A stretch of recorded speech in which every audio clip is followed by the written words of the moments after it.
Jay, that's strangely close to Daniel Jones from the Giants. Daniel, is that you? Beat the Chiefs.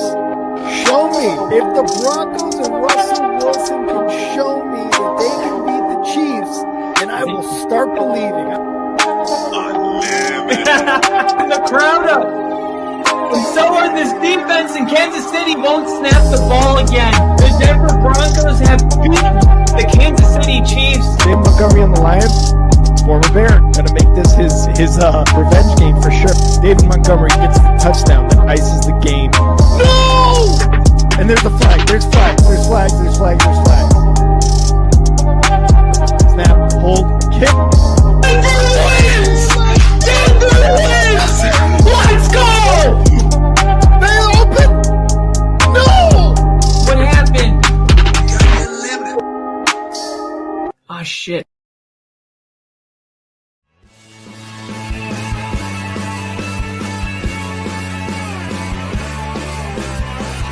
America is football. Football is America. Football is America. If you don't like it, you can kiss your candy ass. For the moment in time, I don't give a damn. Oh my God! No! He loved it. 30 to 27. Chiefs win. Chiefs win 30 to 20.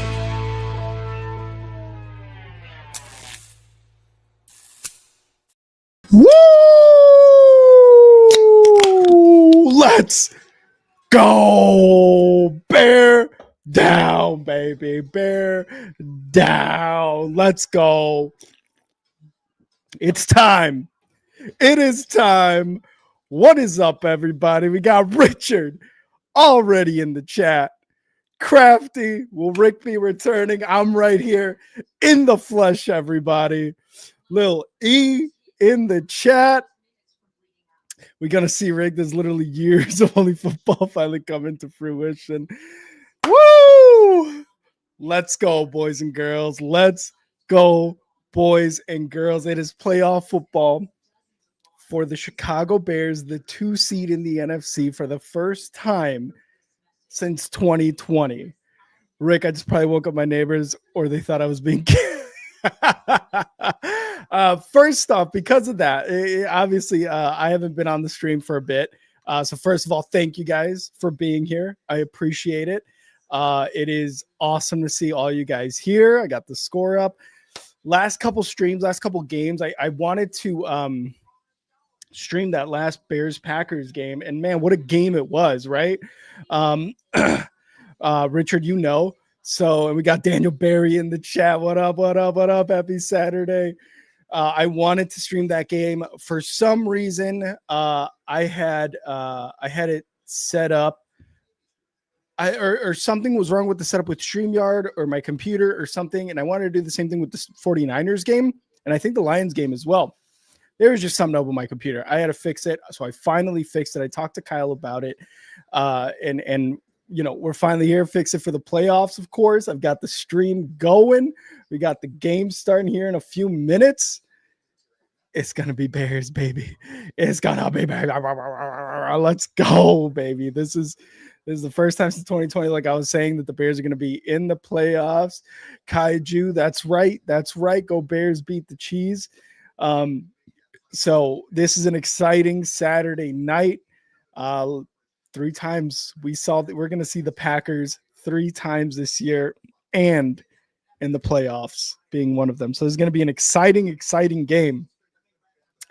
I used to joke about what would happen on Only Football if we ever got a Broncos Bears Super Bowl. Now we're closer than ever to that. I know. I was thinking about that too, because obviously the Bears needed to beat the Niners and then the Lions, and then the Seahawks needed to lose a game to get the 1 seed. Obviously that didn't happen, but I was like, can you imagine the Bears and the Broncos getting the 1 seed in the same season? And then just like how you said, Crafty, that being like a situation that may happen where, you know, the Bears and the Broncos are good and they get through the playoffs and they make it to the Super Bowl. I know that was something that Kyle and I kind of talked about too, where I don't know how we would navigate that type of situation, but you got to get there. You've got to get there before you could talk about it. And that's what's happening. Right now, we're in wild card weekend. The Bears and the Packers are the Saturday night game, which is kind of like primetime, really, when it comes to, the wild card weekend. We got some good primetime games coming up Monday night, Sunday night. Patriots, I believe, in I don't know who is the Bills or the Jags, right? I believe. But can't talk about it. You got to be there and you got to talk. Then you could talk about it. But man, this is going to be a freaking game because the Bears have Rome Odunze back. They've got Kyler Gordon back. The Packers are a very hurt football team right now.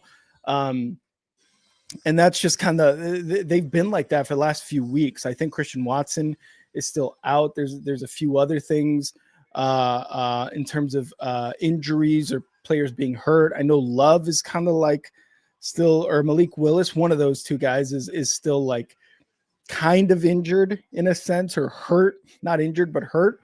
Either way, oh man, they're showing the highlights of those games.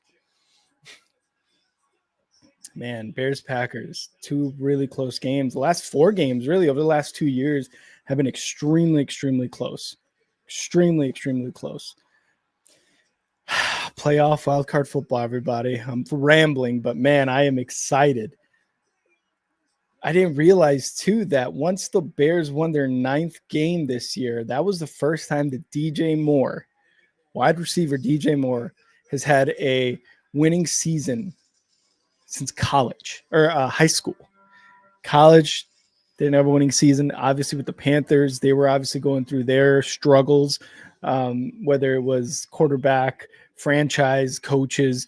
They were going through their struggles, and then he gets traded to the Bears. They have the first couple seasons kind of go not so great, and then now in his 3rd season as a Bear, he is he's got a winning season, and he's in the playoffs, and he's never played in the playoffs before. Caleb Williams, this is going to be his first NFL playoffs.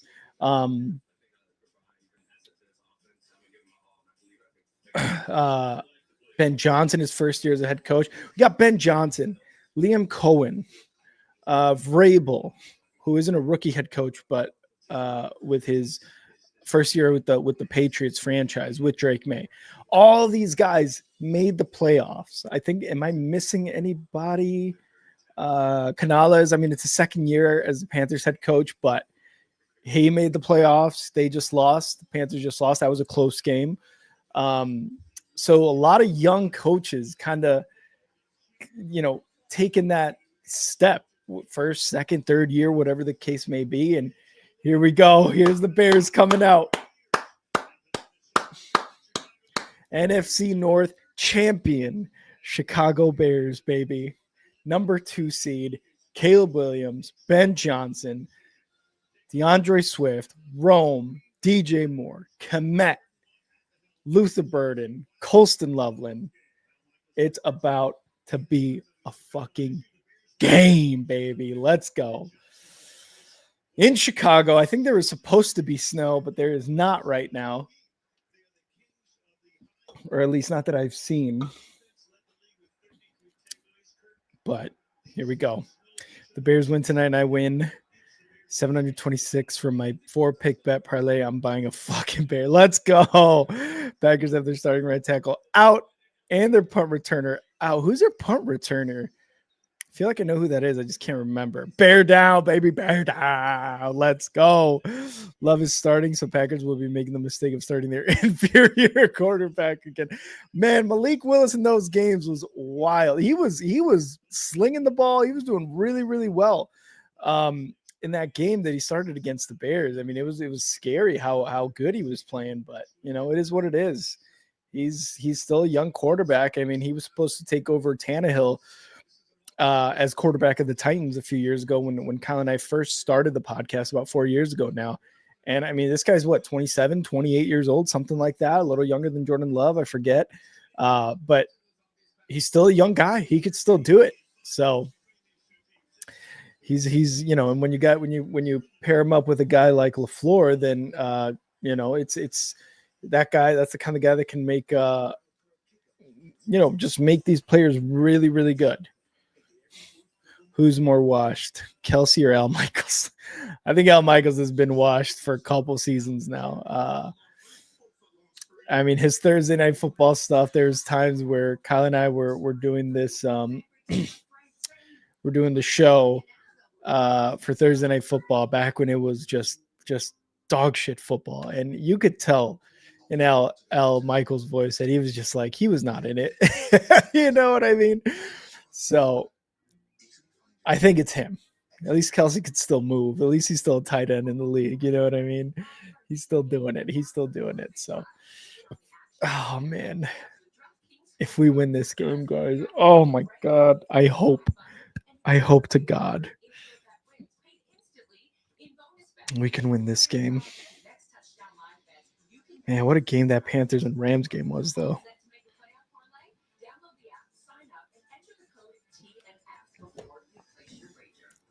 Respond to some text here.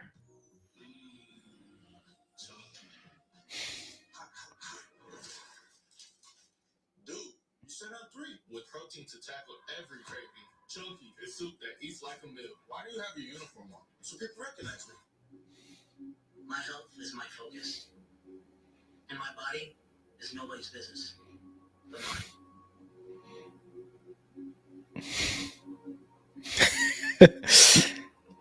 Let's see what this is.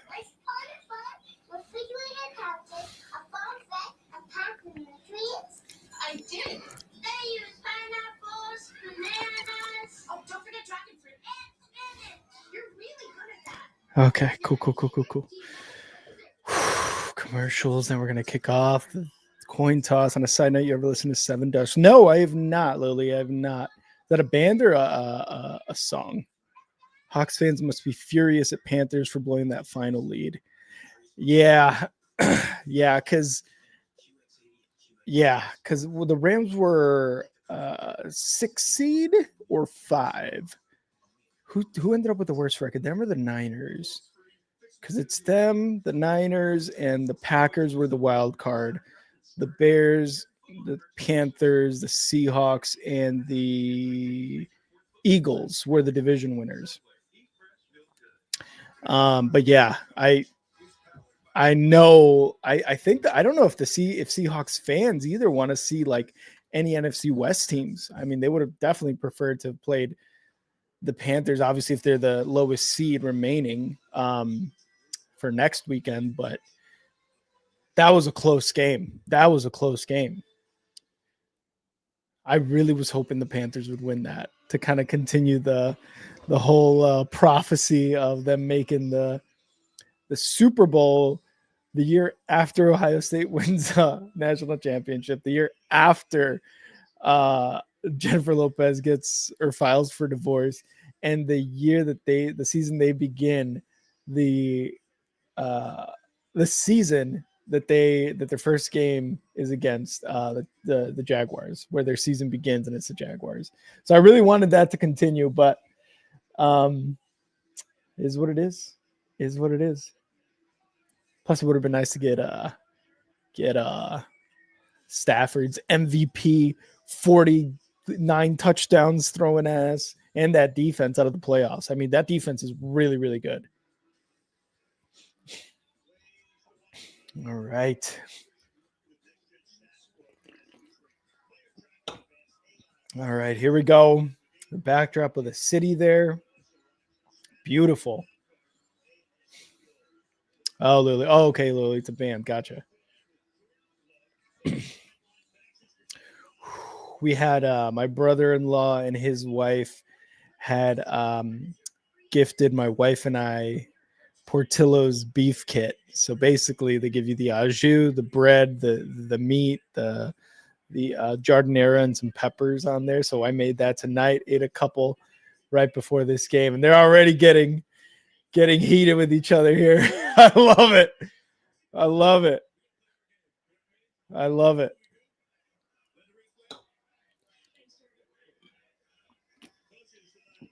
I will say I noticed my wife actually told me something about YouTube TV where you can actually decrease the latency or the lag that the stream receives. And I did that. So I think I think I will be on time with everybody. But I will say, until you see my reaction, please, no spoilers, interceptions, sacks, whatever. Man, look at that stadium. It is rocking. They got the fourth phase towels rocking. It's all blue. Let's go. Let's go.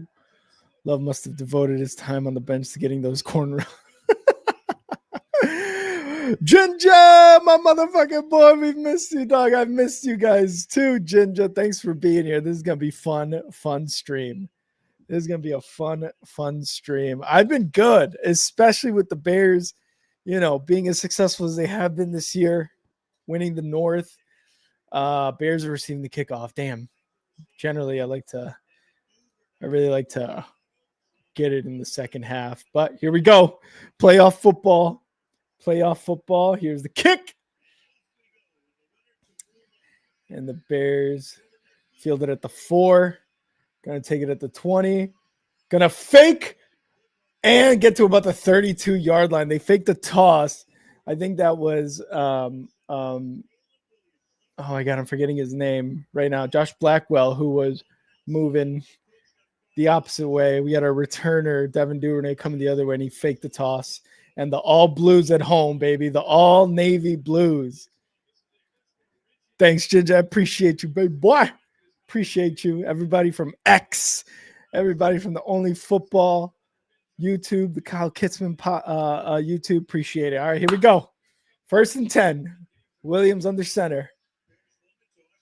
Gonna motion, snap. Gonna hand it off, and it's gonna be DeAndre Swift for about a yard or two. No Michael Parsons for the Packers.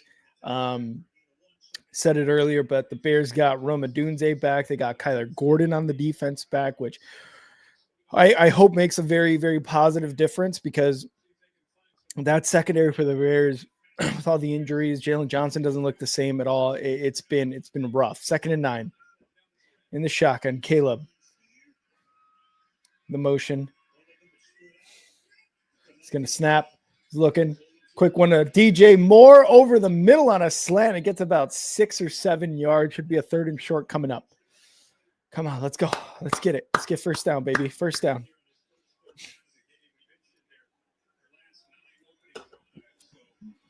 Yeah, we've got to score on this opening drive. That has not been good. And that's that, man, the Bears, because I was noticing that they were struggling to score in their opening drives. That's in the first 3-4 weeks or more of the season. They were actually scoring a lot in the first quarter. They were ranked up there in terms of points in the first quarter. Caleb, shotgun, snap, looking, over the middle, caught. First down, Luther Burden, baby. First down. Oh.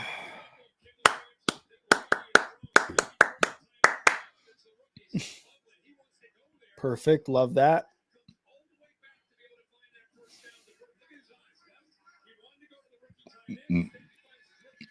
Third and Colston. Want to go to Loveland there. All right. 1st and 10, 13 minutes and counting. Motions. Komet to the left side. Caleb in the shotgun. Snap. Looking. Throws. And he overthrows Loveland. You want that one back. Hope the fans aren't booing. That's fucked up if they are.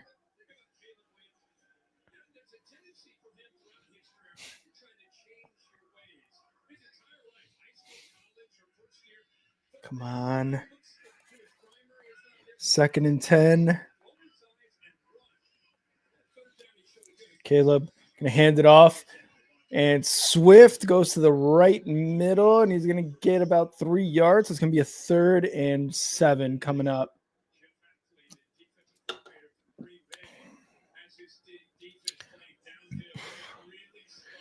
All right, come on, boys. Let's go.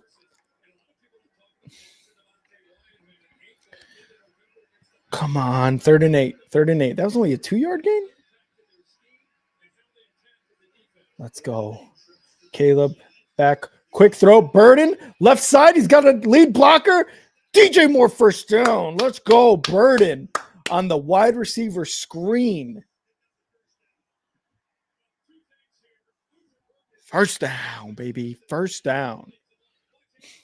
Ginger's busting out the 51-50. I wanted that one bad because I need 2 Loveland tutties.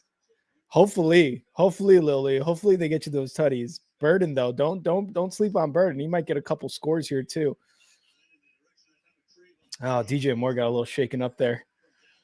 And they're gonna hand it off. Swift, 9 yards, 8 to 9 yards, close to a first down. Man, he breaks that. That's a touchdown run.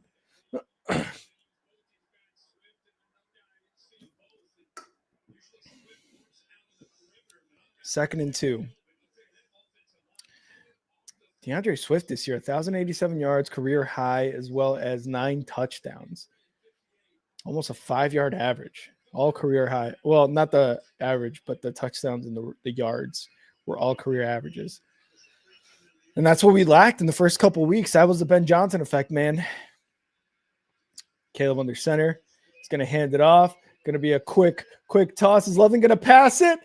No, he's going to take it himself, and he's going to be close to a first down. I think he was going to try to get it to Cole on or Cole was trying to get it to Loveland on a pass. A little trickery. There you go. Got it to him, and then he was looking for Loveland, and Caleb even has his body in there on a block. I think he's going to be just a little bit short. Yeah, 3rd and inches. Here we go. 3rd and inches. Caleb, snap. No snap. Motion, takes a snap. Hands it off. First down, baby.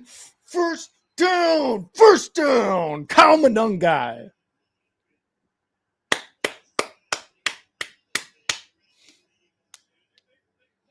Yeah, Ginger, the Rams did win. Rams won. I did want the Panthers to win, but the Rams did end up winning 34-31, I believe. It was 34-31, yeah. 1st and 10 at the 24-yard line of the Packers. Caleb motion, snap, fakes a toss, gets it to Burden on a kind of like a little loop around that goes nowhere. It's actually going to lose yardage. That one was rough. That was a rough one. So it's 2nd and 14 now. Panthers D fell asleep after that last. Go ahead. Yeah. Yeah, the Kobe ISO. Yeah, that is a sick first down celebration.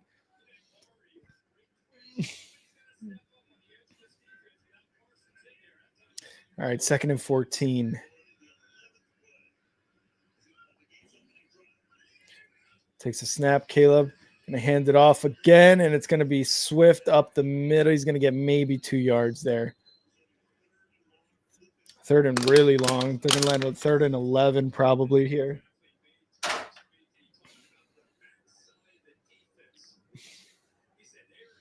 Third and 12.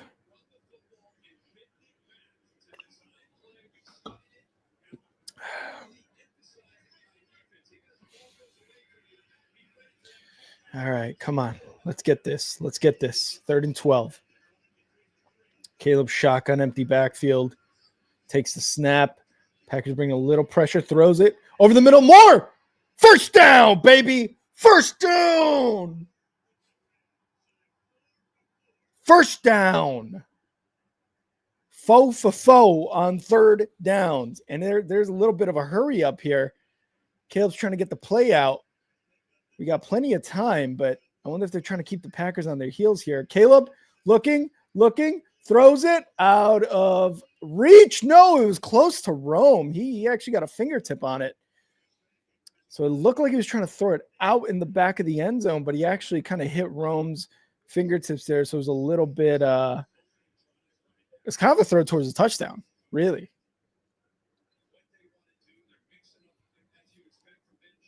All right, come on. Come on, boys. Come on. The all navy blue is a good, hot look. 2nd and 10. Got to get to about the 4-yard line. Going to hand it off. Swift up the middle. he's going to get 5 or 6 yards there, baby. Good job. Good run. Good run. 3rd and short, but we're about the 7 or 8 yard line. So it gets to be a little more limited in terms of the plays you can do here, but 3rd and 5. So we're at the 9-ish. First down. That's all we need is a first down. 1st and goal. Let's get a 1st and goal here, baby. Let's get a 1st and goal here. 3rd and 5. Caleb shotgun. Snap. Looking. Caleb under pressure. Throwing. In the back of the end zone. Incomplete. Go for 3. Get the points. Get the points. Get the points.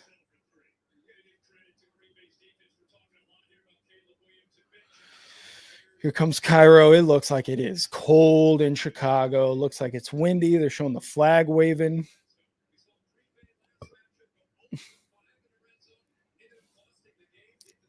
He's trying to keep the same defensive personnel on the field by going hurry up. Yup.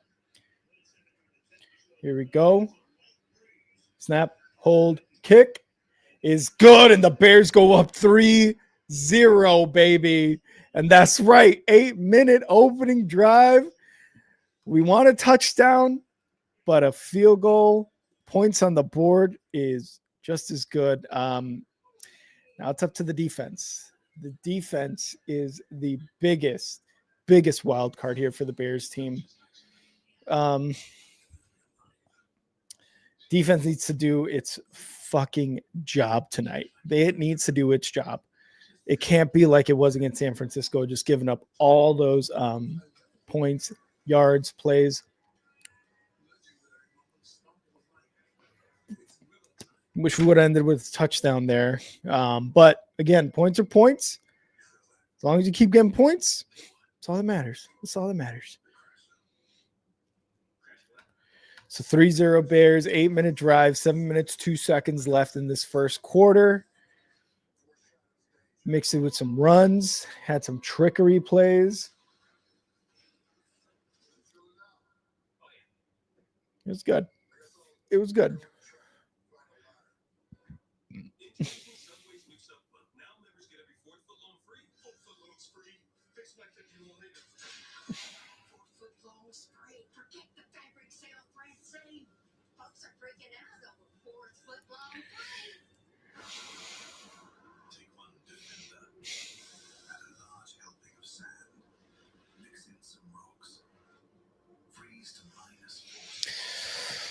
Whew. But being the Packers defense and holding them to 3 after that good of a drive is a win. So momentum is 50-50 still. Yeah, I agree. The defense, man, for the Packers with under Halfley has been just really, really good. Then you added Parsons, right? And you were, for the time that he was not injured, he was doing well. I think Williams can get 207 passing yards tonight. And Williams and Love combined for 400. I think so. Yeah, 207 for Caleb. I think so. Yeah, for sure.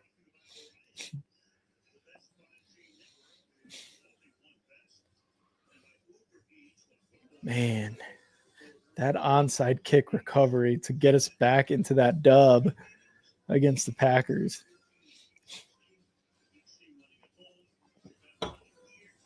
What a time that was. All right, Bears special teams and defense. This is the number one rivalry in football. No questions asked. And here's the kick. You're going to field it at around the 9. And there's a flag. Did the Bears get the ball? No way. There's flags. They're calling Bears ball. No way. No way.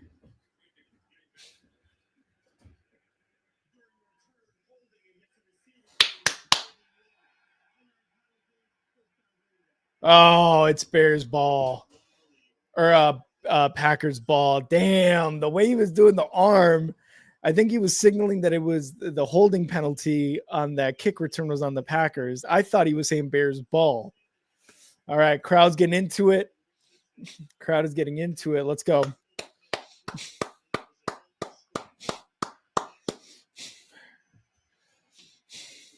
Come on, defense. Let's go.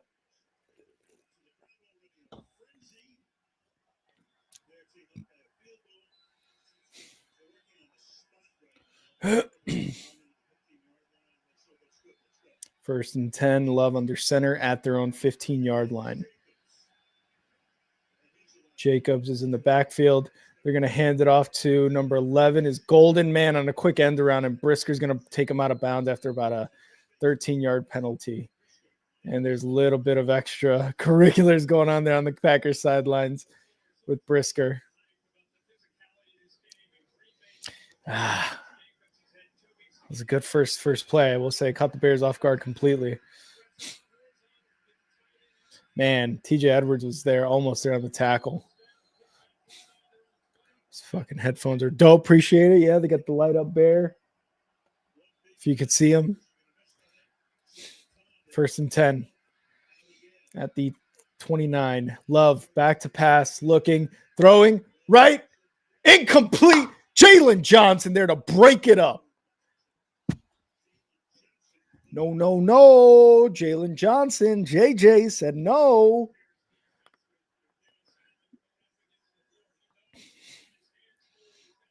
Second and 10. Dennis Allen, let's get some multiple picks, some multiple turnovers here.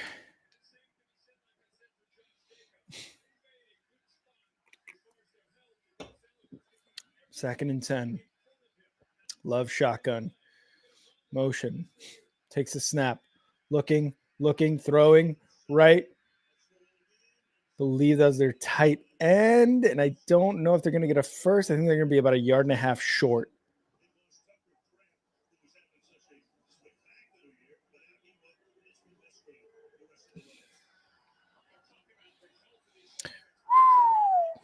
We got E-Dub in the chat. That first game was wild, E-Dub. Thanks. The headphones. Yep. Love it. Third and one. Jumbo set for the Packers, it looks like. And he's going to fake it. He's going to throw. He's throwing deep right side. And it's going to be caught. Dobbs on Jalen Johnson. Damn it.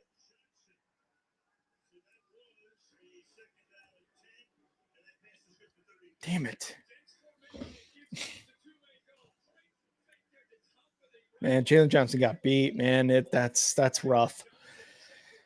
I wish Jalen Johnson was healthy all year.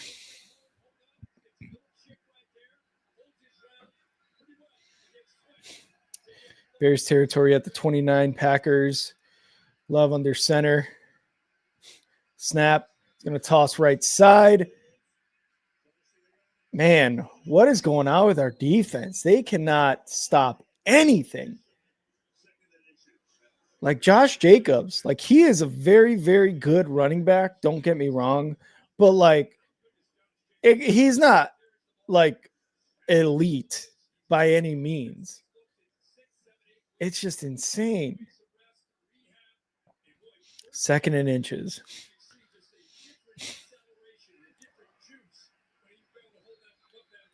Second and inches. Love shotgun. Inside the red zone here. Going to hand it off to Jacobs again. Billings with the initial contact. Jacobs gets about 5 to about the 15-yard line. So first and 10, there's 4 minutes left in the first quarter. Bears trying to hold them to a field goal or no points, maybe an interception. Let's do something. Damn, Josh Jacobs, 30 touchdowns, most by a player in his first 2 seasons with a team. So maybe my elite comment didn't age very well just now. Here we go. Love. Going to hand it off again, and it's Jacobs, and he finds left side opening, and he's going to get about 4 to 5 yards before he gets tackled. Oh, God damn it. Second down, and it looks like 5 or 4 yards left. I think a first down would be at the 5. So 2nd and 5 here. They need to get to the 5 for a 1st and goal situation.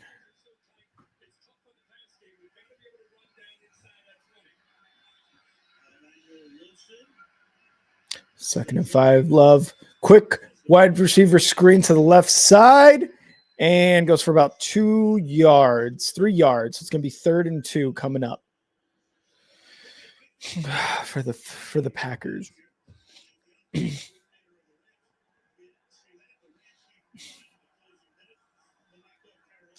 2.5 minutes left in this first quarter.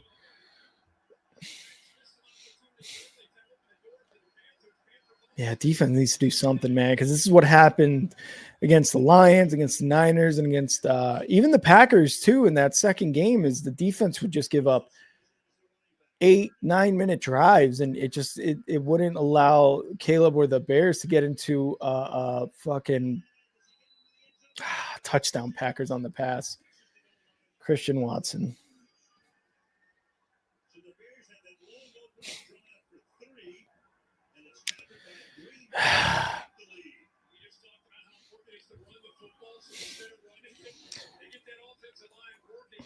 Obviously, I have, hopes for this team, but the defense is such a huge liability. And McLeod was there as it looks like the slot corner. Where's Kyler Gordon? Damn.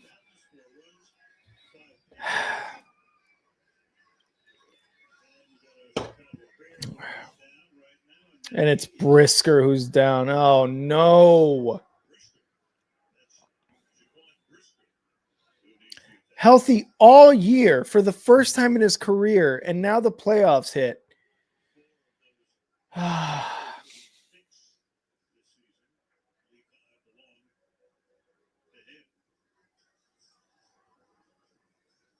He's down, man.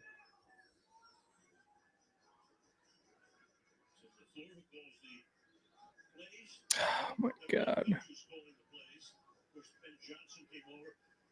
He was so much sought after for a couple of years. The rumor was he had a chance to get the Washington job. He passed on that. He waited for the right opportunity. I think he took one look at Caleb Williams and he said, maybe this is 2 minutes, 6 seconds. They still got to line up to kick the extra point. And Jaquan Brisker's walking off the field on himself, surrounded by some training personnel. Hopefully he's fine. Hopefully nothing happens. Philip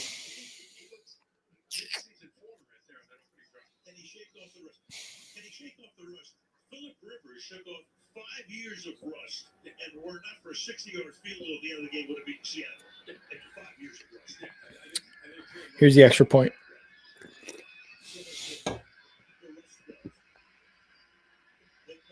Snap, hold, and the kick is good. So the Packers, unfortunately, take the lead here.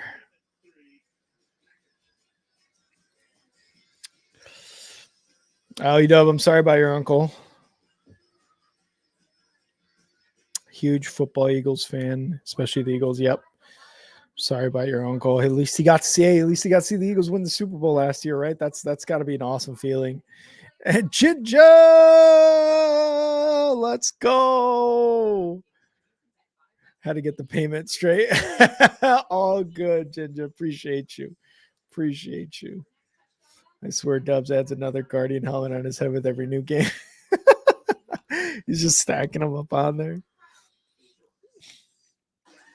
Yeah, I will say the Panthers, man, they put up a really good game against the Rams. I didn't. A lot of people. I mean, I think a lot of people had the Rams winning that game regardless. But the Panthers put up a really good fight. I mean, it was almost they almost came away with the dub.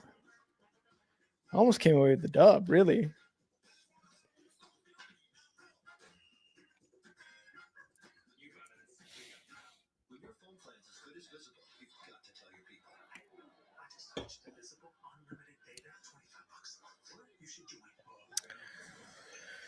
Whew.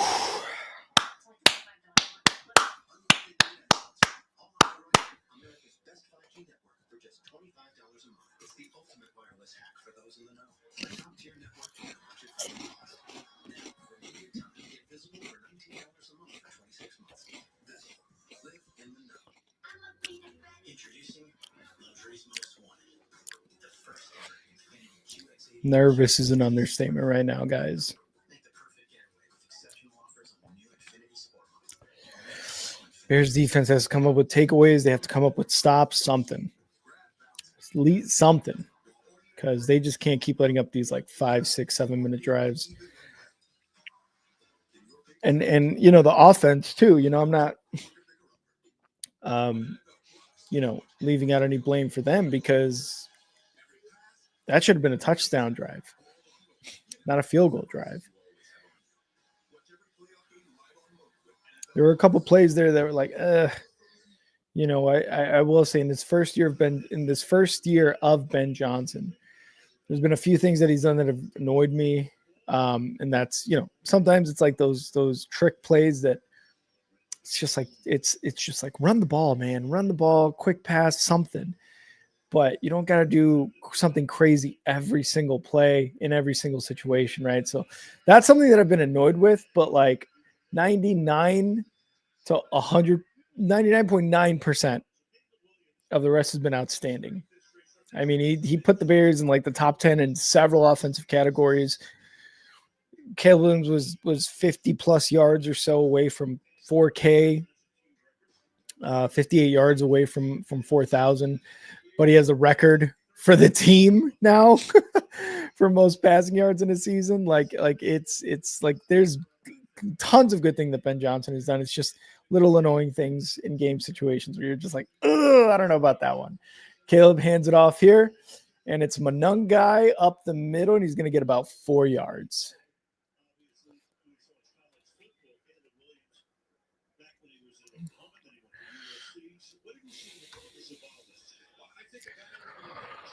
Oh, man.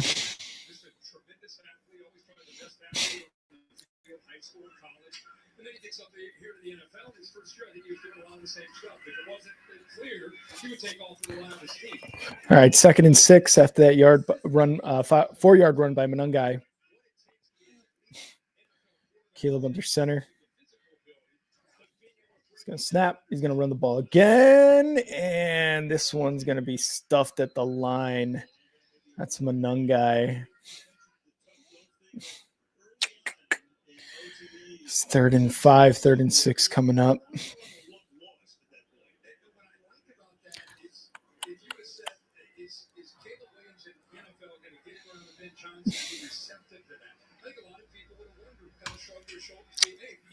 Third and 5. Less than a minute left. Shotgun. Packers showing pressure. Caleb snap. And Walker's getting through Caleb. And he's going to throw it to DJ Moore. It's caught, but it's going to be 2 yards short.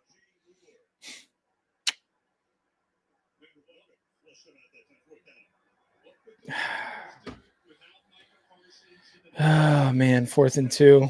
Bears are going for it. Bears are going for it. See if they're going to go for it or if maybe they're going to try to get them to jump off.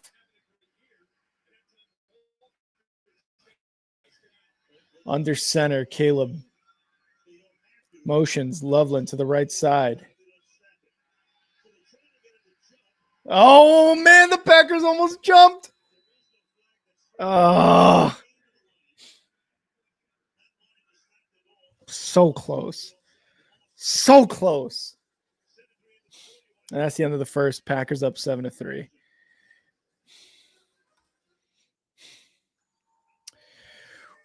All right. Ladies and gentlemen, boys and girls, I'm about to introduce a man who has a very special place in my heart and in the heart of the NFL. Kyle and I have literally, since the start of this podcast, risen from the bottom. Now we hear from first round exit to first round bye week. We've got the number 1 seed, number 1 Broncos fan in the world, ladies and gentlemen, Kyle Ketzman. Kyle!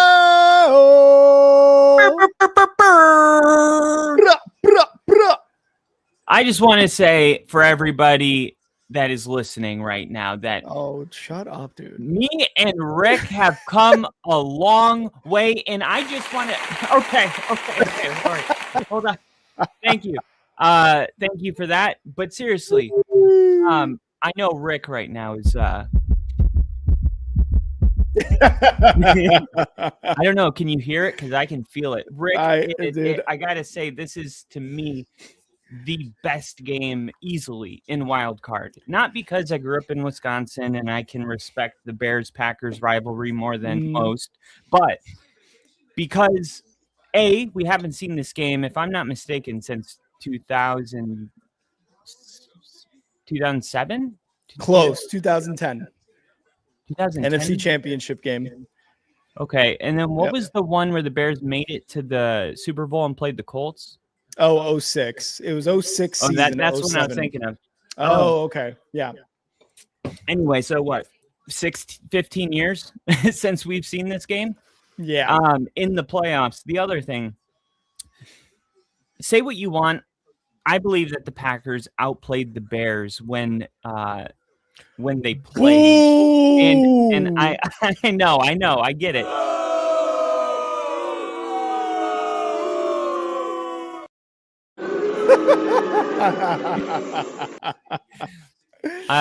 I just, what makes the game so exciting to me is that the Bears got the win, but the way it happened with like the onside kick. Yep. The Bears are going for it, Rick. I know. I'm looking at it right now. They're going for it. Whew, they almost got the Packers to jump again too, which would have been awesome. It would have been sick. Richard, thank you for the membership. Thank you, Richard. All right, here we go. 4th and 2. 5-0. Takes a snap. Caleb looking. Quick throw over the middle, and it's caught. Yes, first down, DJ Moore, baby. Love the aggression by Chicago here. Love that. I don't think, I think even considering the Super Bowl, I don't think both these coaches want to win another game as bad as this one. Yes, I could not agree more. I mean, the first year of Ben Johnson and what he said about Matt LaFleur and beating him twice a year is DeAndre Swift goes left for about 3 yards, and then they meet in the playoffs, have 2 outstanding matchups during the season. And for it to all come down to this, man, it's like it's the script writers. It's the script writers getting it right. You're damn right, Crafty. Packers in lowercase on the scoreboard. That's right. All right, let me know when they snap the ball. And snap. Caleb, quick throw to the right. DJ Moore with a bit of an opening, and he just slides. 2nd and 6. All right. Like that. C25. Matt LaFleur. And Matt LaFleur. Ben Johnson. And Packers. All right. Yeah. So like the way that last game went, and if I'm not mistaken, was it even Jordan Love? It was Malik. It was Malik Willis basically like 3/4 of that game, because there was I think he was in concussion protocol. Love was. They're going to run it. Monungai on 3rd and 6. I don't understand that call. I don't understand that. Why call. are you running it on 3rd and long unless I you're don't going know. for it on 4th down? I think he is going for it. Yeah. But usually you would have to gain at least 2 yards on the run to go for it. I was hoping at least a 3rd and a 4th and 4 or something. All right. Here we go again. Second time. Going 4 down 4th. Hey, we thought the point of no return was on the 5. It's right here. Yeah. 4th and 6. Caleb moving some guys around in the shotgun. Caleb takes a snap. A little bit of pressure over the left side. Oh, my God. And it's intercepted. Where was he throwing that to? He had a wide open tight end. What happened with Burden? Was there miscommunication there?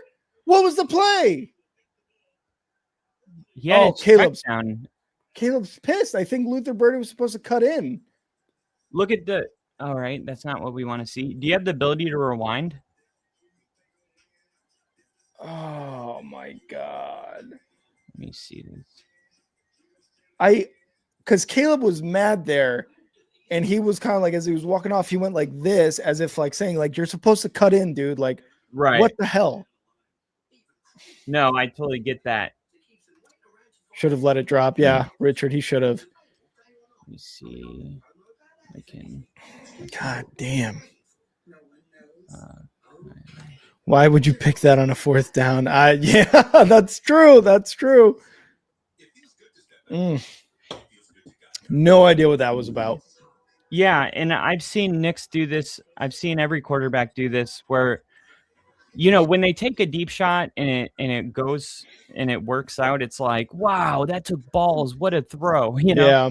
But then when it doesn't work out, you're like, why did you go for the home run? And look, this is what I was going to show you, which I looked up. And as long as I only show a picture, I can't get in trouble. That's right. So here's a picture of where I thought he would go with the ball. You see like right here, is that, I don't know if that's Loveland, but I'm like, yeah, I don't know either. I'm like, bro, this is like 4th down. Yeah. But it's a long game, and I actually like the aggression. I just think once you run the ball and you don't get any yards, you got to punt. You're on a home field, and you got a punter from the 50-yard line that can pin the Packers within the 3-yard line. With this home crowd, that can alter a game. Like, that is huge. I would agree if the Bears defense had the ability to stop offenses and had the ability to go 3 and out. We've seen over the last 4 games, not including this one, obviously, Lions, Niners, Packers, and even before them, I forgot who it was. Let's see. Oh, that was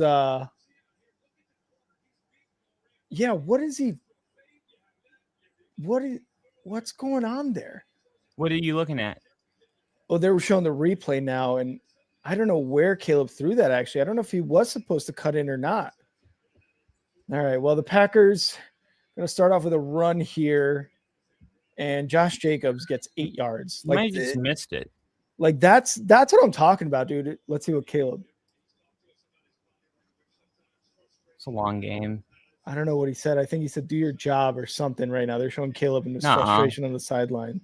Do your job? I don't know what he said. Throw. Yeah, but that's the thing. I think there's a miscommunication on the play, which is why I think Caleb's mad.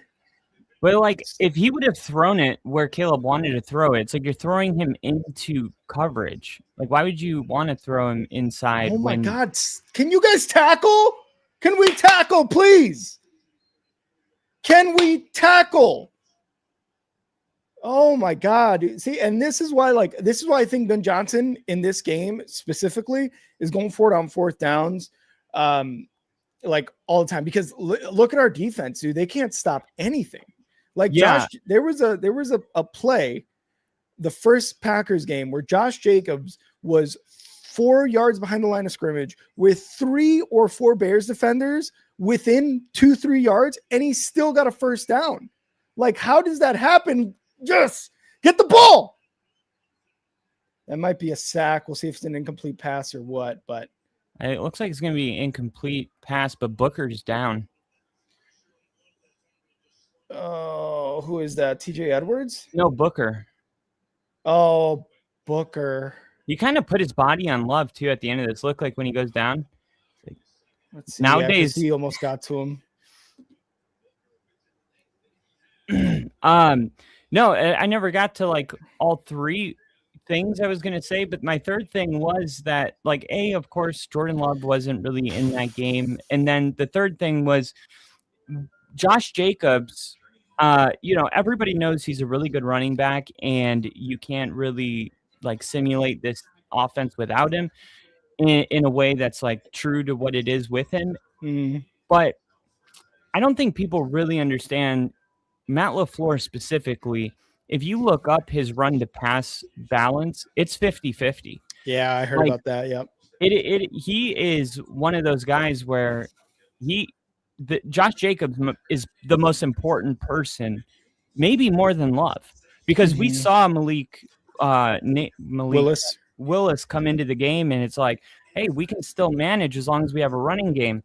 And the backup, Emmanuel was running the ball pretty well, Emmanuel Wilson. And so like the one thing they really need is a running game. And Josh Jacobs taking 2 weeks off and then coming back, and all the reports all week where he's as healthy as he's been all year.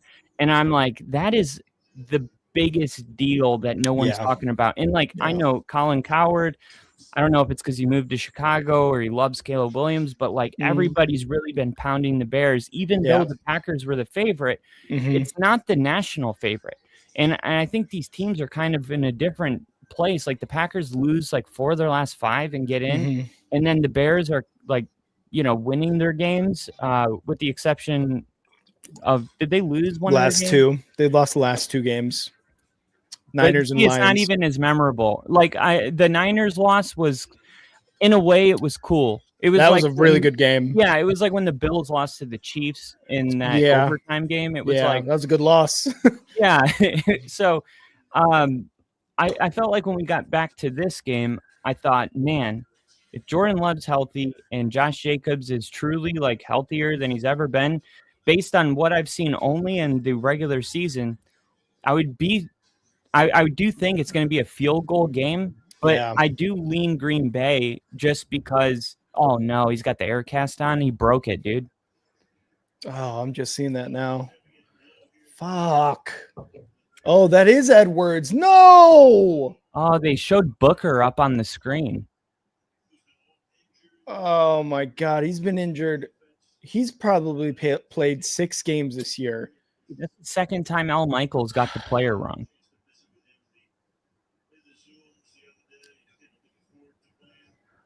Yeah, earlier they said it was your Austin tight Booker. end.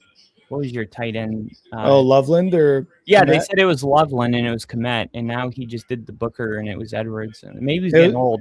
Yeah, that was funny because Crafty said earlier, who's more cooked, Travis Kelce or Al Michaels? I was like, I think Al Michaels. Oh, Mary, go ahead. What's up, Rick? Hey, Mary. Say hi really quick. Come on over. We're barbecuing. I'm on my way.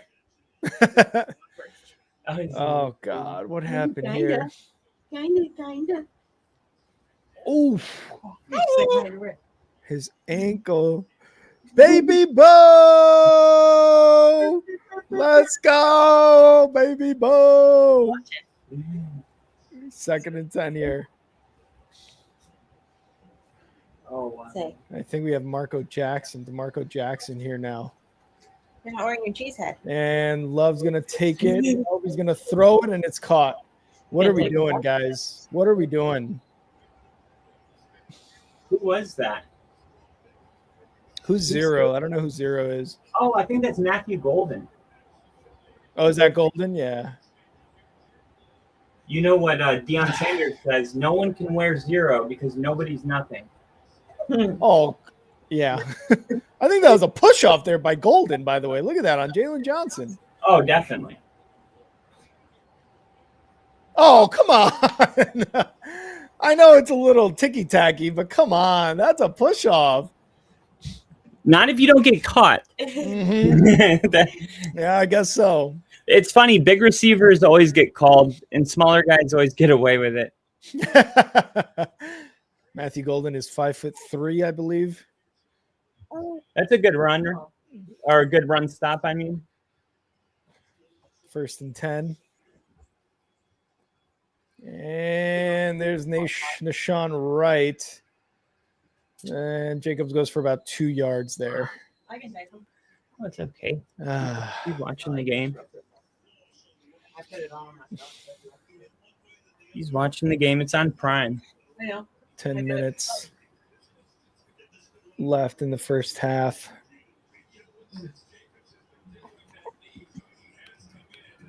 Come on, Dennis. Come on, Dennis Allen. Let's cook up a good defense here. Love, snap, looking, under bit of pressure, gets sacked, launched. Austin Booker, baby. Yum, yum, yum, yum, yum, yum, yum. He said, remember me? Remember me?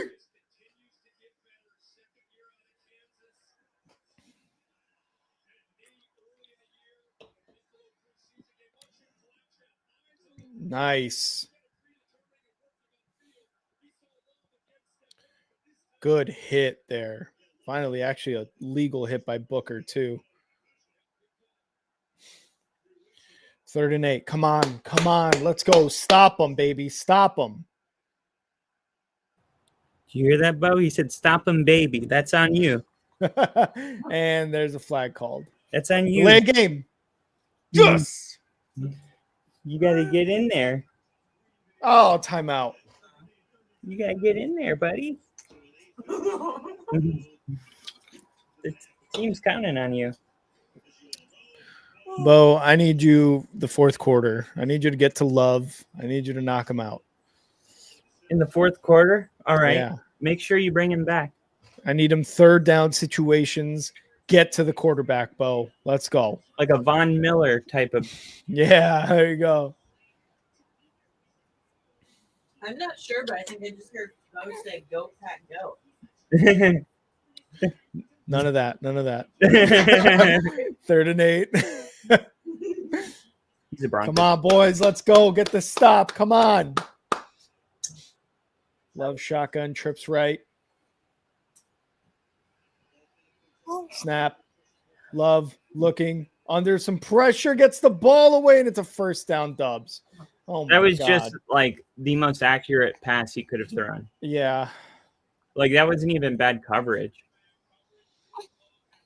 Oh, man. Nashawn Wright is a ball hit or hawk, miss, but he is just not a good coverage corner.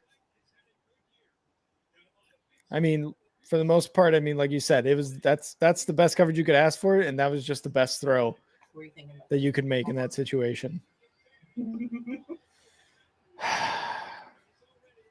1st and 10 inside the red zone. Love going to hand it off, and Jacobs gets tackled. Line of scrimmage, maybe a yard. Look at that. He's such a sweet baby. Oh, Woody, don't look at me like that. Just under 8 minutes left. Okay. Thank you. Love you. 2nd and 9.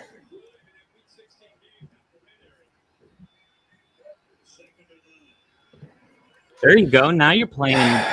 All right. Let me know when that plays over. Love hands it off. Lost, baby. Lost. There we go. 2nd and 10. Let me know when in 7:18. 7:20, 7:19, 7:18. All right. Sick. Okay. Big third down here. 14-3 and 10-3 is 2 different worlds. Yep. I can't believe there's 7 minutes in the second quarter. I know, dude. This game is flying. It's like been 2 possessions. Yep. Yeah. This is the Packers' third possession, second possession. Yeah. Love shotgun. 5 wide snap. 4-man rush by the Bears. Booker almost got there, and he's going to float it for a touchdown. What the fuck? We had a 4-man rush. 4-man rush. Where's the coverage? Holy fucking shit. God damn it. This defense is such hot dog shit. You guys lead the NFL in takeaways, right? And the Packers don't get any. So you could get some takeaways. Oh my God. Why do we have Tremaine Edmonds on a wide receiver? Oh, it's the worst. That's our linebacker. God. Oh my fucking God, dude. If I had $1 for every time I was having a tantrum because my linebacker was covering a wide receiver. Dude, we'd be rich. So rich. Jesus Christ, That's man. why it's so important to draft fast and good coverage linebackers, because there are times schematically where you need your linebackers to drop, but sometimes teams just don't have a good coverage linebacker and they don't address it. And that is what I can't handle. I don't know what defense that was, because we had Tremaine. I think it was a zone. It was probably a 5-3 zone, whatever it was. 5-2, whatever. But the thing is, the outside corner followed the inside wide receiver breaking inside and let whoever 11 is go right behind him. Why are you leaving him to the safety? Right. Oh God, dude. This is exactly the way the game went that the Bears won. Yeah, but this is just so much different, dude. It's the play. You know, it's the playoffs. The same score at halftime. The second game, because I remember having to walk you off the ledge, and I kept saying, like, this is going to be a field goal game. Yeah, and it ultimately was, but it didn't. It's just so unsettling in the playoffs. Yeah, it is. It's ridiculous. Like, I just, like, this is the biggest worry, was the Bears defense going into the playoffs. This is very similar to the 2012 year, where the Bears went and had a really good offensive season, but their defense was just hot trash. And because of that, I think the Bears ended up going 8-8, 9-7, something like that year. I'm pretty sure they missed the playoffs this year, if I'm not mistaken. But it's like, the year we get this awesome offensive-minded head coach, Caleb Williams goes off. We have all these weapons, and we're scoring a ton of points. And 2 years ago, this Bears defense, with a lot of the same players, was a top unit. It was like the back end of the 23 season, the first half of the 24 season. They were a top unit in just total defense, and they have just taken a complete nosedive. Obviously, injuries have a lot to do with it. TJ Edwards being one of them, Tremaine Edmonds, Jalen Johnson, Kyler Gordon. But we've been able to manage. And how did we win 11 games? You know, like, I don't get this, man. This is such a bad defense and against these really, really good teams. It's really infuriating. Yeah. Here's the kickoff by the Packers. Come on, let's get a good return here. Give Caleb something to work with. And Duvernay come back up. 27-yard line. So much for a good return.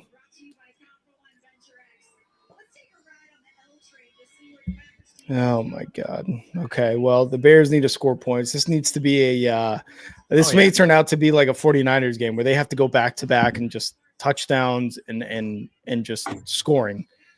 Not going to win this game with field goals. That's for fucking sure. Although, if the Bears got in field goal range, I would be a very big proponent of kicking that field goal. Yeah, I when the Bears got to the first field goal, I was just like, take the points. Yeah, you don't want to get desperate when you could kick a field goal and make it a one possession game. Mm-hmm. Next thing you know, you go for it, don't get it, Packers score, and it's over. Yeah.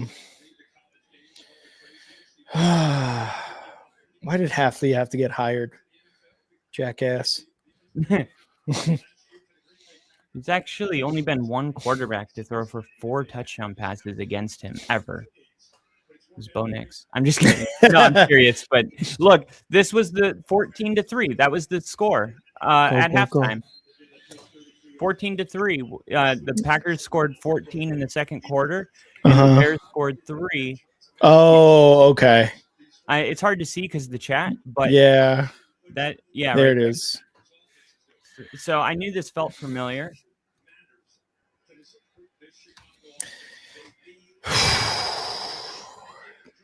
Third and 4. 5.5 minutes left in the second. Bears have all timeouts. Green Bay with only 2. Gonna motion to Dunze. Takes a snap. Looking. Quick throw over the middle. Caught. Cole Kmet. Fumble! Oh. Rome got it. Rome has it. This is going to be a challenge. This is going to be a challenge for sure. Yeah. I mean, how many times have we seen this like weird ambiguity around what a football move is? Yep. We saw the Ravens and Isaiah Likely, and I think it was the Bears 49ers game where there was like a fumble, and it was Christian McCaffrey the one that fumbled it? I think it might have been the week after the Bears game, but they were like, there was like a fumble by McCaffrey, and then they challenged it, and then they said, no, that was a football move. And it was like, he had the ball way less than Isaiah Likely. Yeah. It's ever since the Packers-Cowboys playoff game. It feels like this year it's been way more relevant. Yeah. Oh, so they just did an expedited review and called it incomplete. Oh, my God. I think that's a catch. That's a catch. See, that's a catch. I'm not understanding this rule. Like, if that's not a catch, then what is porn? I don't. Jesus Christ, dude. They say, oh, you know when you see it. Like, yeah. I've never in my life been more confused about what a catch is than I have been since that Packers Cowboys game with what was the wide receiver's name the Cowboys had? Dez Bryant. I've never been more confused. What the hell's a catch then? Yeah, what's a football move? Even the Dez Bryant one was a little like harder than that. That was like, that, to me, just looks like a catch. Like, he caught it, turned around, and then it was. Can you challenge an expedited review? I wish, but why are they going for it? 4th and 4. You're on your own 30. I don't understand this. He's like doing what the Lions did. Come on.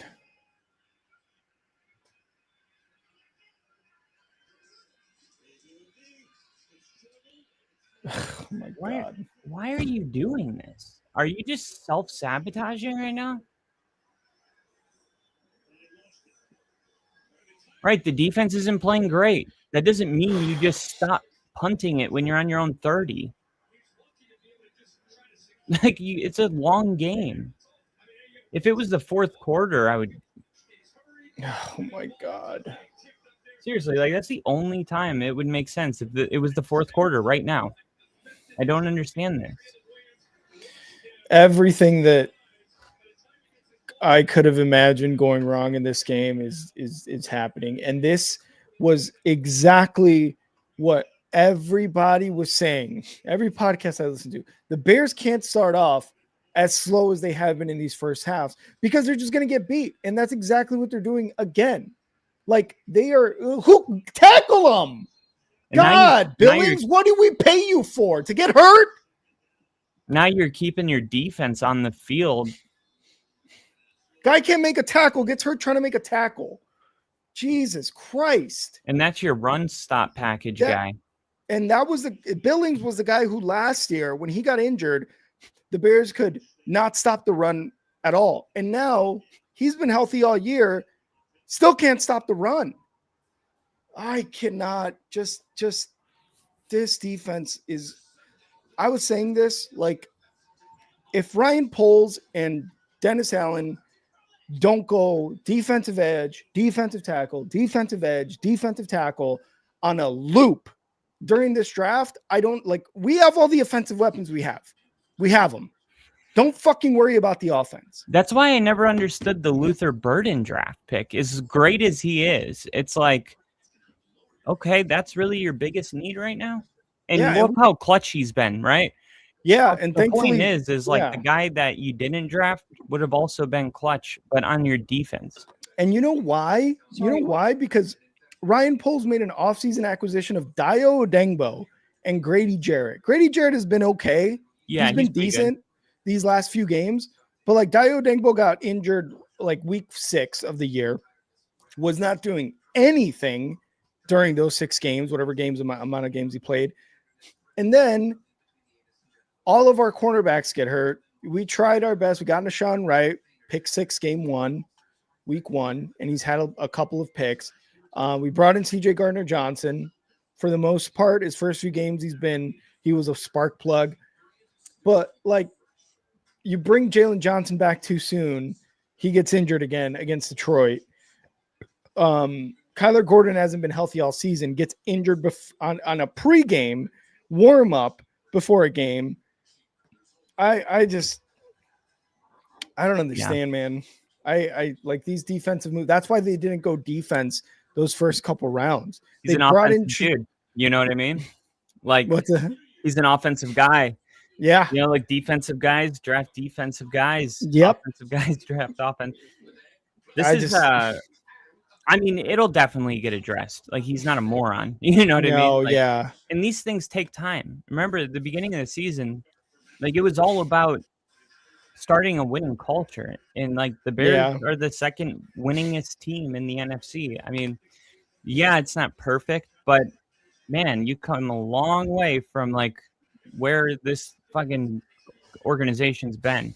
Yeah. And I think it makes this rivalry, I mean, it's kind of been dead for a while. Like, I mean, it's never dead because it's Packers-Bears, but it's just like been on Green Bay dominating. Yeah, and it's not supposed to be like, good rivalries don't really do that. No. And Kyler Gordon's in there. There we go. And second and 3, they get about 2 to 2.5 yards there on that run. Big third down here. This is called a Texas Twinkie. It's bacon, jalapeno, and like cream cheese. Oh, I've heard of that. Yeah, those are pretty good. This is my first bite. Oh, never mind. That's like mayo and ranch or something. 3rd and 1. Oh, it's brisket. Brisket. That's amazing. 3rd and 1. Love hands it off. Big stop, baby. Big stop. That's why you punt it. Yeah. Because now who looks comfortable going for it? Yeah. Because don't jump. Do not jump. Yeah, I think all those 4th downs that you didn't get it, those are turnovers. Yeah. 4th and 1. Come on, boys. Come on. Snap. Fakes the handoff and wide open. Christian Watson, touchdown. Jesus Christ.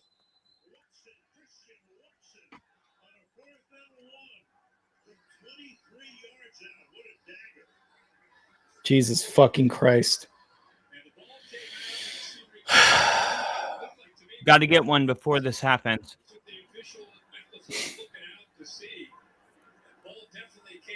Score a touchdown, make it an 11-point game. That's nothing.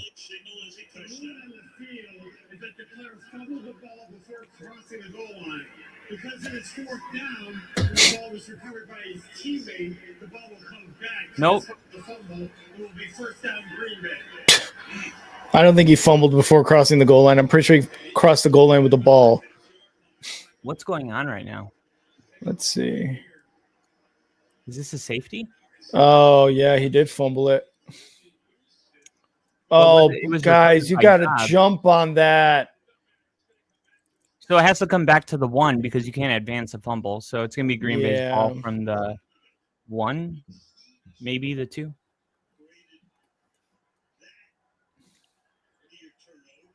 That's why they tell you don't jump like that. But if you're going to do it, you got to hold the ball. First and goal. Love, snap, quick throw. Oh, my God. Oof, That was almost the New England, Seattle Super Bowl. Yeah. Wow. That was way too quick. And in this defense, like, they get turnovers. So, like, think about it. The Bears score and the Packers score here. You'd be down 11. You get the ball on a turnover, score. It's a 3-point game. Like, you just got to keep your head in it. Even if it's 21-3, like, you can't lighten up. Can't get weak. They stopped him, I think. I love that the RPO didn't like blow the whistle. They let that play like continue to develop. Yeah. He wanted to, and then he's like, both guys want the ball. Yeah. 3rd and goal. Man, we fumbled the ball doing that in the Jacksonville game. Really? Running back and Bo Nix both trying to that's right. grab the ball. And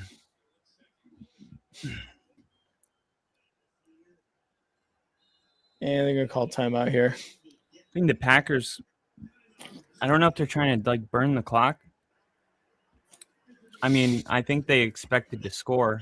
Yeah. I'm kind of flabbergasted that Christian Watson didn't just walk in there. I get jumping. I know you want to make a play, you want to make a splash. I don't think he would have got in without jumping. I'm going to be honest. Yeah, I think Tyreek Stevenson would have. Yeah, I think Tyreek Stevenson would have knocked him out there. Oh man, we got KC in the chat. What up, KC? Man, I haven't seen KC in 5 years. I think 6 for me. Yeah. What's up, KC? Oh, because the Chiefs are out. Jesus Christ. 3rd and goal. Snap. Hands it off. Stopped. Is he stopped? 4th down. Oh my God. What an impressive goal to go stance here by the Bears defense. Yeah, that's why you can never just be like, we can't punt it because their defense sucks. Because it's like, no. I mean, maybe the Bears are going to suck for 60% of the game, but you can't just assume that they're going to suck for the whole game. Like, they're going to make plays. If they couldn't make plays, they wouldn't have won as many games as they've won. And as the head coach, like, when you continue to go for it, it just doesn't instill the right stuff in your defense. Like I said, they had an opportunity to pin Green Bay inside their own 5-yard line with the game being, what was it? At that point in the game, it was 7-3. Mm-hmm. And you got a chance to pin Green Bay back. Obviously, these like goal line situations, the Bears seem to be good at. And Thank God. I mean, I spilled milk, but I don't. If the game ended right now, like, unfortunately, like, I would put all the blame on Ben Johnson. I just do not like the way he's calling the game, period. What I will say is, I know what you're saying, like, hey, you want to call 4th and 6s, you want to call offensive plays because you don't want to punt it because of the defense. But also, I feel like that's a two-way street. The defense has to prove that they can stop people. And like I was saying, over the last few games, they've shown that they just get run on, they get passed on, and the defense just right now is not the unit that we could trust right now. Honestly, the only unit that I would say as a fan I could trust is the offense, because even the special team sometimes is like really bad during some games. To some games they're very good. The second game against the Packers, they recovered the onside kick. They had really good returns against the Vikings. They blocked the kick against the Raiders in that week 3 game. Like there's things earlier in the season that you could look at and be like, okay, we can trust them, but the defense over the last 3-4 weeks has not been good. They have let up a lot of points. They have let up a lot of yards, and it's just not been good. So I think it's a two-way street, but I also understand what you're saying because now the defense is proving, look, we can get a stop. So maybe Ben Johnson moving forward, like you're saying, is going to be like, okay, we'll punt the ball on a 4th and 4. We'll punt the ball on a 4th and 3 if it needs to be done. But I think at the beginning of this game, it's already put us in a hole, but I think they were the right calls. And if it wasn't for a batted down pass, the Bears might still be on their own drive. If not, maybe some points on the board. Right. But those are the risks that are involved with that decision, 4th and goal here. They're going to go slant Christian Watson on the left side here. Jesus Christ. How does that happen? How is there no one, not anyone? I mean, a good play call, I guess, but I didn't even see how he got open. The camera didn't really follow it that well. I was looking for someone to cross the field in the end zone. I mean, like it would have been a big moral victory if Chicago could have gotten that stop there but I mean, this was what the score was going to be when the fumble happened. Like nothing's changed. You got to score, make it an 11-point game going into half and trust that the defense that gets the most takeaways in the league is going to come up with one and make it a 3-point game. And for Caleb Williams, like you got to score every time you touch the ball from now to the end of the game. Yep. It could be 3 or it could be 7, but it has to be something. And for Ben Johnson, like I get your philosophy, but my philosophy, I saw this in my locker room in high school. It said, treat a man as he is, he remains as he is. Treat a man as what he can become, he'll become it. It's like when you got somebody that's like looking at your phone because they think you're cheating. And it's like, I might as well cheat because you're treating me like a cheater. It's like, yeah, true. I believe like you put that energy out there. Like, yeah, we're going to pin you deep because I know our defense is going to hold you. And for the defense, it's like, damn, we're sucking it up. And our coach is still like doubling down on us. And yeah, I get what you're saying too. I'm not like naive to how bad the defense has been in the last couple of weeks, but when you're on your own 30-yard line and it's a 2-possession game, there's just certain things that it's a mountain too high to climb. And it's like, if you're on the 50 and you want to play with fire, then like, so be it. But you're nearly in the red zone. I don't, what are you doing? Like, this isn't Madden. Yeah. This is extremely frustrating. Plenty of game left. I know it doesn't feel like it, but yeah, and the Bears. Yeah, and the Bears somehow after halftime. They do this every week. It feels like to me. Yeah. Yes, kneel it. Thank you. What do they call it? Cardiac. The cardiac Bears. Bears. They need to score a touchdown here. It's plain and simple. Some teams need that pressure. Like Bo Nix is like that, and it's frustrating. Yeah. It's like, why do we have to wait for our back to be against the ball for the superstar performance? But hey, it's better than having a quarterback that crumbles under pressure. That's true. That is true. Oh God. I think too, the Bears on those long first drives, you've got to score a touchdown. You've got to get some better red zone play calling other than field goals, because that's what's kind of killing you too. Bears, Caleb back to pass, looking quick throw over the middle, caught, and it's Loveland inside Packers territory at the 43 yard line. There we go. I'm surprised I haven't seen some more chippiness. There was a little bit at the pregame. And then Jaquan Brisker made a tackle on the Packers sideline. And I want to see a couple more fights.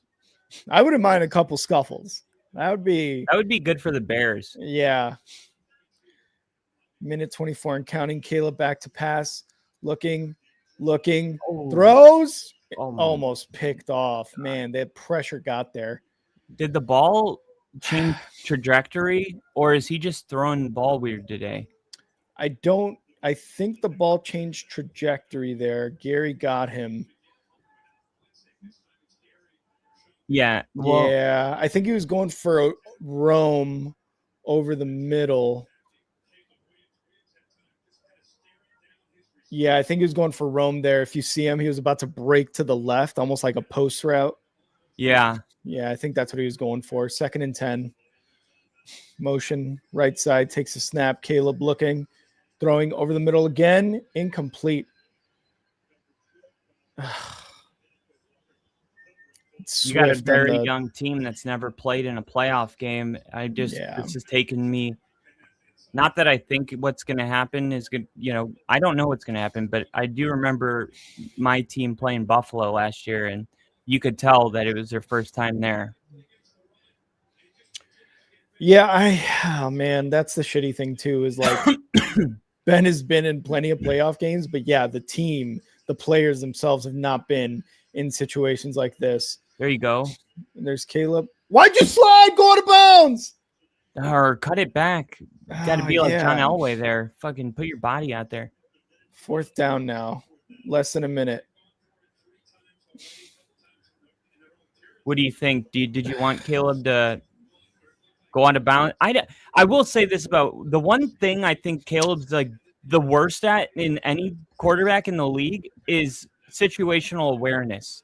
I don't know what his deal is. Like, it's always in these moments. Like, thank God you guys got the onside kick, because he would not get off the field to get the field goal before the 2-minute warning. And I'm like, what are you doing? Like, wait, what do you mean? The Bears-Packers game, like, he's on the field just kind of like barely jogging off the field. And I'm like, you guys all need to be sprinting. It is like the game's on the line if you don't get the field goal off before the 2-minute warning, so you can preserve it for when the Packers have the ball. And you're saying like that hurried field goal before the 2 minutes. Yeah. Yeah, and I'm like, what? I don't know, like, why Caleb's so good at everything besides the situational thing. I didn't see him taking his time to get off the field. Maybe I didn't notice it, but I don't remember seeing that. I definitely saw it because I was freaking out. Looking over the middle. God, come on. Come on. That was 4th down. Better play calls, better decisions. Holy fuck. I thought holy fuck. It was 4th and 15 by the look of that.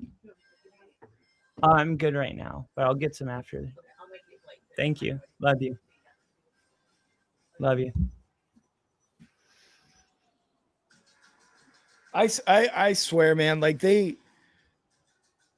I know from what all the players say, like during interviews and stuff, that not much is said, or there's no rah-rah speech in during halftime.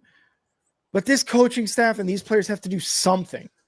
There needs to be a rah-rah speech. There needs to be something, man. Like, this is first drive. Like, I don't understand the Bears. Their first drive, 8 minutes, however many yards, a field goal. Their next 2 drives, nothing. Oh my God. I got to get another drink for this. I'll be right back. I feel you. Jesus. I got hammered during the Broncos-Bills game.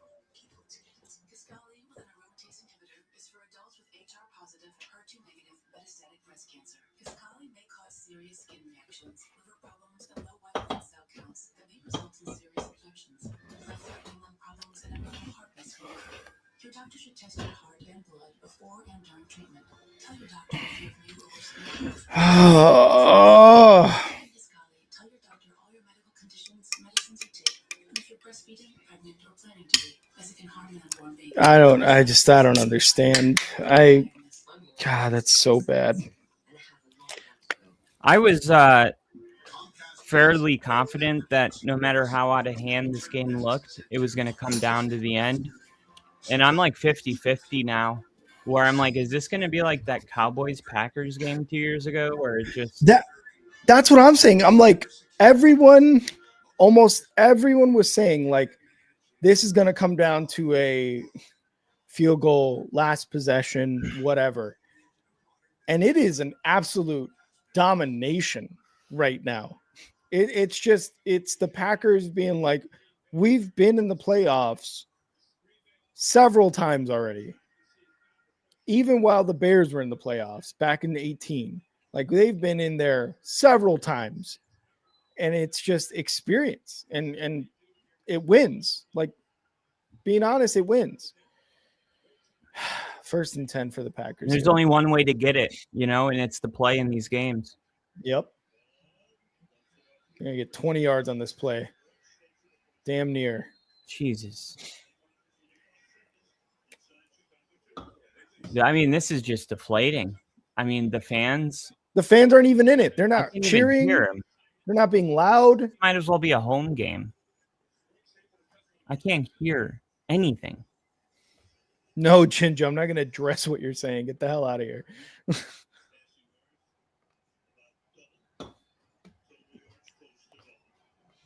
1st and 10, Packers in the shotgun. Going deep, and little too far for Watson there.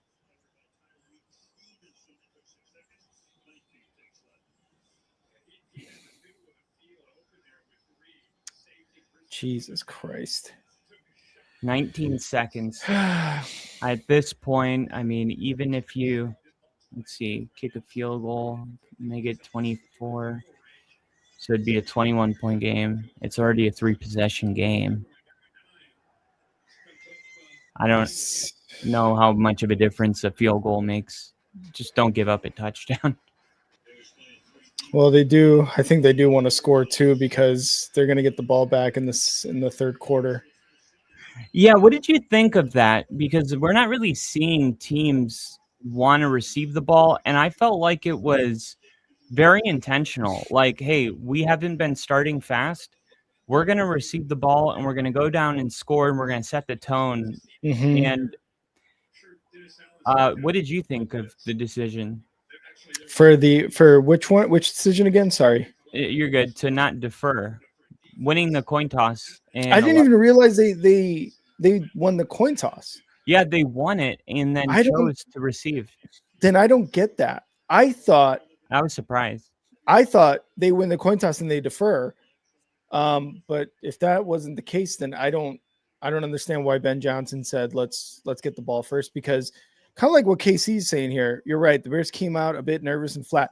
The thing too with the Bears in big games like this, and we've seen that in Caleb Williams, like big games against the Packers, some of his first games in the league, it's just so much adrenaline. Like, he'll overthrow players in like the first drive. The defense will get a little too crazy. There was one point during the Bears Packers game where the Packers were returning a kick and DeMarco Jackson jumped on top of a pile and got a flag. Like we got to settle down, I think the Bears didn't come out flat. I thought they came out, executed really well. Caleb threw the ball really well. And the Packers got a good red zone stop, but like the Bears had a fantastic drive. 3 points. Everything flat. From, I mean, it really wasn't though, because they kicked that field goal from like the 10-yard line. Yeah. It wasn't like they barely got into field goal range and had to. Let's see what happens here. And called the timeout to ice the man. Well, I think that would have been good. No, I mean, when I was watching the game and I had it on, I was trying to finish my laundry, and I saw the opening drive, and I remember what I thought when the field goal went. I said, oh, this is going to be a game. Like, I can tell by this opening drive, like the Bears came to play. It was the decision to receive. It was like super aggressive. And then it was like that script, these offensive callers that have the game script, the first 14 plays scripted, They were all working. And that's why they kept converting on third down, and Caleb was throwing the ball well. Luther Burden was involved. He had like 2 first downs, and yeah, the Packers got like a late stop, but it wasn't like I wouldn't call it flat. You know what I mean? Like a 3 and out is flat. And nope. Oh, no good. Wow. The icing, the kicker. It works. It works. The Iceman cometh again. Wow. Actually, look at the snap. Look. Is it not a good one? Let's see if they show it again. Here, I'm going to rewind it. 10 seconds. It was juggled.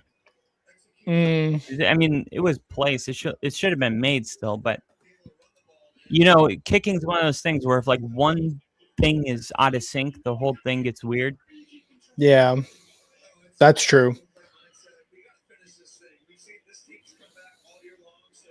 LaFleur said, "We got to finish this thing. We've seen this team. They come back. They're coming back. We're not dumb." Yeah. I mean, they've played twice already. They know. Yeah, and I don't know. I feel like that missed field goal was pretty big because it gives the Bears something when there was nothing. True. Maybe the crowd can be a little lively coming out the gate. You get a 3 and out, score a touchdown, 10-21. All of a sudden, things are happening. But I'm wondering if Ben Johnson couldn't punt the ball in the first quarter. What makes you think he's going to be able to do it in the third quarter? I think because the defense showed some life. Honestly, on that last golden go to go or first and goal to go, whatever it was, they showed he something. Was just waiting for his defense to show him something. Maybe, and maybe he's realizing those decisions are costing the team, and like, hey, maybe I should pivot, and otherwise I'm going to be in a shit ton of trouble with Chicago. Yeah, I was saying at the beginning, like, that there was the 0.01% that annoys me about Ben Johnson is his ability to do cute things, or not cute. I don't want to say cute things because that's demeaning, but creative. Like he does trick plays in. Oh, I heard you say that. And you said 99% of the time you like it. And I wanted to intervene, but I didn't want to push myself in. But I wanted to be like, well, then you're being unrealistic as a fan because you're not leaving any room for like the defense just happened to be the perfect defense against this trick play.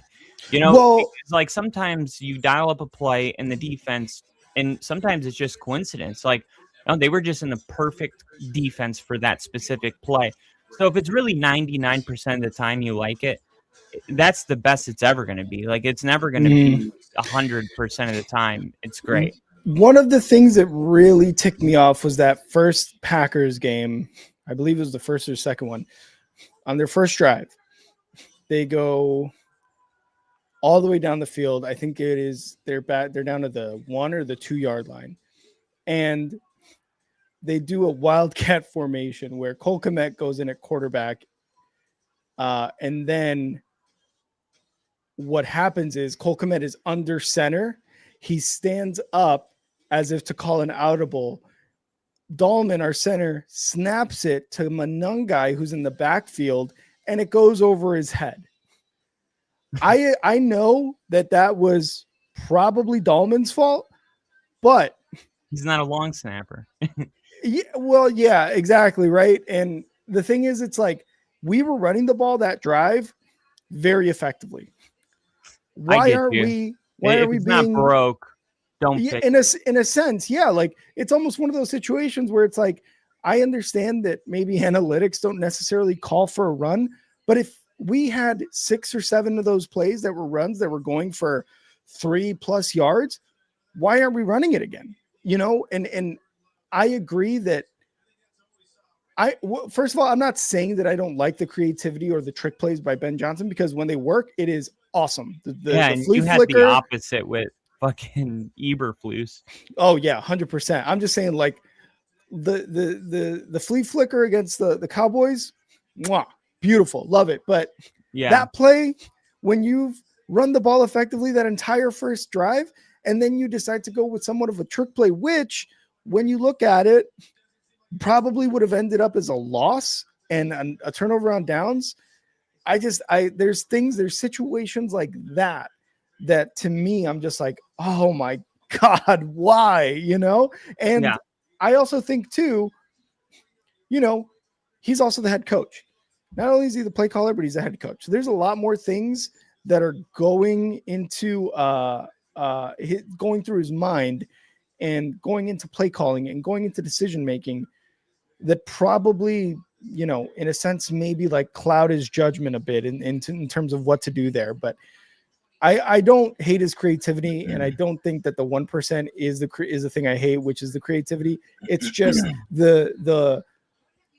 it's the lack of like understanding that the obvious play is more than likely going to work because it was working that entire time. That's just again, that's just me. Yeah, the thing that stands out to me the most is that Chicago comes into this game third in the NFL in rushing yards per game, 144 rushing yards per game. The other teams, Baltimore, which always is there with Lamar, but then Baltimore and Buffalo. Buffalo is like so reliant on their running game that it's kind of ridiculous. Like I mentioned this, they're the number one pass defense in the NFL, but it's not because they have a great pass defense. It's because their opponents average the fewest amount of pass attempts when they play Buffalo. Yeah. Because Buffalo is such a poor run defense that people just pound the ball. So it would be very weird tomorrow if Buffalo went into Jacksonville and decided that they weren't going to run the ball. You know what I mean? Like, it wouldn't make any sense at all. And I'm looking at this game and I'm thinking, like, this isn't even the Bears. It's really not. Like, this is not even. It's not like the Bears are being the Bears and the Packers are just better today. It's like the Bears are being something entirely different. And I think it's not to beat the dead horse with the fourth down thing, but that's a great analogy for the way this game's being called. I feel like from the moment the Bears were down 4, this game has been called like they were down 21. Yeah, and, going 4 down fourth, yeah. And also not really running the ball. I want to see Kyle Monangai. Where's Monangai? I mean, he's had a couple good rushes, but he's been stuffed on a few of those. But that can't just be like, all right, I agree. we're done. I agree. And I think that has got to be something because, and Sean talks about this all the time, like you have to be very intentional about running the ball when you're losing because everything in you is going to not want to run the ball because you just can't afford another 3 and out. And the easiest way to get one is to run for no gain on first and second down. And now it's 3rd and long. Yep. But if you can get the run game going, then you can get the identity of Chicago offense back because this has never been about Caleb Williams throwing the ball. If it were, he would have cracked 4,000 yards. It's about running the ball for 180 yards per game. And this is very similar to like what's going on with Jacksonville with like, we're going to play really good run defense. You have these identity things that's like, this is how we've won all year.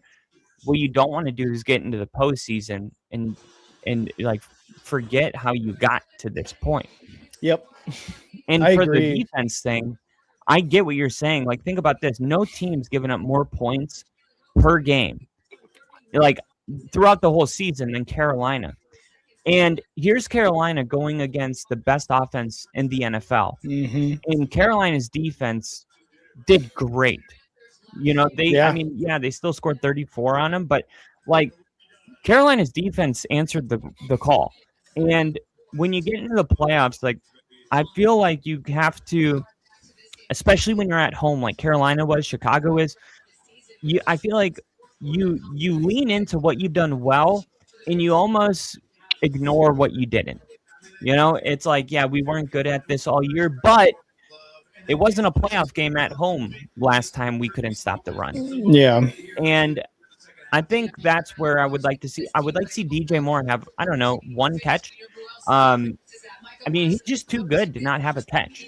And yeah, the running game really needs to open all. The running game is like, it's weird to be down this much and think, what's the best way Chicago gets back in the game? Obviously, they get some 3-and-outs. They get at least one turnover, and they get the running game going. And they cannot come out here thinking that there's 5 minutes left in the game. Yep. Because if they just score 14 points in the third quarter, think about it. Last time this game happened, the Packers scored 14 points in the second quarter, and the Bears scored none. So it's not like it's not possible. This happens all the time. And if the Bears put 14 points up to Green Bay's 0 in the third quarter, then all of a sudden it's 17-21 going in the fourth. And like, you just have to remember, like, this is not some astronomical thing that we can't come back from, and we need to call this game like a regular team. Like, go out there, not like it's 0-0, but go out like it's 0-7 and you're down 7 and call the game like that. Yep. 100% couldn't agree, because, and that's what, like, I go on Bears Reddit all the time and they're like, can we tell Caleb that he's down 2 score and there's 6 minutes left in the game in the first quarter on their first drive? Because that's when it just seems to be like everything clicks. The passes aren't batted down. The play calls are executed perfectly. It's just these first halves, man, where it is a disaster. And coming into this game, I was like, as long as we play a close game, I'm happy. I love what the Bears have done this year. The offense has been amazing, better than it's been in a really long time, since probably 2018, since that Nagy year. It's hard to keep the perspective though when you're playing the Packers, like, and that too. It's like, man, the rivalries here. We hate this team. They're a 7 seed. We're a 2 seed. Like, you can't have a moral victory against a division opponent. And also that too, because I would love to win this game, but I would love to even more so make it a game. I want them to show out in front of the home crowd for the first playoff home game in forever. And if they lose and it's a heartbreaker and it's a 3-point game, it's a 2-point game loss, okay, I can be somewhat satisfied with that. But I want to beat the shit out of the Packers. I want to beat them, especially in the playoffs. And I want them to look good. I want the offense to look way better than whatever the hell's been going on out there right now. And that's what all Bears fans want. If we win this game, sick. I would love to win this game. If we win a playoff game in Ben Johnson's first year and Caleb Williams' second year and first year in the playoffs, awesome. I would love nothing more than that. And whatever else after is gravy. The fact that we won the North is ridiculous. And that's with going 2-4 in the division. Yeah. But this is just a bad showing. And it seems like every single year that the Bears are in the playoffs, 2018, 2020, and now 2025, 2026 technically, they just do not ever look like they are up for the challenge of a playoff game. They look flat. They look like it's the first football game they've played in 5 years. It just never looks good. Like, it never looks good. They never live up to the potential of the offense scoring points. And it's just infuriating, man. It's just so bad. Like, first half passing yards for Caleb is 78 on 8 for 17. Like, what and are we Love doing? only has 139. The only reason he's got 3 touchdown passes with only 139, you must think, oh, well, they ran it for 150. It's like, nope. And it's like, field position. That's it. Yeah. So, and like you said, that goes like into the fourth quarter play calling, or fourth down play calling. I think if they good kick, if they keep the I guess good kick. I don't know. I think they wanted him to return it, but no, they keep the perspective that like we kind of gift wrapped all their points. Maybe let's not do that and see what happens. But yeah, if they run the football, take one bite at a time, get this thing down to a reasonable game in the fourth quarter. This third quarter, I mean, this is everything right here. It's either going to keep going the other way or it's not. But Like, this is a huge game. And look, last year we were the team that got blown out by Buffalo, and it just kept getting worse in the second half. And, Yeah. Look where we're at 1 year later. Yeah. No, 1 seed with the first round bye. That's lovely. Yeah. That's where Chicago's headed. No matter what. Come on. Get him. Oh, I thought it was going to be a strip sack. Oh. That's not a flag, Jaquan. He was out of the fucking tackle box.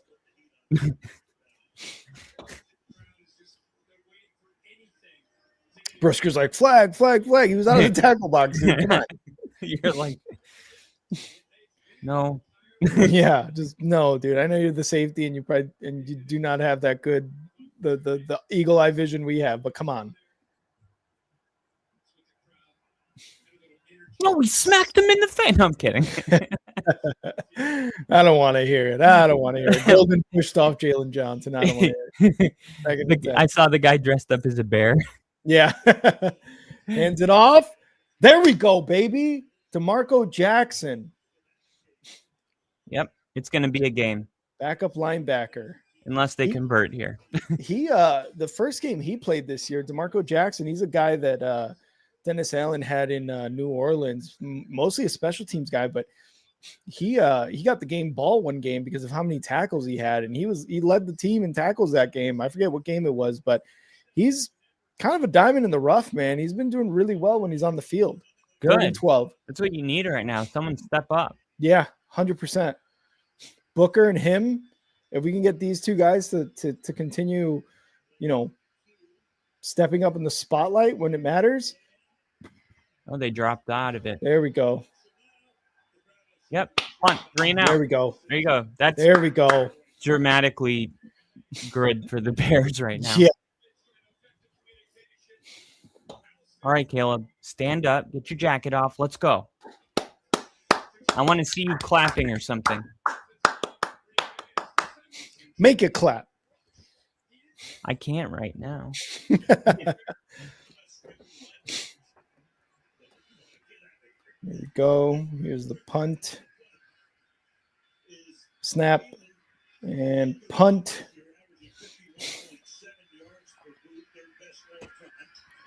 Duvernay fields it at the 30. Gets to about the 37-ish yard line.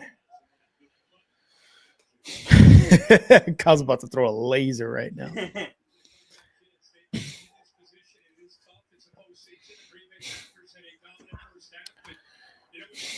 Come on. Coach, I'm ready to play.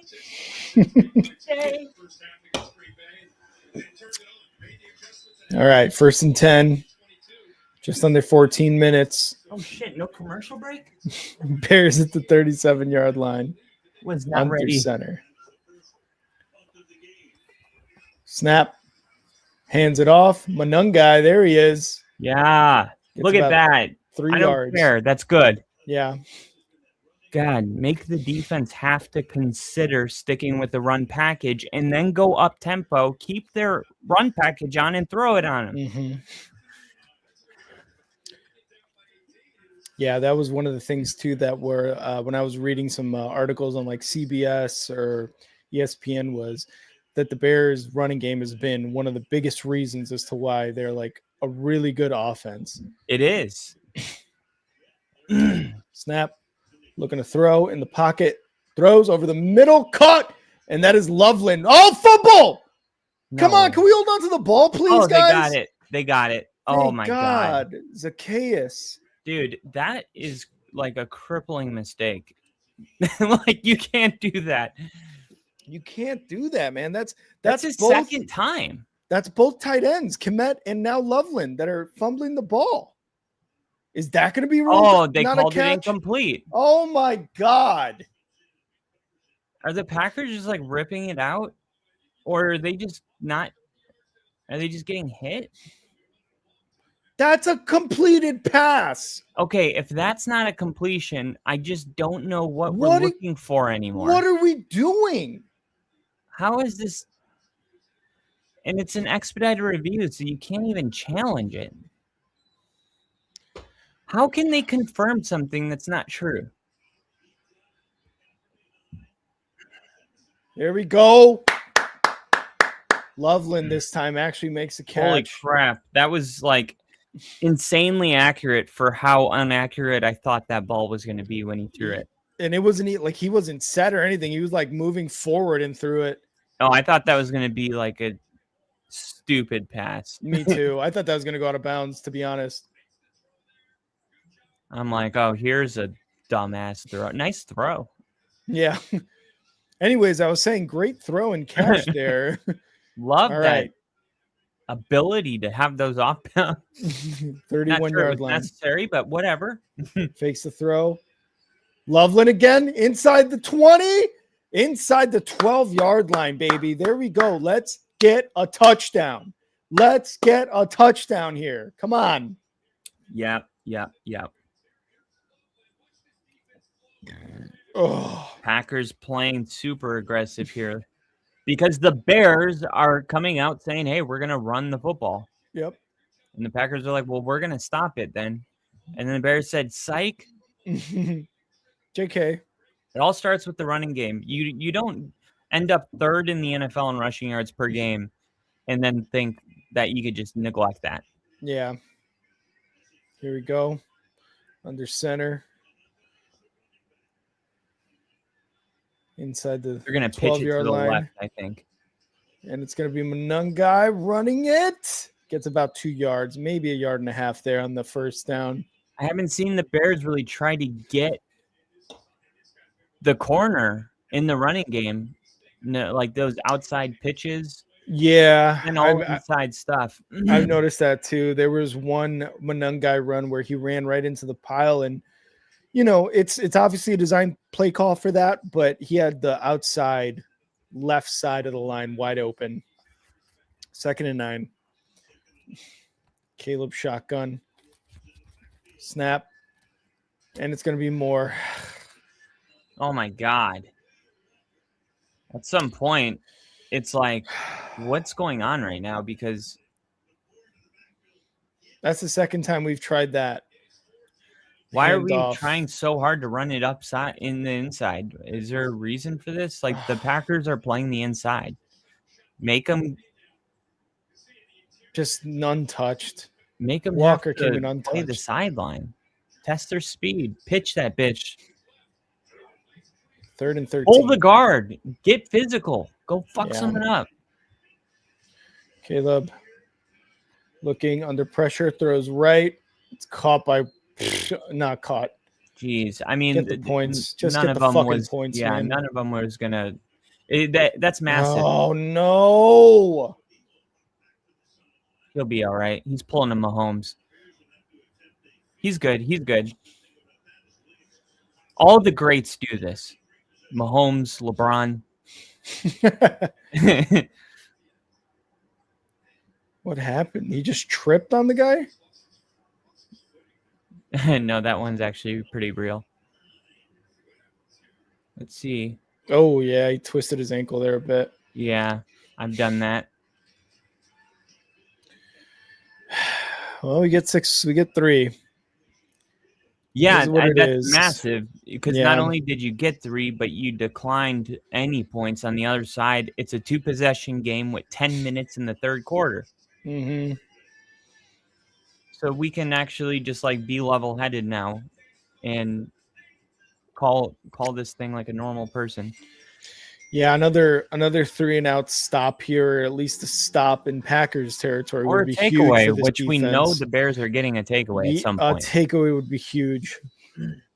I think that's why he has the confidence to go for it, is because, when you look at the end of the year and you go, like, we have the most takeaways in the NFL, you start thinking, like, hey, we can afford a couple of these to go sideways. But yeah, I don't like the call, but maybe that's part of his justification for it. I think it could also, it's also wishful thinking because Love does throw interceptions at like crucial moments, and we've seen that in playoff games. We've seen that in big games during the season. Yeah. But there's something about him this year, or at least against the Bears this year, where he's thrown one interception in that first game and he kind of got it out of the way. and they ended up winning that game, obviously, right, on an interception by Nixon. But I don't know, man. It's like this game so far, that first half, and obviously there's an entire half to go, but I don't know. I don't know if we're gonna get that from Love this game. I think we're gonna have to create something. I hear you, because look, whatever it is that you do really well going into the playoffs, like it's gonna be the talking point all week. It's like, hey, like these are the keys to victory. Number one, we can't have turnovers. We can't have them. We got to protect the ball. We got to throw good passes. We can't take any risks. I would rather punt it than throw a 50-50 ball. And you know, that's just been like pounded into his head all week. 100%. And you know, I don't know if he's, even when he went against the Cowboys that year that they basically dominated them. I think that was the year that Trayvon Diggs had the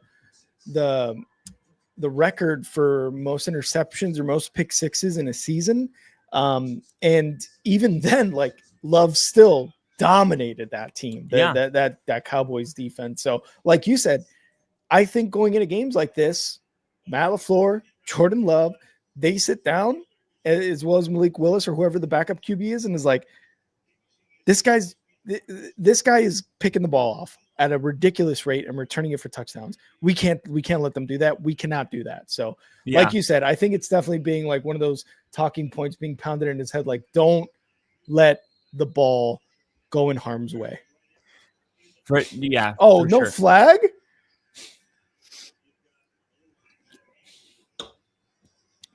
Little extra hit there by the Packers. Why does everyone look concerned instead of fighting?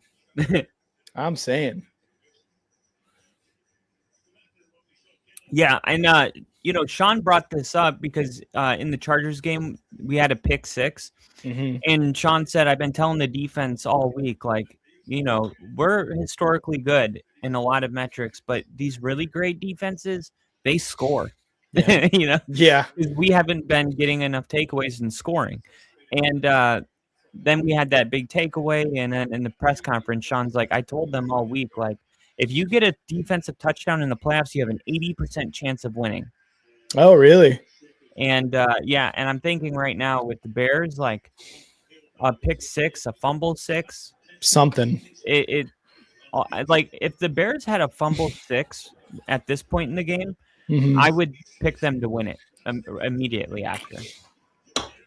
I hope that is the case here soon. Like, if you told me it was going to be a 6-point game in the third quarter, I would take the Bears to come back and win. 2nd and 9. Love gets the throw off to Watson for about 7 yards. It's going to be 3rd and short coming up. Okay, come on. We need to stop here, boys. Come on.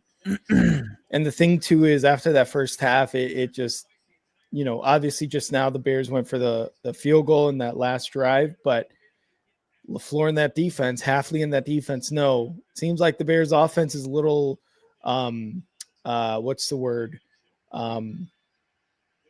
Flustered? No, not flustered. It's like when you need to make something happen, they're desperate. Desperate. Yes, they're desperate for a big play, or they're desperate to keep drives going, so they're going to go for it on 4th down, so we have to take advantage of that. I don't think Oh my God, stop falling down. There we go. Why wouldn't you just run it? I thought he was going to run it too. I thought we were fucked there. I honestly thought he was going to run it for a 1st down. A little too content to throw that away if you're a Packers fan. Yeah, 2 3 and outs. If they do decide to go for the punt here, I'd be a little nervous as a Packers fan. If Luther Burden gets 13 more receiving yards and Josh Jacobs gets 5 receiving yards, I'll win some money because everything else is already hit. Nice. I also need Luther Burden to score a touchdown if possible. I'll try to get my guys on it. Thanks. That's why I brought it up. Bears are going to start at their own 18 or 19 after that punt. Also, I need Caleb to go under 205. I can't guarantee that. I need Love to go under 222. I thought there would be a lot more running and a lot worse weather when I played. I thought there was going to be snow for Not this even game. windy. It's a little windy. Not much. I mean, when you look at the flag on The the field kicks. goal thing, Yeah. I think the announcer even said it. He was like, "It's not moving much." It was the first field goal though for the Bears where they showed the American flag. I think that was also above like the very top of the stadium, and it was like moving. It was moving. Oh, was But it? Oh, yeah, so maybe it's not necessarily too windy calm down by down. the field. Yeah. Maybe the Chicago gods were like, Mhm. "Hey, chill out. Hey, We got we're 3.5 hours. We waited 10 years for this 3.5 hour window." exactly. They're like, we'll be nice, I guess. It's been like historically the warmest like winter in Colorado. Like their average December home game temperature was like 65 degrees. Wow. Like, it was 70 degrees like week 17. What? Yeah. That was 2 weeks ago. I know. And the thing is like What? people don't know that about Denver. Like the weather is insane. Like when I lived there, it would be like snowing and then 70 the next day. That's insane, Like dude. people everywhere I've lived in a lot of different places, and everywhere I've gone, people say the weather's so bipolar here. And Everywhere you go, it's the same. it's Yeah. like, yeah, that's weather, but like Yeah. in Colorado, it's like, no, you guys can say it. Like it is Yeah. like truly like different seasons by day. I mean, Yeah. it is so weird. I always do think it's funny when that's said. It's like, if you don't like the weather and blah blah blah, insert city here. Wait till Just wait 10 tomorrow. minutes or wait 10 Yeah, minutes. wait 10 minutes. Yeah. Which is I'm like so dumb. I mean, in Washington too is like the most consistent weather I've ever seen. That's It's true. like, tell me what month it is, and I'll tell you what it looks like. Yeah. Yeah. Oh, January, cloudy, more than likely some rain. Snow? Yeah. Good Yeah. luck. July, 15 hours of sunlight, not a cloud in the sky, 72 degrees, low of 55. Exactly. Besides that one time it snows and that one time it's hot. I will say, moving from the island to the mainland, there's a big difference. Oh, I bet, because there's like, not that water to regulate Yeah. the temperature. Caleb over the middle, Burden. Yes. Let's go to the Needed 44. Needed that. Let's go, baby. Come on. I need Roma Dunze now to have a 15-yard reception. Can we do it? I don't know where Rome's been. Nowhere. He has 0. Yeah, he's got nothing. This is his first game since November, though, too. So I think not an excuse. I'm kidding. I would tend to agree with you. I'm not even sure if he's been out there. I don't recall seeing him that much. I saw 15, and there's DeAndre Swift for about a yard gain.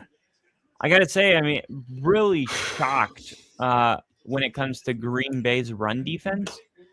Yeah, it has not been like, especially since Micah Parsons, when Bo Nix like broke his freaking ACL, which apparently was said by Ryan Clark, and people were like mad about it. And I'm like, well, you can't even say what happened. Yeah, I was like, he's a player. He would know better than all of us. Like, there's doctors and then there's the players. Yeah, I'm like, the phrase "break your ankles" like wasn't always a joke. Yeah, like, I've gotten my ankles broken on the court. Like Swift go on the outside. Oh, right, baby, 7 yards there. Like, yeah, because like I've been on the court where I've like sprained my ankle so bad because somebody like just got me, like faked me out and literally tried to correct yourself, and then you're fall down and your ankle twisted, and then like people start using that term so lightly, and all of a sudden when you use it in its origin, people are offended. Yeah, you're like, no, this is actually an injury. Yeah. It's not just a way of saying things. There we go. Swift, or I think that was Manungai up the middle. Yes. First down. I like it. And there's a flag. He jumped on the pile. Yeah, bitch. What's wrong with jumping on the pile? I'm saying. Is that a penalty? I think so. When did that start? Oh, maybe. I wonder if they had blown the whistle and then he jumped. Oh, that's a big one. Yeah. Oh, wow. Unnecessary roughness. I got to say, I hate the call. So that is exactly what DeMarco Jackson on that kickoff return by the Packers did. Watch, you'll see him right there. He's moving the pile. That's what he did, and then they flagged DeMarco Jackson on for that as well. Now, I think they shouldn't be able to flag it if they listen if the whistle wasn't blown. If the whistle's not blown yet, then the play's alive. Yeah, I think the whistle was blown, though, because he was being pushed back at that point. Yeah, I have the volume kind of low because I don't want it to go under my mic, so I can't really. But Isaiah McDuffie is hurt, which is kind of the big thing. He's a significant contributor on the defense. He's always near the ball, disrupting plays, making tackles. I think he's the leading tackler. Was he the one on the ground there just now? Oh, okay. High energy, flies around the field. Nixon jumped on the pile at the end. No, it wasn't Bo, KC. He's watching to see who he's gonna play next week. Because you guys play what the lowest seed that remains in the AFC, correct? Yeah. So my goal is that New England, Jacksonville, and Pittsburgh all win at home. So you could play Pittsburgh? So we can play Pittsburgh. Yeah. That would be the easiest matchup, I would say, because you guys would dominate them on defense. It's the playoffs. People said that about the Panthers. It's I think we would, but it's kind of weird because you just never know. Yes, you're right. You can always get them at their best, and you're just not at your best that day. And then the break, you take some time off, and sometimes it's great, sometimes it's not. Yep. Rest versus rust is always that conversation. And I don't know, I've never really looked at the numbers, and numbers are always probably talked about when it is time for that one seed who had the bye to play the game. It's like one seeds who had the first round bye usually are blah, blah, blah, and blah, blah, blah with this winning percentage or losing percentage, whatever. But right. I don't know. Well, I know since the 7 seed came in, every Super Bowl is pretty much the 1 seed versus the 1 seed, or the 1 versus the 2. And I think the biggest advantage of the 1 seed is not even the rest or the opponent. I think it's the elimination game you don't have to play. I think that in the home field too.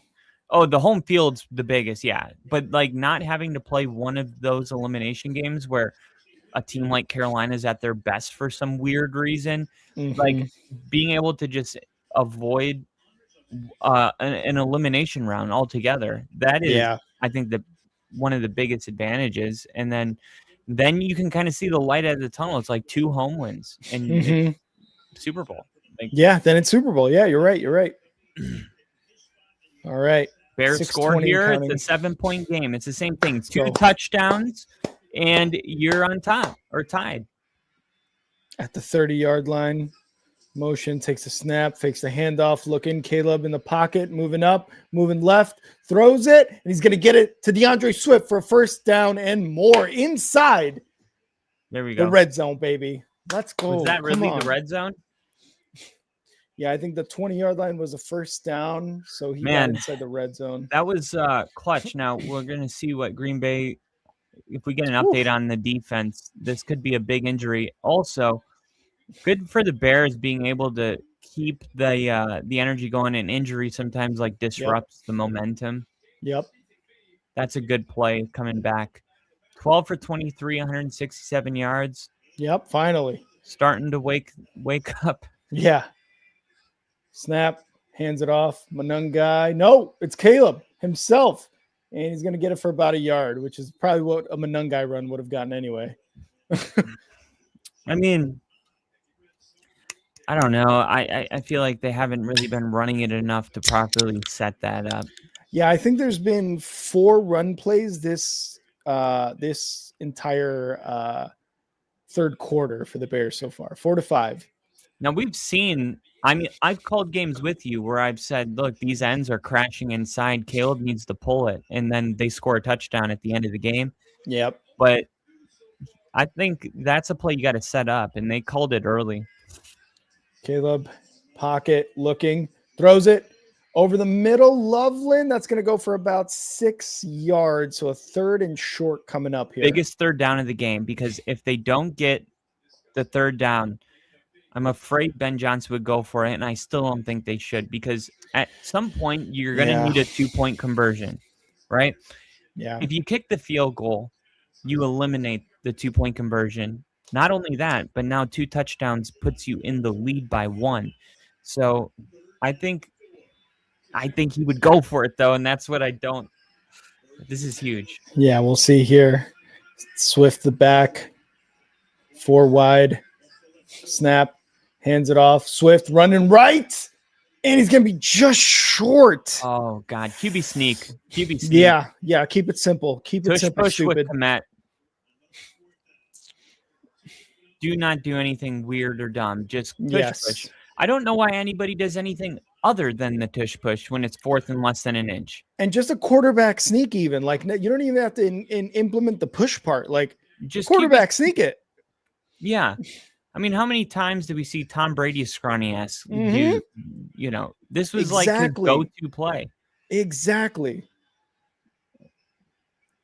You're going to run it with Monungai here. God, nope, I don't it's like going to it. be... Why? What are you doing? This is what I'm talking about. What the fuck?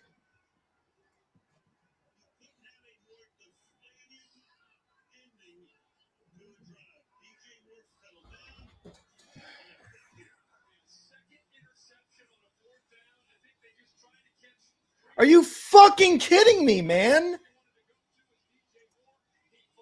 Run the ball. This is the 1%, dude. This is the 0.1% I'm talking about. Is like, you're not going to lose yards with Monungai on an I formation, bringing Komet in to crash the line. Like, oh, fuck.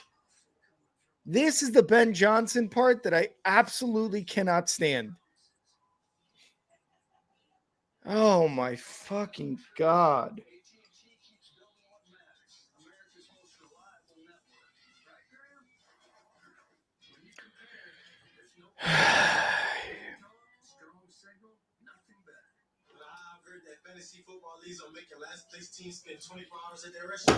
I can't fucking believe this, man. Make the playoffs just to look like a bunch of fucking idiots that did not deserve to be in the playoffs.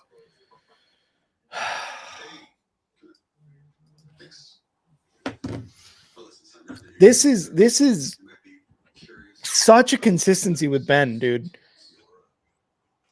Just run the ball up the middle for fuck's sake. QB sneak, tush push, jumbo package for a first down. Can we do something? I cannot believe that. That's 2 interceptions for Caleb. No touchdowns. No touchdowns scored through 3 fucking quarters with this fucking team.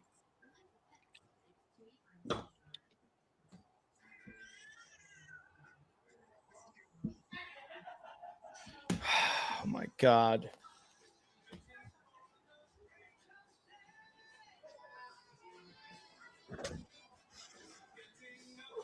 This is so deflating.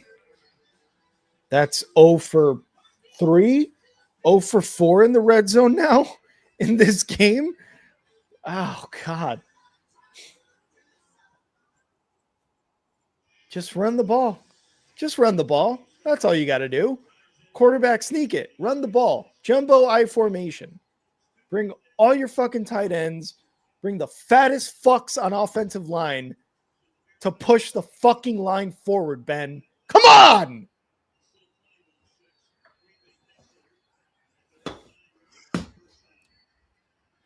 Still a 2-possession game, and you got him pinned deep.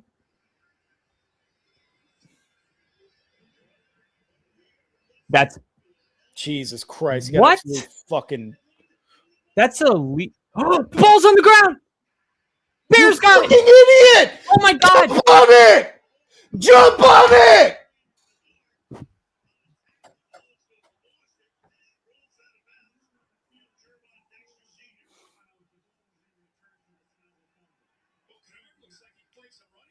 Oh my God. Just jump on the ball. Holy shit. Stop trying so fucking hard.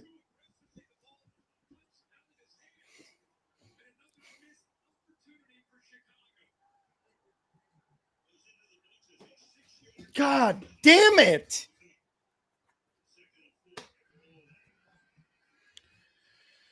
Oh, God.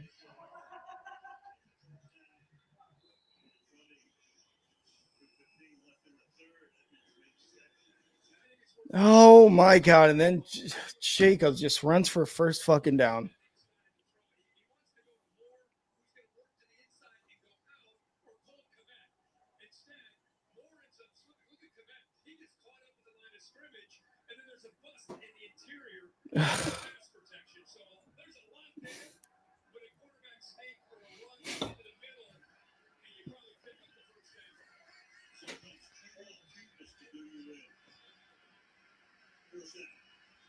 First and 10.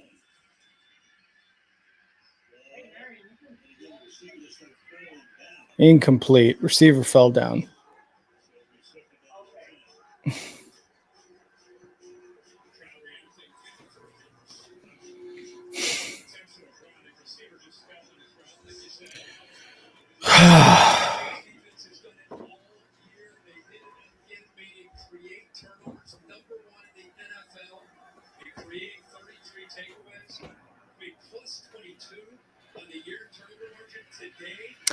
This is so infuriating of a playoff game. Oh, my God.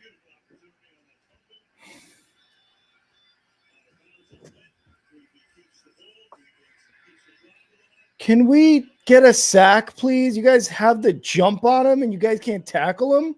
Come on.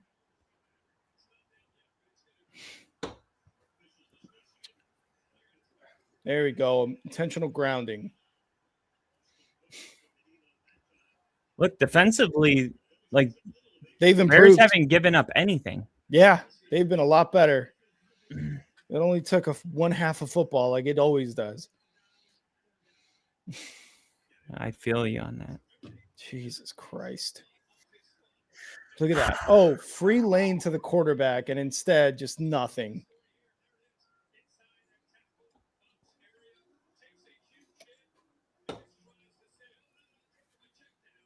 I love how the Bears is in all caps and the Packers is in all lowercase. Yeah. And if you notice the thumbnail too, it's Jordan Love a lot shorter than Caleb Williams and the Packers logo a lot smaller than the Bears logo. I think you guys know who created the thumbnail here. 3rd and 20.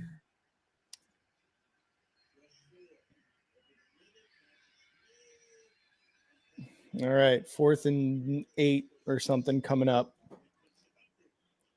They'll happily punt this. Mm-hmm.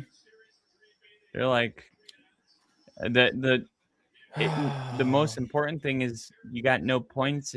We took the rest of the third quarter, and now we're putting you all the way back. Which, if you're Chicago, you have to keep perspective. Like Green Bay's content with what's going on, but like it's a 2-possession game. Mm-hmm. Like, I've seen my team score 33 points in the fourth quarter to win. Mm-hmm.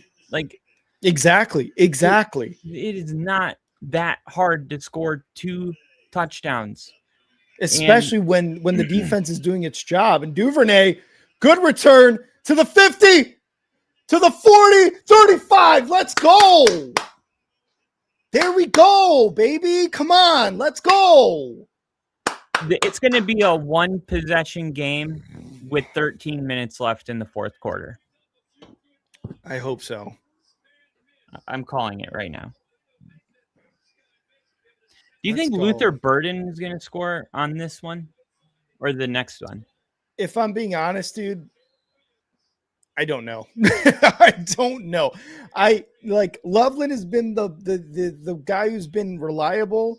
Komet is fumbled, and yes, Loveland fumbled. Technically, not a catch, whatever. Rome is nowhere to be found. DJ Moore, he fell. He's had 1 carry for -4 yards. He's had maybe 1 or 2 catches for probably less than 20 yards. I don't know who's going to score. I really don't. Shotgun, Caleb, snap, fakes the handoff, looking, rolling right, throwing, and it bounces off the ground, or he caught it. Oh, he caught it. Okay. Might be fucking Durham Smythe who scores a touchdown.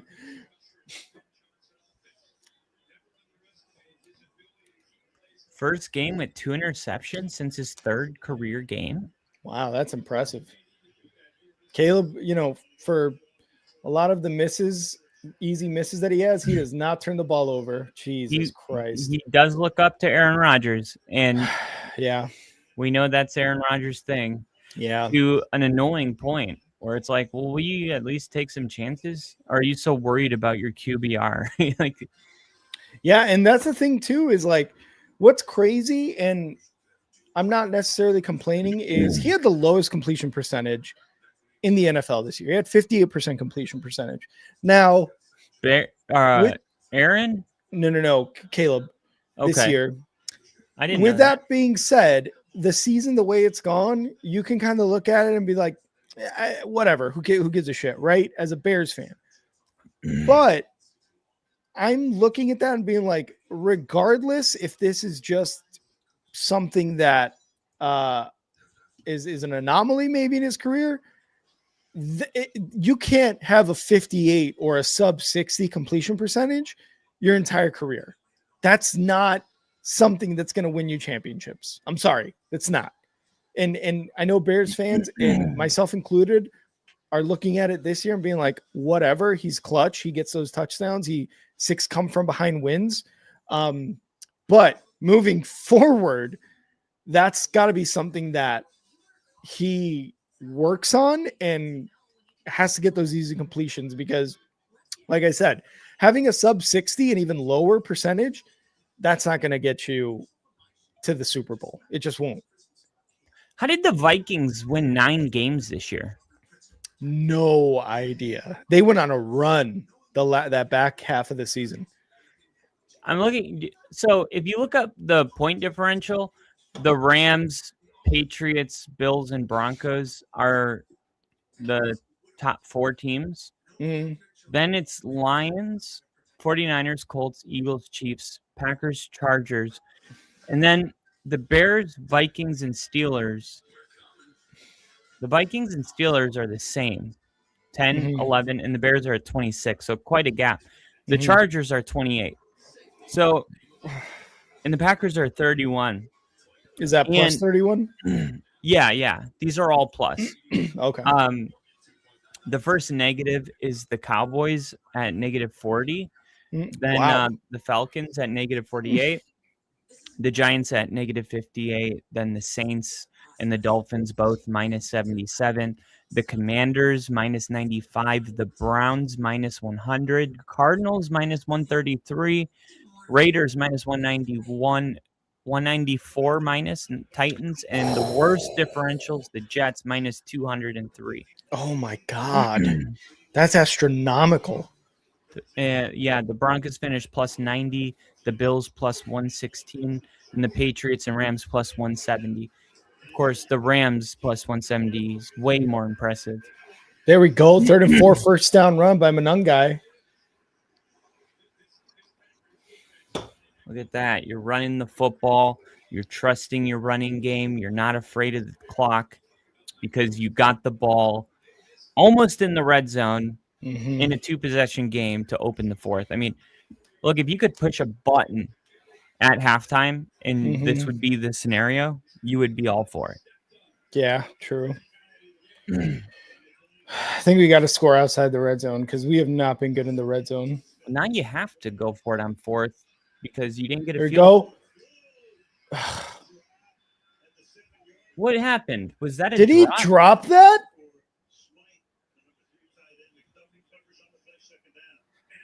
Please tell me that was a knockdown.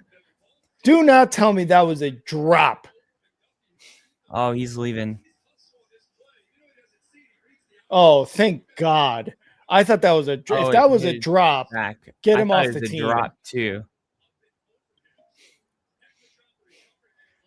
Yeah, because you didn't get the field goal. Now you kind of have to start thinking about There he goes. Williams overthrew Rome. Oh my God. 3rd and 10.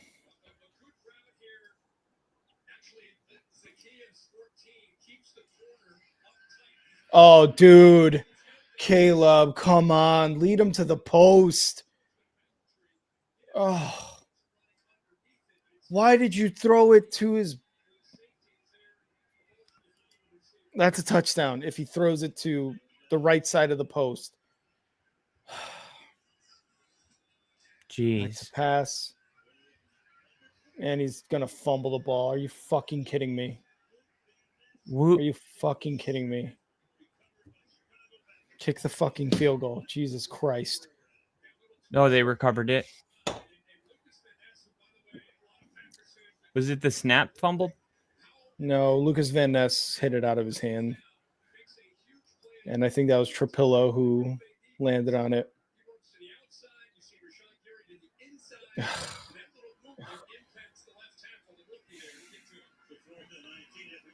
Snap, hold, kick is good. All right. That's big. Oh my God. Big. I can't believe the Bears have only scored 9 points through 3 quarters and 2 minutes. To restart this. That's Jesus Christ.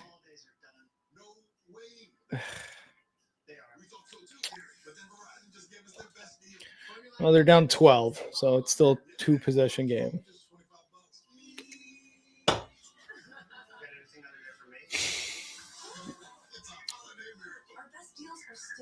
Jesus Christ, man. I don't. And here's the thing too, like Ben Johnson's play calling in let's get that 4th and 1, less than 1, 4th and less than 1 situation. Should he have ran it? Should he have QB sneaked it? Yes. What I'm afraid of is like something like that happening again in next season and him just kind of losing all his spark. And Kyle is gone for the sack, but I just I don't want the creativity and the 4th down going for it from Ben to just go away. I just wish that in certain situations, like the one we saw in the last Bears drive, where it's a 4th and less than 1, to just run the fucking ball up the middle, quarterback sneak it, like some very just easy plays that if the defense stops it, then shit, it is what it is at that point. But when you go for passes with a guy in Caleb's face who busted through the offensive line, through the protection, and it goes for a turnover, it's like, what are we doing, man? Just run the ball. Just run it. So easy.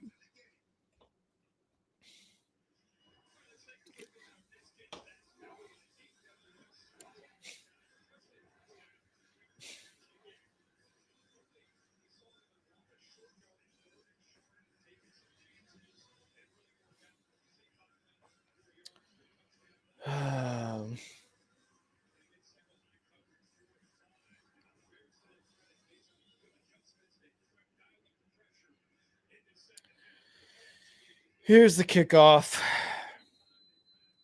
You and me both, Lily. You and me both. And now there's a flag on that kick because Cairo, it landed outside of the 20-yard line.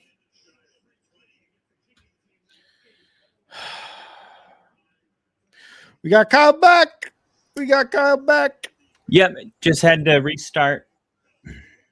And the Cairo kick lands outside of the 20-yard line. So bald his whole life, hair after retirement.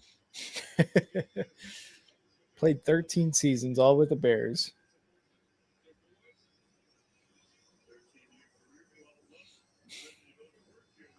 Can I just hate the Packers?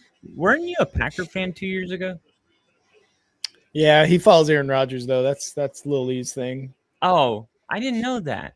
Yeah, I didn't know that either until he was rooting for the Steelers, and I was like, "Wait, aren't you a Jets fan?" He's like, "No, I just love Aaron Rodgers," and I was like, "Oh, okay, gotcha." Jacobs. I think that's actually the key to the Bears' success in the second half, and the key to the Packers' failures is that there we go. The game felt like Jacobs was going to have a monster game when this game started. Not so much. What's the? There's a flag. Illegal formation on Green Bay. Tell me when the penalties declined.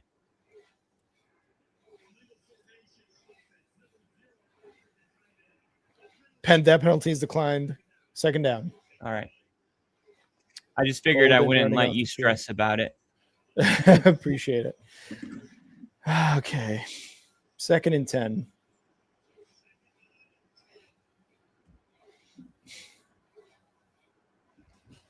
All right. I can hear the Bears now. Yep. They need to get louder, but man, much louder. Yeah. They'll get there. They need another big stop here.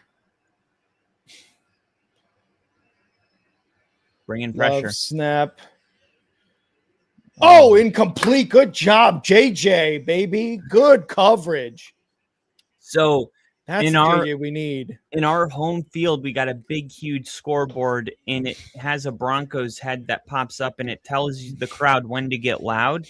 Love it. And Sean told all the fans, do not follow the Broncos head, because the Broncos head doesn't tell you to scream until the quarterback gets to the line of scrimmage. We need you to scream when the quarterback's going in the huddle. Yeah.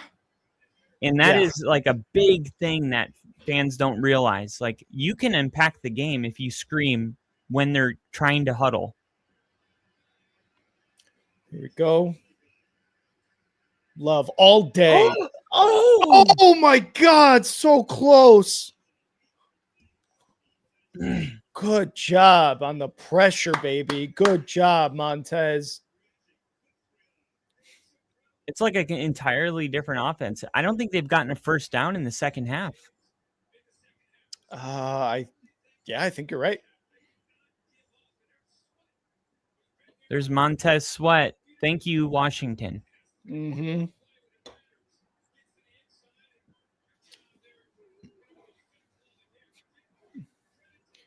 Yeah, everything you want's right in front of you. And I think they're trying to figure out if this is a fumble. No, it's going to be intentional grounding.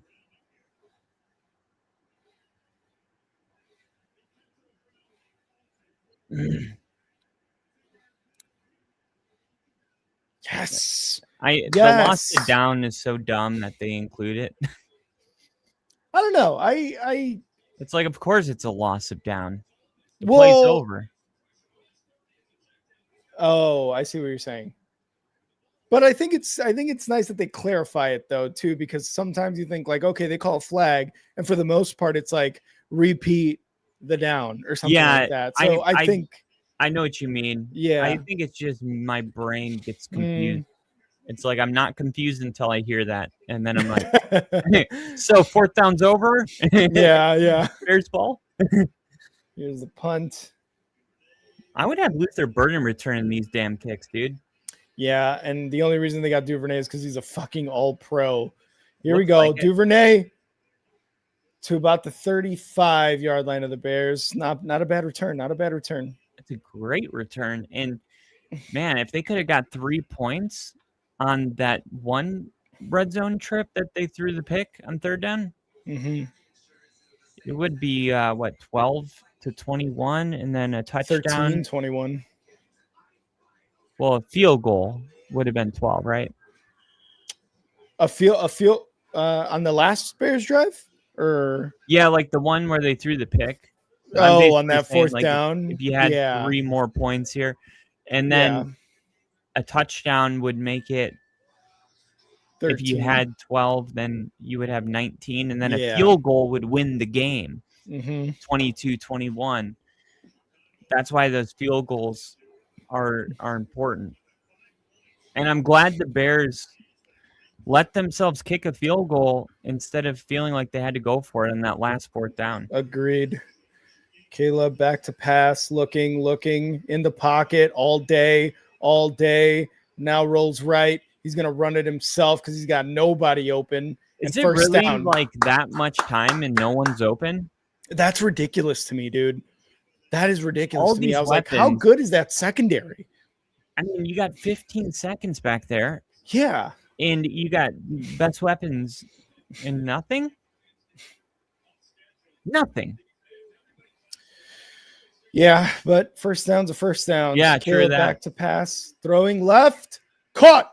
And it's Colston Loveland again, baby, at the 35-yard line of the Packers. Just like likes that. his tight ends. Thank God, because I'm like, how do we have a two-headed monster with Kmet and Loveland, and we're not getting them more involved? Right. And Loveland has been an absolute monster. There's been a heavy focus on Adunze and DJ Moore. And Yeah. if I was Halfley, my focus would have been all week on the tight ends. Yeah, especially Loveland. Fakes the run, throws right. Are you trying to get it to Adunze there? Now, he had a neck injury, right? Because it looks like he's wearing a brace on his neck. I believe so. I thought it was something else. Not Was it entirely a collarbone or something? I think so. I'm not entirely sure. Maybe 11 and a half minutes left. 2nd and 10. It looks like he's wearing a neck brace. It looks like it's really thick there, unless it's just Yeah. to warm, but I've never seen him Maybe. wear that.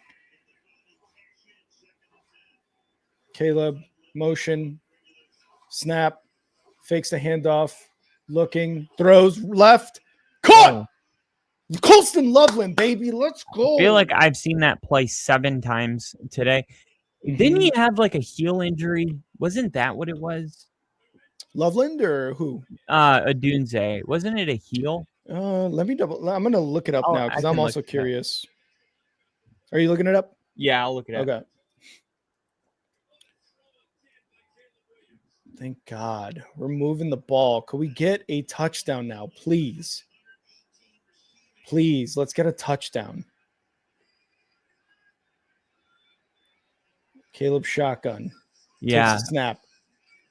Throw in the end zone.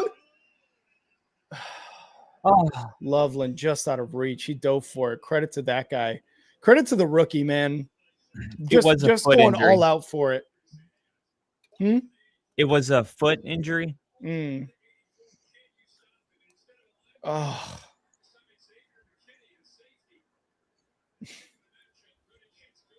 KC, I zoomed in on the shirt. I don't know if you saw it or not. Wow, first rookie tight end to go 100 plus receiving yards in a game since 1988. What? Quick throw, right side, got nowhere. Caleb's going to be a blocker. Luther Burden? No, it's Swift. Sorry, 7-8 yards up the left side. There we go. Almost lost the ball, it looked like, at the end. I thought so too. I thought he was going to bobble it. Dude, after a play like that, I'm just leaning on, like, Swift is feeling it. He's feeling it. That was all him. That was literally all him. 3rd and 3. 3rd and Come 3. Can we Come get on, let's Swift score before outside? 10. They won't go outside. Swift! Yes. Touchdown! Yes. Let's go, baby! There it is. Let's go! That's how you feed a hot hand. There you go. I think they might go. Look at the Packer fan just looking at the Bear fan that's celebrating. Yeah. That is just so real. There we go. Finally. Looks like Zacchaeus is wearing that big neck thing too. Oh, is he? I didn't even know what that. Maybe it's like a new warm technology. Something. Yeah. Thank God. Thank God. Now defense has to keep it up. And it's good. 21-16. Let's go. Let's go. I love playoff football because, like, it's just like when those jerseys get white. Yeah. It's just like, I don't know. It always reminds me of the cheese. He's great in the cheese. I love that. Oh my God, that's awesome. It's confident. And well, it all started because Caleb volunteered at that Thanksgiving. What? Oh, no, it was DJ Moore when they beat them in week 16, I believe. It was Caleb. It was Caleb. He was handing out turkeys or something. No, that was after that game, I'm pretty sure. It was the day after. And he was wearing like a cheese grater hat. Was he? Here's the image, and it's so funny because it's not like what you probably think. It's like so obnoxious. I love it. Image. Here.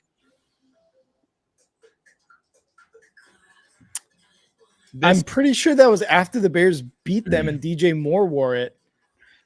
This was after the Bears beat them, but that's Caleb Williams. Right. But DJ Moore wore it in the after in the post game locker room speech by Ben Johnson. Oh, so you're just talking about who did it first? Yeah. I'm sorry. I thought that's what we were talking about. Like who wore it first? Gotcha. Oh, not really. I didn't know about the DJ Moore thing. I was just saying Caleb. I mean, as the franchise quarterback, like it's gonna start a trend more than DJ Moore could because he's just the most influential player. But like that was DJ Moore wore it in the locker room. That was 2 weeks ago. Yeah, I think, did they play on Black Friday? They did, but that wasn't Black Friday. This was 2 weeks ago. This was December 21st. Yeah, exactly. There you go. Okay.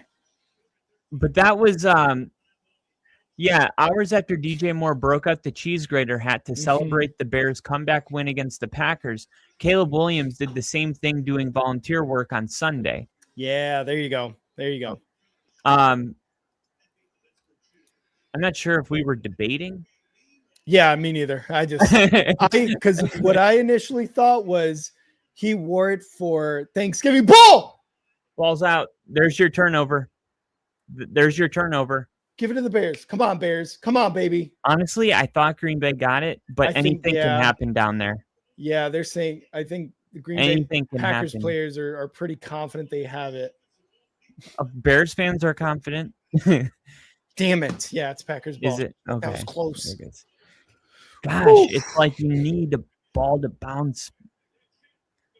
How many times are you going to turn the ball over and then not get a turnover? I mean, you had the fumble that the guy couldn't jump on and it went out of bounds. Mm-hmm. Look at this. You got 6 Bears in the area. Punch. I know, dude. That's why I was like, oh, it's Bears ball. But, man, good job on 27 of the Packers He fumbled it, so he was like hyper aware of it. Yeah, that was Jacobs on the return. That's wild. That was Jacobs? Yeah. Snap. Love going to hand it off to Jacobs, and he's going to get about 2 yards, and there's a flag. How is there a flag that quick? Wow, the Cubs just got Alex Bregman, third baseman. Shut up. Holding. Let's go. I always think it's so weird when there's that quick of a handoff and there's holding. I'm like, you broke the rules that quick? That was literally less than a second and a half. It's like, how impactful is your hold at that point? You know? Yeah. How obvious is it? Yeah. It's like usually the running back's already passed you and your hold was for nothing anyway. Love back to pass, quick pass, left side, and he gets about 9 yards there. Yeah, he's still wearing that diaper. He loves the diaper, dude. Is that Dobbs? Dobbs, he wears it every week. And I was thinking about this the other day. I was like, people laugh about it because it looks ridiculous. And I wonder, though, like, as a player who played wide receiver, I wonder if, like, when you get hit, it's totally different with that on. Oh, yeah, true. Like, I wonder if it feels so much better. I wonder if it feels different running a route, too, and, like, jumping up for a ball, running a route, cutting. Because that's extra weight. Well, a little bit. Oh, come on, guys. Dang. I was thinking the helmet's pretty heavy.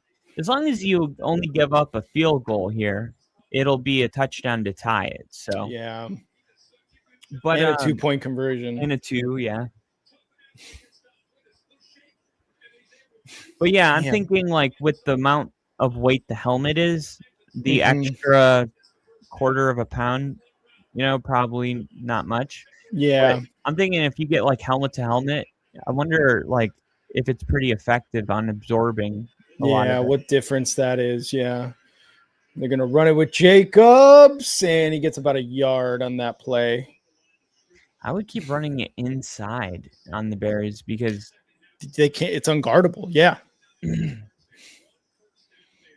2nd and 9, under 8 minutes left.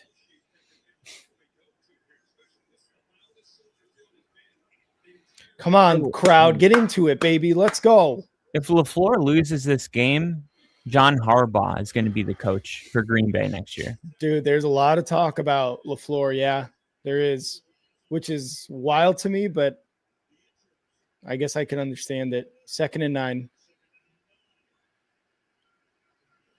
That's a delay. Come on now.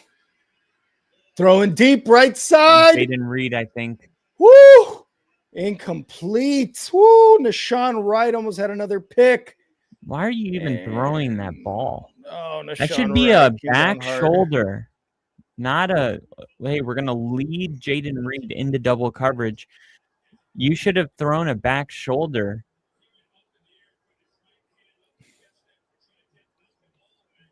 Why are the Bears booing? I don't know. Oh, that's offensive pass interference. I mean, I guess if you slow it down, but it doesn't look like. Oh, never mind. They're hand fighting. Jumping. I mean, that just looks like a football play. Oof. Yeah, they both had a hand on each other. But, oh, man, he came down hard, especially on his head. So hard. Oh, so hard. You got back up pretty quick, but he's probably going to have to go into the tent.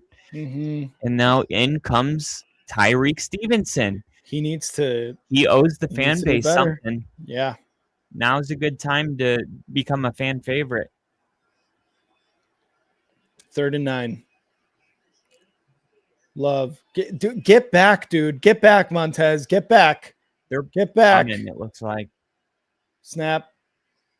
They drop. Love. Ugh, what are we?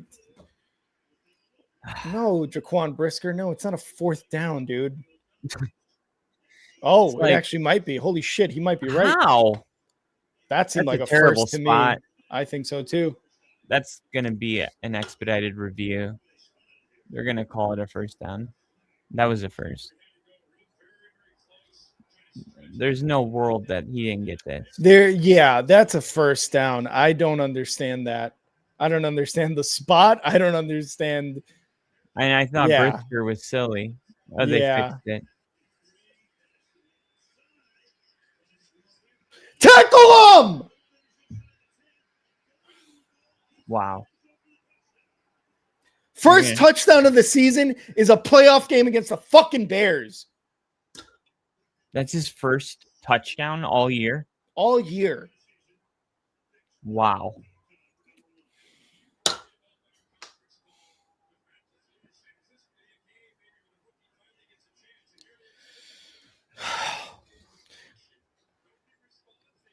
Let's see. 1, 2, 3, 4, 5 Bears missed the tackle. Wow, guys. Wow. If we lose this game, it's because of those fucking idiots who couldn't get a tackle. And misses the... Wow. Dude, that's huge. That's huge. Now you don't need the 2-point conversion. Yeah, but we would still need. You have 3 timeouts. You're fine. Yeah, but even if we get a touchdown, don't go for it. That's 27-23. We would still need a touchdown. Yeah, but that's what I'm saying. With 6 minutes, I see. You're fine. Okay. Because look, if you score a touchdown and there's 3 minutes left in the game, and the Packers run the ball, timeout, try to convert, can't, then they punt it. Caleb Williams has the ball with 2 minutes, and it comes down to like that whole 2 minutes left. You're down 1 touchdown, and I wonder if the Bears would go for 2.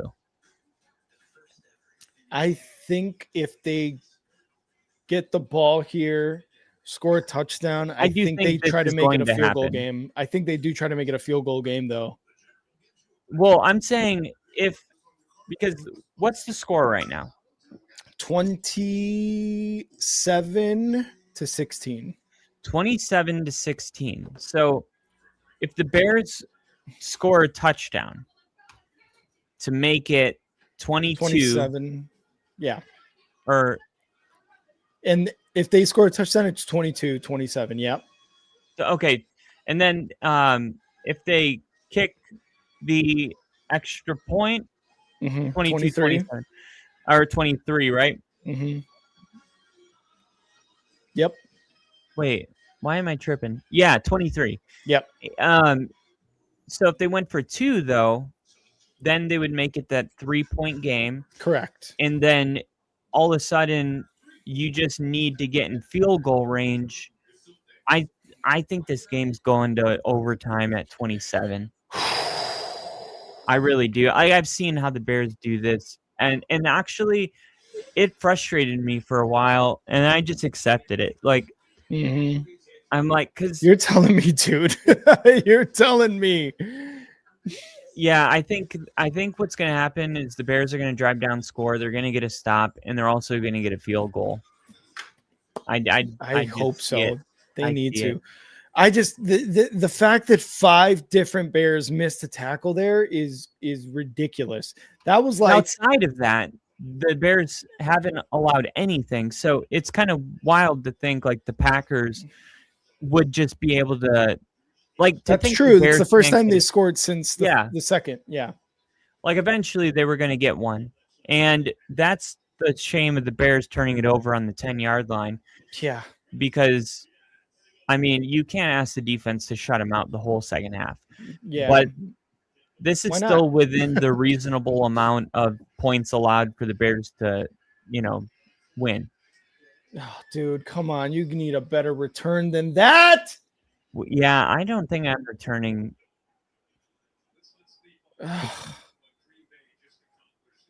24-yard line guy? Come on.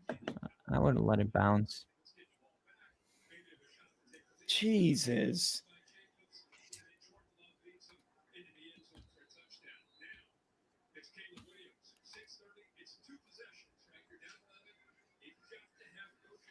All right, we got to make this quick. We got to make go this up quick. Tempo. I want to see Caleb going quick. Snap, looking, rolling left, throwing, caught. Romadunze, there he is. Let's go. Come on, speed it up. Throw. Speed it up. Let's go. We don't have all fucking day, boys. Let's go. That throw is insane. Oh, sorry. Why is that still up? There we go. Has that been up that whole time? I don't know, actually. I feel like it just came back up on its own. Okay, come on. Let's go. 6 minutes left. Come on. Gotta go.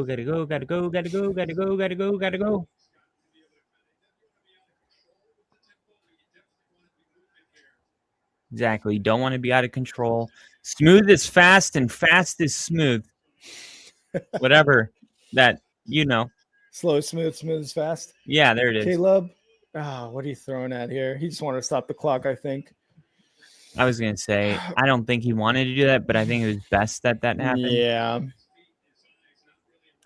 There is plenty of time, and I do think it gets lost on fans how much time is left. Yeah, almost 6 minutes in the fourth quarter is a shit ton of time. Oh man, you remember the Buffalo Chiefs playoff game had 28 points scored in the final 4 minutes. Yeah. DJ Moore motion to the right side. Caleb snap. Throw in over the middle. Oh my God, dude. Come on. Come on.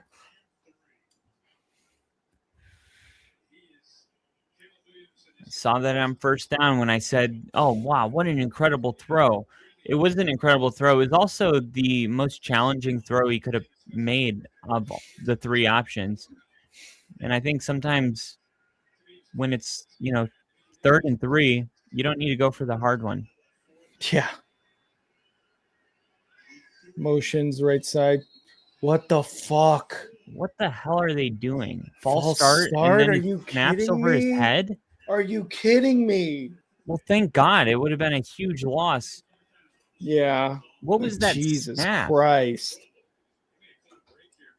This was going to be a game breaker. There's no way the Bears would have got back on this. No. Oh my God.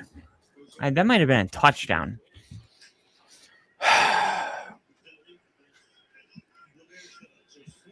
Come on. Snap.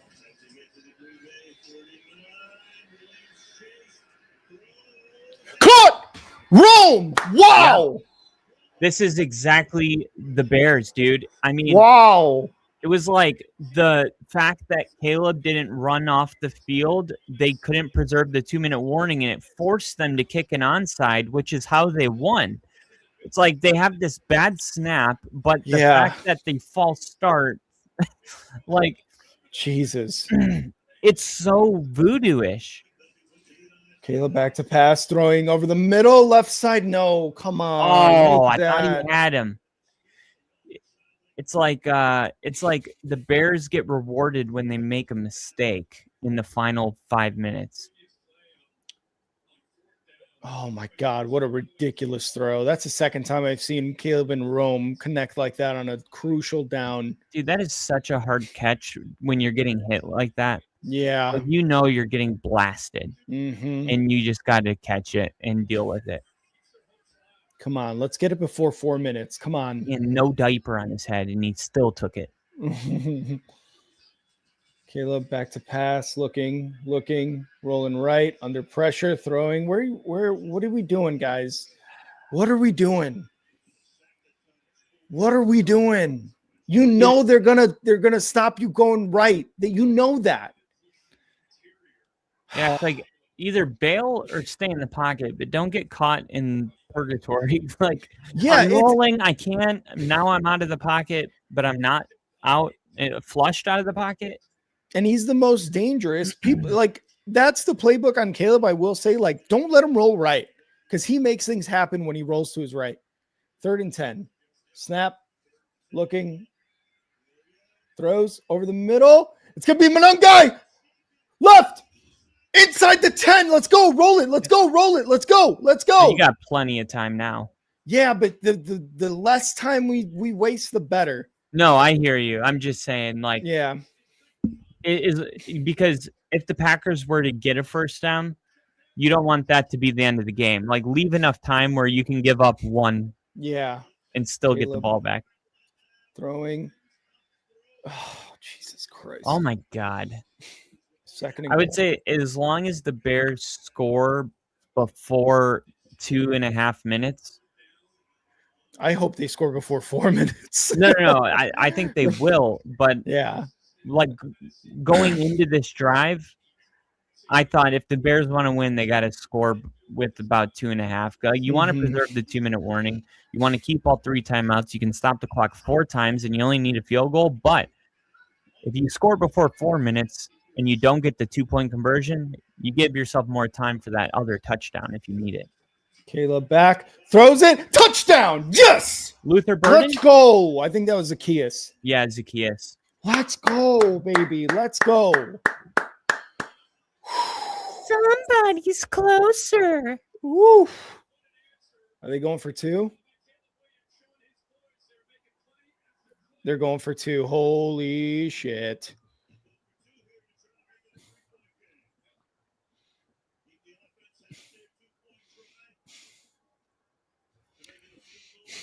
2-point conversion here, boys.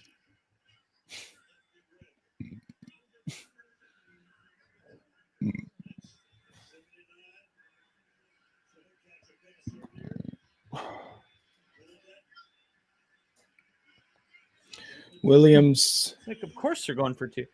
Going into shotgun here. He's going to run it himself. Snap. Looking. Throwing. Yes! Yes! Touchdown. Preston Loveland, baby. Yes! Yes! Who else? Exactly. Yeah. Let's go, baby. Let's go. Let's go. Let's go. All right. Come on, defense. Step it up.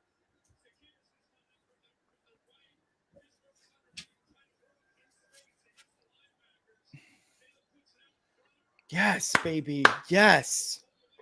3-point game.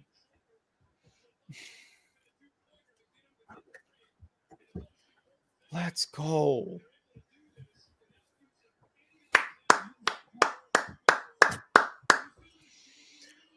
Woo! Come on.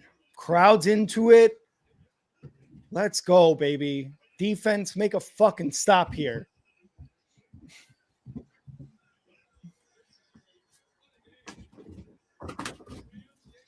Yes, Caleb. Let him know. Let him know, baby. Come on. Be the leader. Let's go. Love it. Fucking love it. What happened? Nothing. He's just talking to his defense? receivers, I think. Receivers.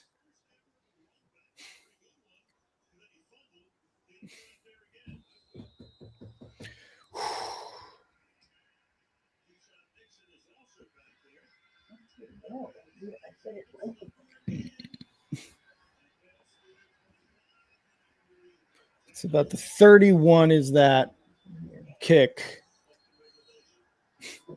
What's going on here? Oh, a little bit of chippiness going on. There it is.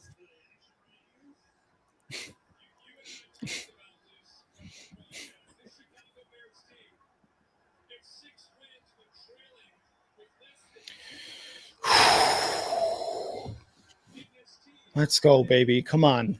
Come on, defense. Step it up, baby. Hey, there we go. There we go. There we go, Kyle. There we go. Let's go. First and 10 at the 31 for the Packers. Snap. Quick throw. Right side. Wide receiver screen goes for about 2 yards. All right, keep it up, baby. Let's go. Keep it up, Gordon. Let's go. Less than 4 minutes.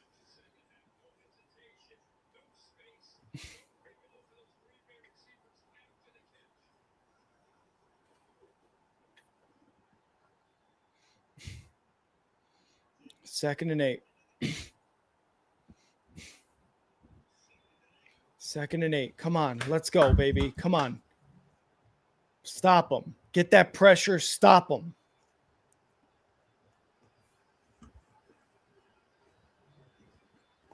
Love going deep right side. Caught Dubs. Are you fucking kidding me, guys? What a fucking catch. Plenty of time. Plenty of time. You got 2-minute warning. You haven't used any of your timeouts yet. Yeah. Which, thank God, because if you would have used them and then they got the first down, yeah, not quite fucked, but you're definitely like rounding second base. Yeah. About to be. Snap. Jacobs. Goes nowhere, baby. Goes nowhere. Let's go. Let's go. Come on. Come on. I think offensively, like if I'm LaFleur, I'm playing this very aggressive. Yeah, I agree. Like, I'm not okay with, first off, my kicker already missed a field goal. I'm going to assume. All right. Yeah, the Bears are going to go ahead and use it. Okay. They're going to try to preserve the 2-minute warning for their offense. Okay. And LaFleur is, hey, this is a vote of confidence on the defense. I mean, look, if you're going to use your timeout, you want to wait till first down. If they pick up 9 or 8 yards on first down, you don't want to use your timeout because you're wasting them. But if they get nothing, which they did, it's the right call, I think. All right, Jordan Love changing the play at the line, it seems like. Changing his protection, maybe. Throwing, right, caught. Jesus Christ, guys. How is he this wide open? How? At least it didn't happen on third down. Thank God. Then you would have wasted Gordon. 2 timeouts. Gordon, come on, man. You got to get on that, dude. We Gotta brought you back to for a field goal.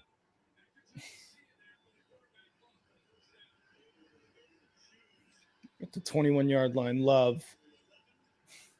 Snap, hands it off, and Jacobs goes nowhere. Maybe back to the line of scrimmage. Timeout. You got to call it. Right call. I mean, look, if it's first down and they run it and get no yards, you got to call your timeout, or they're going to just burn 45 seconds. Yeah. You don't need them on offense because you can control your tempo. You need them on defense because you can't control theirs.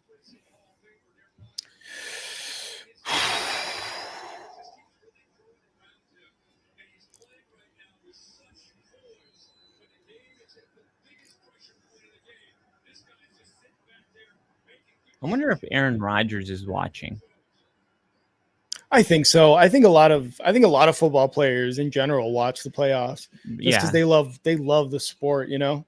Definitely. Yeah, I hear a lot of interviews with players where they're just like, "Yeah, I just go home. I'd watch Sunday Night Football or something like that." Yeah, it's insane. What Throwing deep left side. That's going to be PI. Oh my God, that is the biggest good thing the Bears have gotten for them all game. Who was that? That was Tremaine Edmonds too. That's a linebacker. I don't know how this isn't PI. Let's see. Oh my God, it's not PI. Yeah, it's not. Yeah. It just looked like it in real time. It did. Yeah. Wow. I thought it was PI too. I was like, well, great. They're going to get it at the goal line. What's that? And timeout. Packers. Good timeout by LaFleur. Yep. And you preserved your last timeout because it was incomplete. Like I said, if the Packers were to run it again and the Bears call another timeout and now they're out of timeouts, it's just not aggressive enough for Green Bay. Yeah. Because now it's 3rd and long. That play was almost a touchdown. Yeah. You know, that just happened. And I think for LaFleur, if you're a Packers fan, he's hearing the rumors about his job and all of that stuff. And yep. I'll never forget the Aaron Rodgers game where he kicked the field goal hoping to get the ball back and instead of going for it. And he's being aggressive here. 3rd and 10. Love moving up at the line, adjusting something. Hurry up. What are you doing? Delay of game. That's a delay of game. Yes. It's a delay of game, but they didn't even decide to blow the whistle till 3 seconds in. That's what I'm saying. How do you have a delay of game? Okay, so much. After a timeout. How do you have a delay of game after a timeout? That's wild. How does that happen? That's this wild. is why LaFleur is questioned. It's that. Whatever that is, it just seems like he chokes. I feel like that happens often with them. I may be wrong. I don't know. It's always playoffs. It's the same thing with Kyle Shanahan. Like, jokes at the end. 3rd and 15. 3rd and 15. Come on. Love, snap. Bears rushing 4. Throwing deep right side. Love. Incomplete. You save your timeout. Woo! The Bears can now win the game instead of tie it. Oh this my field goal is huge. Wow, that delay of game was huge too. I told you, Rick. Oh my God. Come on. Come on, boys. Come on. This is a huge, huge field goal. How long is this field goal? 50? 50, 44. 44. Snap, hold, kick. He missed it. Is no good. No good. No I knew it. Oh I knew he was God. going to miss it, dude. Oh my God. Oh my God. That's why Sean Payton got rid of his bum ass. Oh my God. Let's go, boys. Let's go. McManus peaked in Let's high go. school. Let's go. Super Bowl 50 was a long time ago. Is that where he missed kicks too? That's when he made every kick in the postseason and the Super Bowl. Oh, okay. He was like an MVP for the playoffs. Oh my God. But it was a long time ago. Oh my God. How are you missing 44 yarders? I mean, oh my God. At that point, you know he's in his head. That's how he missed it. It was a big moment too. And if the Bears tie it, expect him to miss another important one. Snap. Caleb rolling right, under pressure, going right again. Is he going to throw? Oh, down. So close. I feel like everyone needs to just take a deep breath. Yeah. That play is just a little too sped up for the moment. I feel like they snapped that a little quick too. Yeah. Everyone needs to just realize that. Shut the fuck up. It's fourth and whatever. Yeah. There's an eternity. Yeah. To get a field goal. And what you can't do is hurry up, rush, make a dumb mistake thinking you had to get it all. Mm-hmm.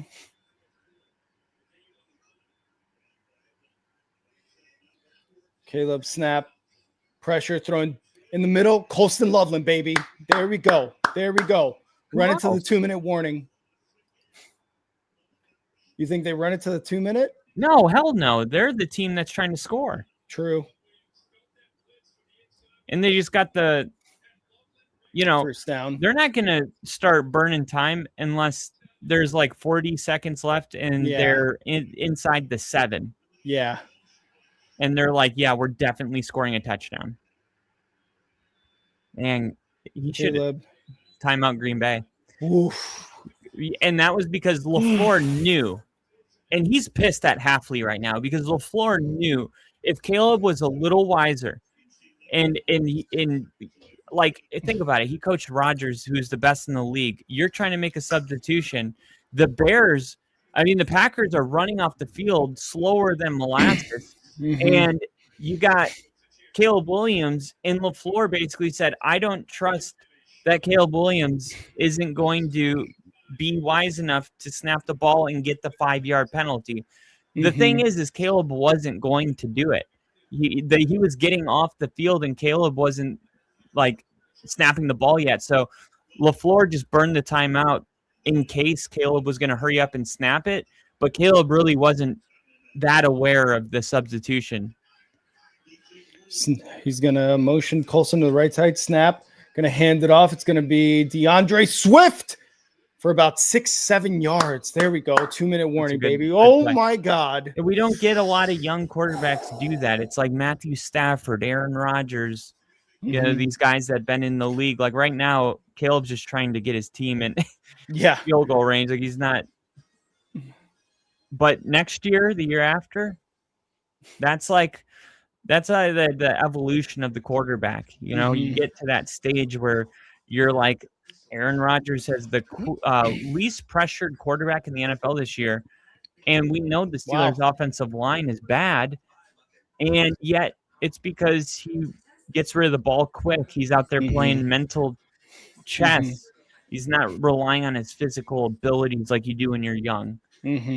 And, man, I really thought, though, Caleb, I'm like, you've been open about growing up watching Rodgers. That's like the one thing he's known for is like snapping the ball to get the substitution, 12 men on the field, and then also the free play on the offsides. I think recently they've done it where if the offense makes a substitution, you got to give the defense time. But the Bears didn't make a substitution. Oh, gotcha. That's what you're saying. Gotcha. Okay.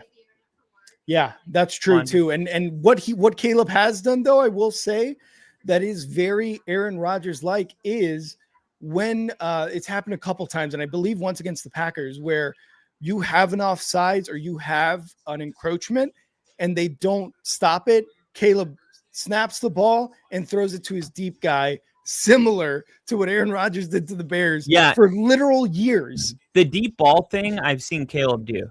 Yeah, which and is I awesome. think that's the one that like younger quarterbacks, everyone's starting to do it, you know, because it's just like it was really unique 15 years ago.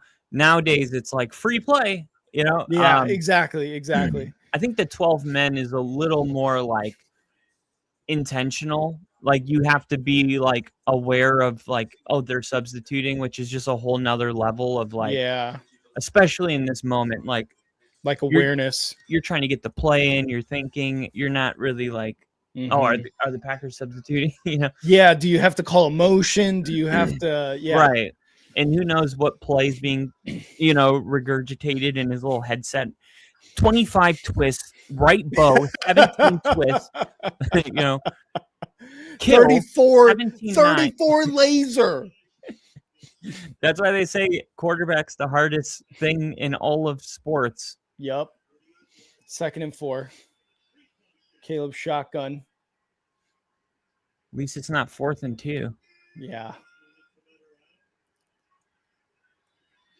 Snap. Caleb pocket looking pressure rolling right. Is he going to take it himself? No, he throws it. More. DJ. Come on. Oh, no, not your pillow.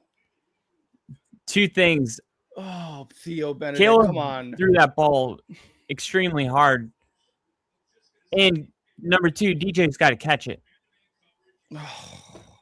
I thought he was going to run it. I thought he could have picked up 4. But, I mean, it wasn't the wrong choice to throw it. No. Because it should have been caught. There we go. That's too DeAndre easy. Swift. Sideline goes out of bounds at the 25. Let's go, baby. So now you start thinking about leaving no time for Green Bay. Exactly. Yes. Run the ball. This is absolutely busted coverage. Oh, I busted watching this. Nobody should be that open ever. Yep. Yeah. And good job. I mean, a lot of times when you see that play, it's because there was that like illegal pick, but they disguise it as a route and they just keep their hands up. That was just blown coverage. Caleb looking, throws deep, left side, wide open, DJ Moore, touchdown! Bears are on top. Touchdown! Let's go! Woo! Woo! That's too much time left, though. Yeah, but an extra point means that they need a touchdown, not a field goal. Yeah, that's true. Holy shit! The Bears are going to Philly. Oh my God! No, we would have a You'd home host game. it. I just wanted to say something cool.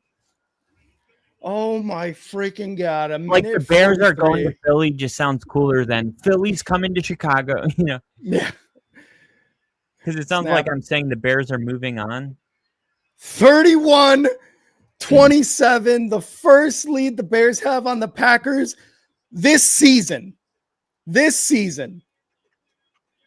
Wow.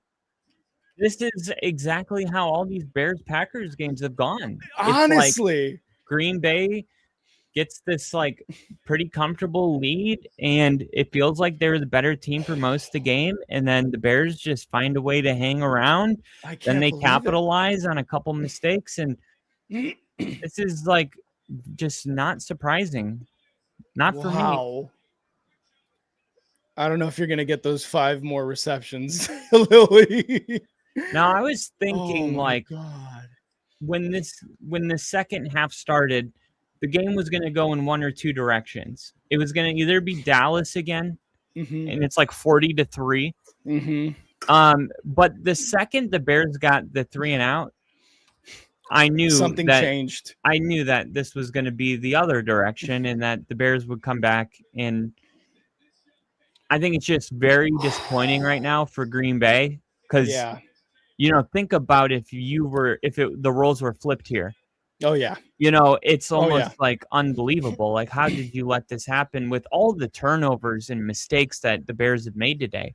And all the mistakes. Yet all can be forgiven if Green Bay finds a way to score or LaFleur's fired. Like, it's what a wild game. Let's Green go, Bay, baby. Chicago rivalry back in the postseason. Oh, How do you like it? It is more crazy than ever, this rivalry. Like, regardless of what happens in this game, it is like a hate fest from here on out. Because like Eberflus, Nagy, like that was lame. That was lame. Like Eberflus was at a game with Matt LaFleur at a basketball game during the offseason. And it's like, dude, this is the Packers. Do you not understand? During Packers week? No, it was it was during the basketball season. So maybe sometime either late October or further, but 1st and 10, Love shotgun, 3 wide, takes a snap, looking, throws it to Jacobs, gets about 3 yards with the forward. Green Bay only has 1 timeout because they were using them on the other side. Walter Payton Man of the Year, Jordan Love won. Oh, he must have won nominated for his team. Yeah. Jordan Love looking, throws over the middle, incomplete. Oh my God! Yes, Kyler Gordon. How many times have we seen Jordan Love throw an interception on the final drive? And what was the game that comes to mind? Where San Francisco? Yes. And they were up big. Greenlaw, your boy Greenlaw. Yep. Come on. That just gave me a flashback to that exact play. Yep. Come on, baby. Come on, defense. Let's get it. Last one. Come on. 2 more downs. Two more downs. Dobbs has been the guy that's been sneaking away. Yep. He dropped it. Oh, incomplete. That was Dobbs. And now the Packers' entire season comes down to 1 play. If the Packers don't convert, their season ends.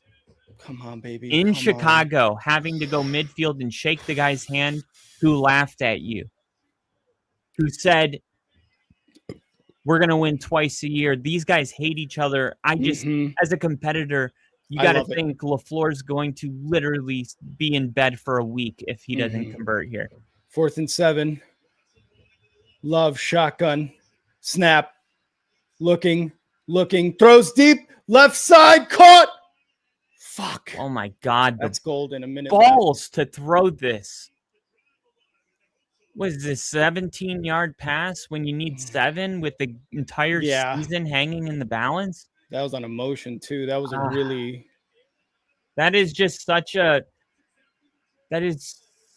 insane throw for that moment. God. 1st and 10, 1 minute left. It's like, does he not care? Back to pass. Love looking, throws left side, caught. Out of bounds, 55 seconds left. Oh, come on, boys. Come on. 5 yards every 5 seconds would get them 55 yards in 55 seconds, and they're 55 yards away from a touchdown.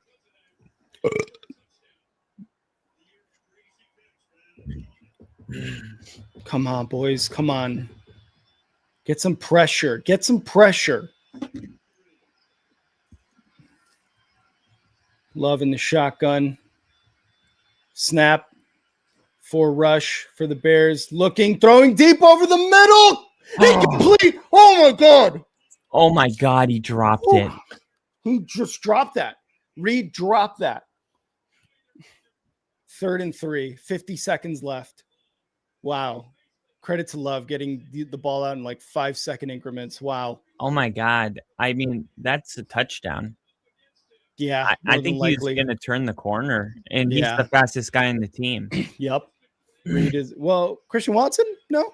No, that was No. But I'm saying Christian Watson faster than Reed or no? Oh, no. No. Snap.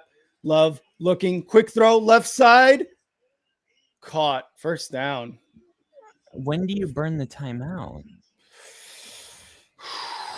Yeah, I thought they would. Yeah, that's it right there. 44 seconds left. I think they should, because they would need to get the call in the huddle, and before you know it, there would have been 20 seconds, and you can't have that right now. Hey, it's starting to snow. I don't know why McManus is getting ready. This is a 4-point game, brother. You need a touchdown. Yeah. He doesn't know what to do with himself. He's like, all right, let me see if I can kick a 4-point field goal. This is like in the Navy where you're just like, I gotta look busy. Yeah. I'm gonna dust the top of the door frames. Someone give me a blue folder. Somebody give me a clipboard. Yeah. 1st and 10. 44 seconds. Snap. Love in the pocket, looking, throwing over the middle, caught. Jesus Christ, guys. Inside you got to spike it. This is run and spike. What are you doing? This isn't a play, you fucking idiot. What is Love doing? Oh, there's an injured player. I was massively confused. Yeah. They're 10-second runoff. Yeah, 10-second runoff. And I don't know, like, if I think they should change the rule where if like a player, I don't know, like I get the people taking advantage of it, but at the same time, like penalizing a team because like they're playing a sport where people get hurt. I get you. It's a weird thing where there's no right So answer. wait, so what did he just say there? They ran 10 seconds off. They just adjusted the time. I didn't see it at first. I was like, wait, so is it or is it not? Because I couldn't hear what the official was saying, obviously, but man, that changes so much. Oh man. I mean, I don't know how you could like fix it, without it being exploited, but I don't know. Like, I think a lot of times you can just tell when it's bullshit. Oh, like the injury on the field just to kind of waste that time a little bit. Yeah, when it wasn't a 10-second runoff, people would fake injuries to stop the clock. Yeah. And then they did the 10-second runoff, but now it feels like you're penalizing a team because like somebody got hurt. Yeah, I never understood that either, but I think because they get a charged timeout if they do have one, but I still don't get that. Love throwing. Oh my God, that was so dangerous. Wow, 13 seconds left now. Oh my God, this is so fucking crazy. Oh, fuck.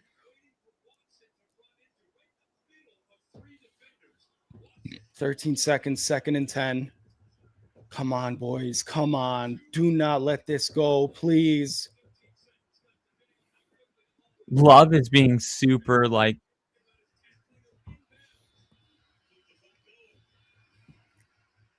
7 seconds to snap. Empty backfield.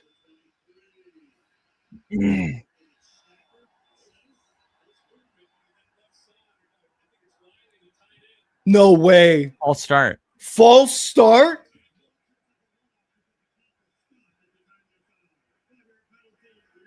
There's no 10-second way runoff because the clock was stopped at the time of the foul. They would have a 10-second runoff for a false start? Not if the clock is stopped at the time the foul was committed. But if the clock was running, then it would have been a 10-second runoff. Because then people would just do offsides on purpose to stop the clock. Oh, gotcha. 2nd and 15. 13 seconds. Love back to pass. Bears rushing 3. Love's gonna probably run it himself. Oh, incomplete. Is that a fumble? Why is the clock still running? Why did it run to 2? It should have stopped at 3, I think. I think it should have stopped at 4 or 5. Oh, that's a fumble. His arm's moving forward. I thought it got loose before it went forward.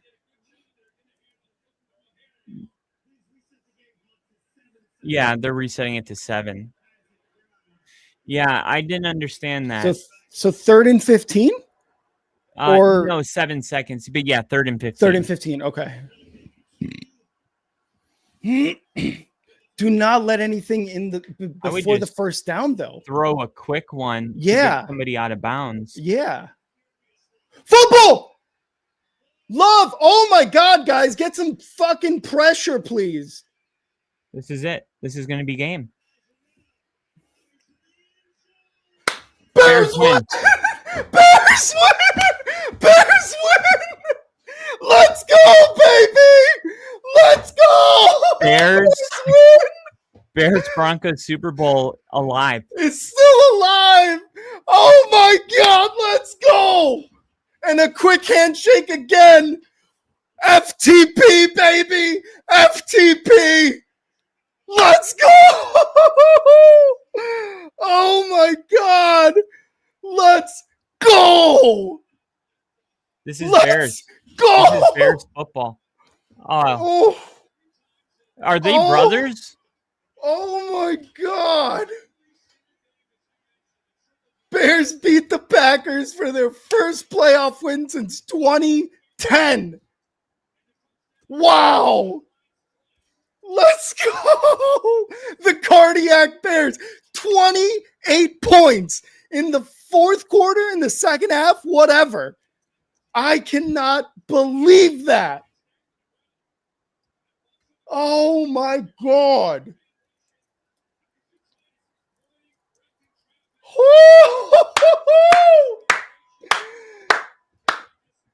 Wow.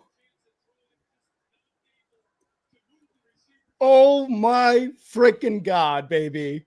Oh my freaking God. Let's go. Look at when he shakes LaFleur's hand. Look at the hate. Oh. Bye, love. Bye. So I saw Jalen Johnson and Christian Watson.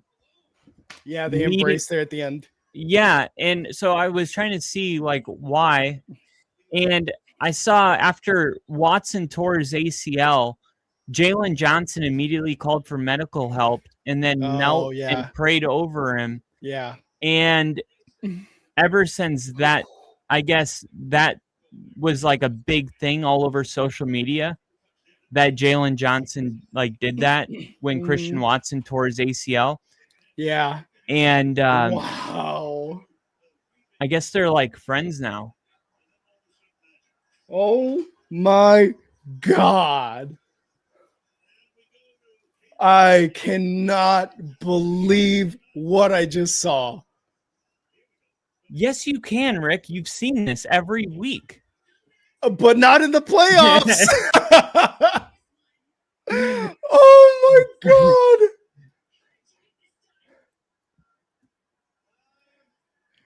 Wow. How do you feel right now? Like, explain the feeling. I am euphoric. I am This is happy. Why you go through all of those years that suck. This right here is why I went through, you all saw it, the absolute lowest after that first drive. I was mother effing the team. I was banging on my chair on the desk. Oh, yeah. My God. They scored 25 points in the fourth quarter. Kyle, you know that feeling to score a ton of points in the fourth quarter. That was an absolutely wild game. Caleb Williams, clutch. DJ Moore, again, with the dagger to beat the Packers for the second time in a row. I've never been happier. Oh my God. That was insane. That was insane. We play another game next weekend, ladies and gentlemen. We play in the divisional playoffs for the first time since the 2010 season. Wow. I'm really happy for you, buddy. Thank you. Oh my God. I'm also like, what's that? I'm also like a little like mind blown about what I just saw. It's like, you're telling me, dude. It was one of those games where I felt, to be totally honest, I felt like anybody that thought like Chicago wasn't going to be in this game, I'm like, no, like Chicago's going to be in the game. I just didn't think they were going to get it done at the end, to be honest. Me neither. I thought like Green Bay is going to find a way, like the first matchup, with the, and, I don't know, like, I think when you really look at the game now, you go back to the first half and say, I mean, really, it was Ben Johnson that put the Bears in a hole. And once he stopped making those decisions, it not only empowered the defense, who looked entirely different in the second half, but they stopped making those mistakes, and the Packers had to earn their points. Yep. Oh my God. This is a tale of two games. My God. Tale of two halves. Oh. This Bears host another playoff game. Yeah, and that's all you want. Wow, dude. This is the happiest I've been as a Bears fan for a long time. I just looking at the box score, the first 3 quarters, the Bears offense mustered 6 points. In the fourth quarter, we get 25 points, a field goal, and 3 touchdowns, and a 2-point conversion. You're right. I have seen this all year. We've seen the cardiac Bears be the cardiac Bears. We've seen Caleb throw and complete these absolutely ridiculous throws that should not be completed. The Roma Dunze throw to the left side, moving left. That kept the drive going. The DJ Moore drop that turned into the DJ Moore touchdown reception redemption to ice it again for the Packers. And even Christian Watson dropping that touchdown. Yeah, and even Ben Johnson got knocked down on the ground. So happy in the middle of it all. And that's something I want to see with Ben Johnson. I've seen him after the Bears last win. I've seen him trying to be angry. And then his team comes around and they laugh and push him a little bit, and then he smiles, and then he's then he goes back into I got to be super serious. Yep. And I'm like, dude, I just want to see you just let your, and he looks like he's not trying to play a character. He's just living in this moment, which is all Johnson Ben. Yeah. Yeah. Which is what I wanted to see from him. Oh my God, dude. Once in a while, you just gotta let yourself smell the flowers. Yes, I agree. And the funny thing is so if the Bears, sorry, go ahead. I was gonna say that's Ben Johnson. There was one point where they showed they had the camera on him on the sideline during a pick. The Bears defense got an interception, and you could see him deadpan, look at the ball, intercept it, watching his defender run, gets tackled inside the opposing territory, and immediately goes back into coach mode. Nothing was phasing him. And it's just the killer mindset that he seems to have. And I love it. I love his good, better, best. I love him, man. This has been an amazing season. Had we lost against this team, it probably wouldn't have hit the same. Of course not. We beat them, and I cannot believe we did that. It's insane. You're just gonna wake up happy tomorrow. Oh, dude. And the fact that I get to watch Sunday and Monday football worry-free, knowing the Bears have a game next week again, woohoo!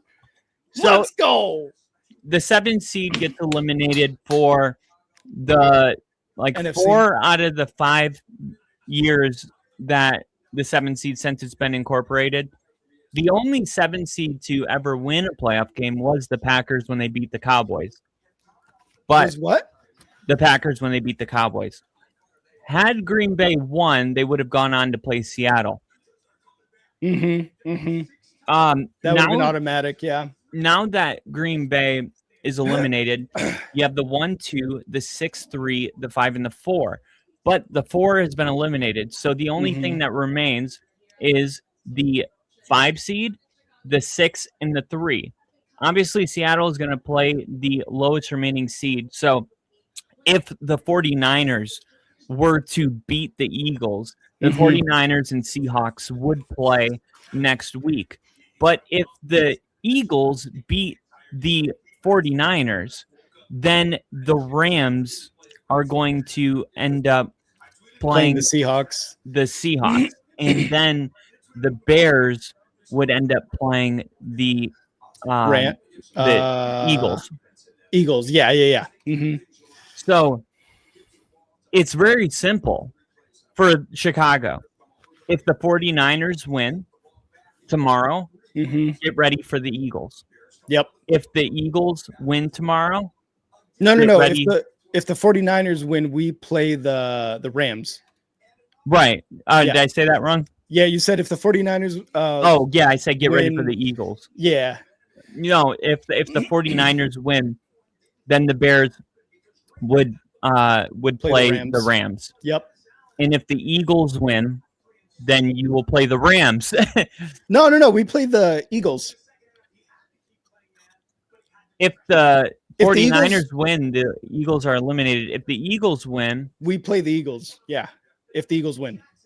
Right. Yeah. Because they're the 3. Yeah, exactly. But like you said, if the 49ers win tomorrow, we play the Rams. Yeah. So it's the Rams or the Eagles? Rams or Eagles. Correct. Yep. Which one of those would you rather play? I'm telling you right now, the Bears, I think they would beat the Eagles. I think they would not beat the Rams. Yeah. And to be honest, dude, I honestly preference. I don't know because I don't think the Eagles are good. I think they're going to lose tomorrow. But I think too, though, what I will say about the Eagles is I think that they are similar to, I think the team is built similar to the Chiefs in recent years where I thought you were going to say that. Yeah. Yeah. Where they have down years, but in the playoffs, it's like, okay, we know we've been here, win or go home. We're going to put our best foot forward because that Black Friday game is like a month and a half away from that. And I'm not saying the Eagles have dominated since then or anything, but what happened on Black Friday? We dominated the Eagles. Okay.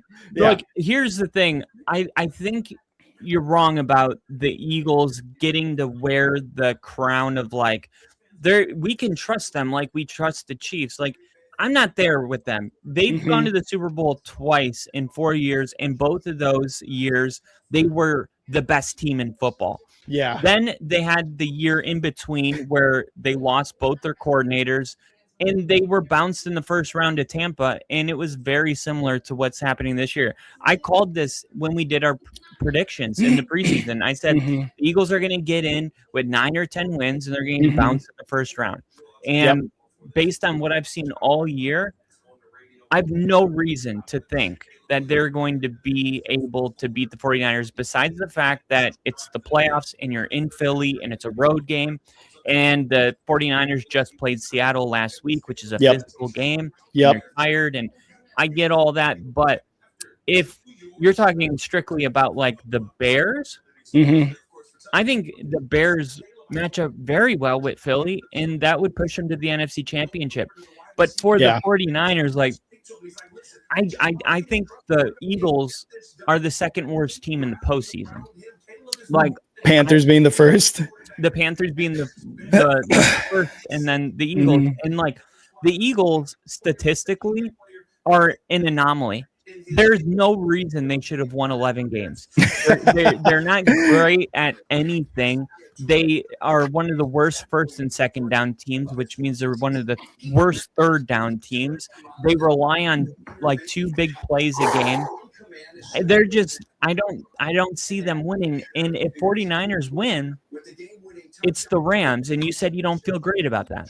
I don't feel great about the Rams because that defense is absolutely suffocating, and the defense has been trash though the last 3 weeks. Then something's going on because even the Panthers scored like 20 whatever points on them. You're right, and the Panthers were the team that broke them 4 weeks ago. Remember the Panthers 31. You're right, yeah. The Panthers played the Rams 3 or 4 weeks ago, and the Rams were coming off back-to-back massive wins. Yep. And everyone said the Rams were the number 1 team in the NFL. And then the Panthers like beat them and scored like 40 on them. And ever since then, the Rams have their defense has been like almost like not horrible, but bad, bad. I don't know what happened. It's like a whole different team.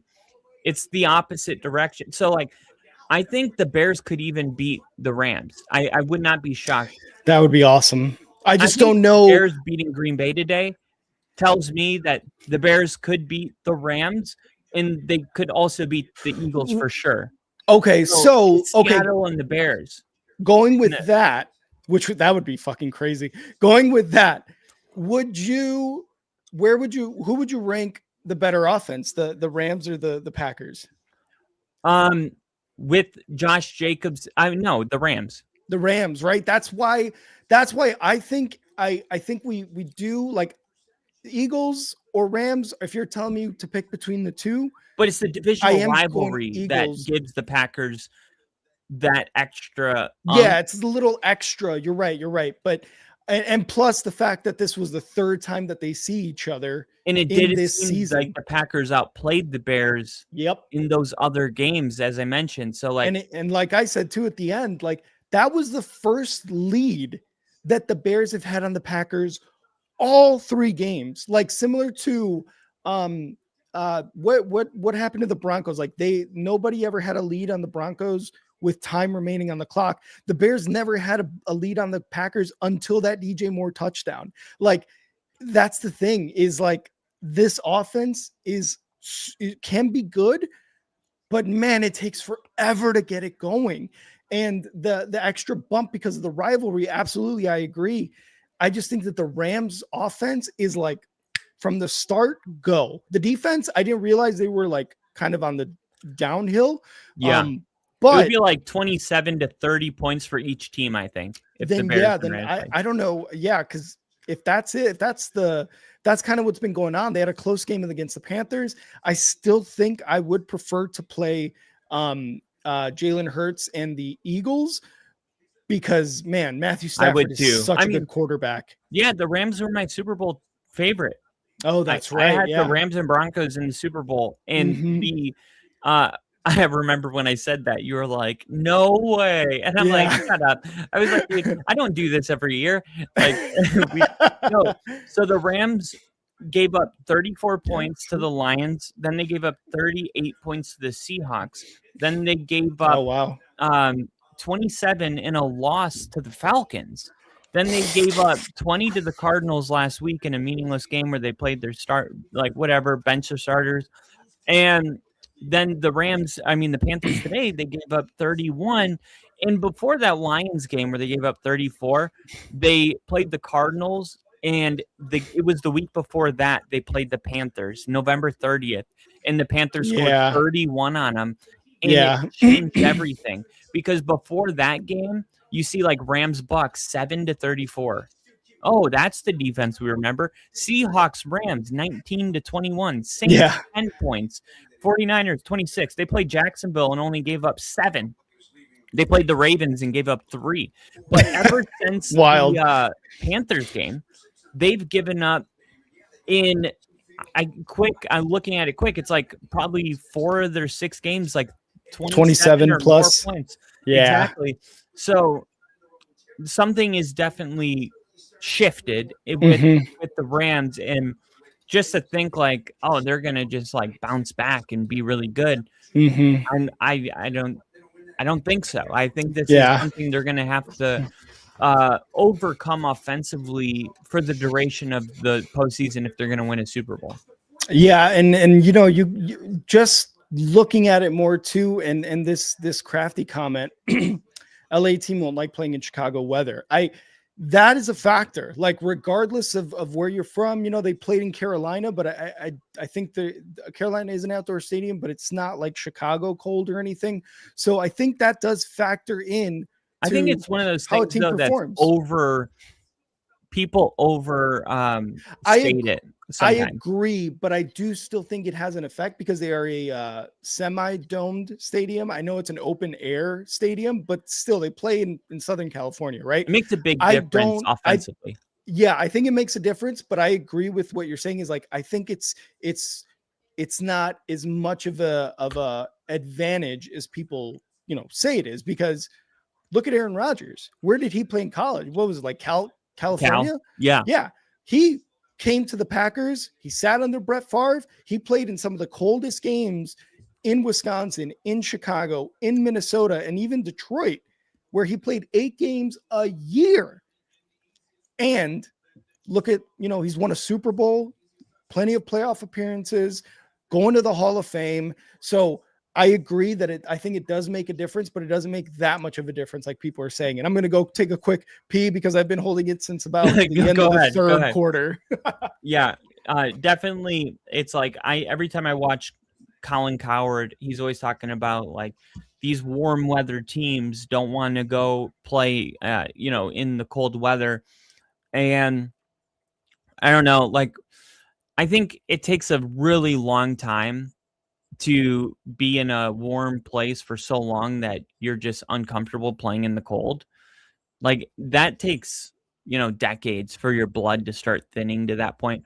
Now, if you take out the whole like team dynamic and just talk about Chicago as a whole, like, yeah, it's much harder to be a dynamic offense in windy, cold, snowy conditions. Not talking about the players and their disdain for cold weather, but talking about just how the game itself is more difficult as far as passing the ball and getting a bunch of yards and being able to get traction with your cleats and cut in snowy, cold, windy conditions, even kicking a field goal. Think about it.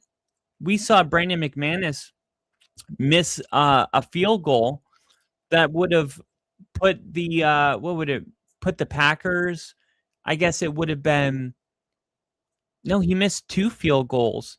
I mean, Brandon McManus missed a field goal to close out the first half, and then he missed, I think it was a 44-yard field goal, and that would have given the Packers 33 points. So it does matter, playing in the cold. And if you're a team that likes to run the football, then that translates really well to these type of conditions. And Chicago is one of those teams that likes to pound the football, run the football super hard. Now, we didn't see them do that today. Not the way we're used to seeing. We're used to seeing the Bears come back in the fourth quarter. But I'm looking here at the box score, and it looks like the Bears had 93 yards on the ground total.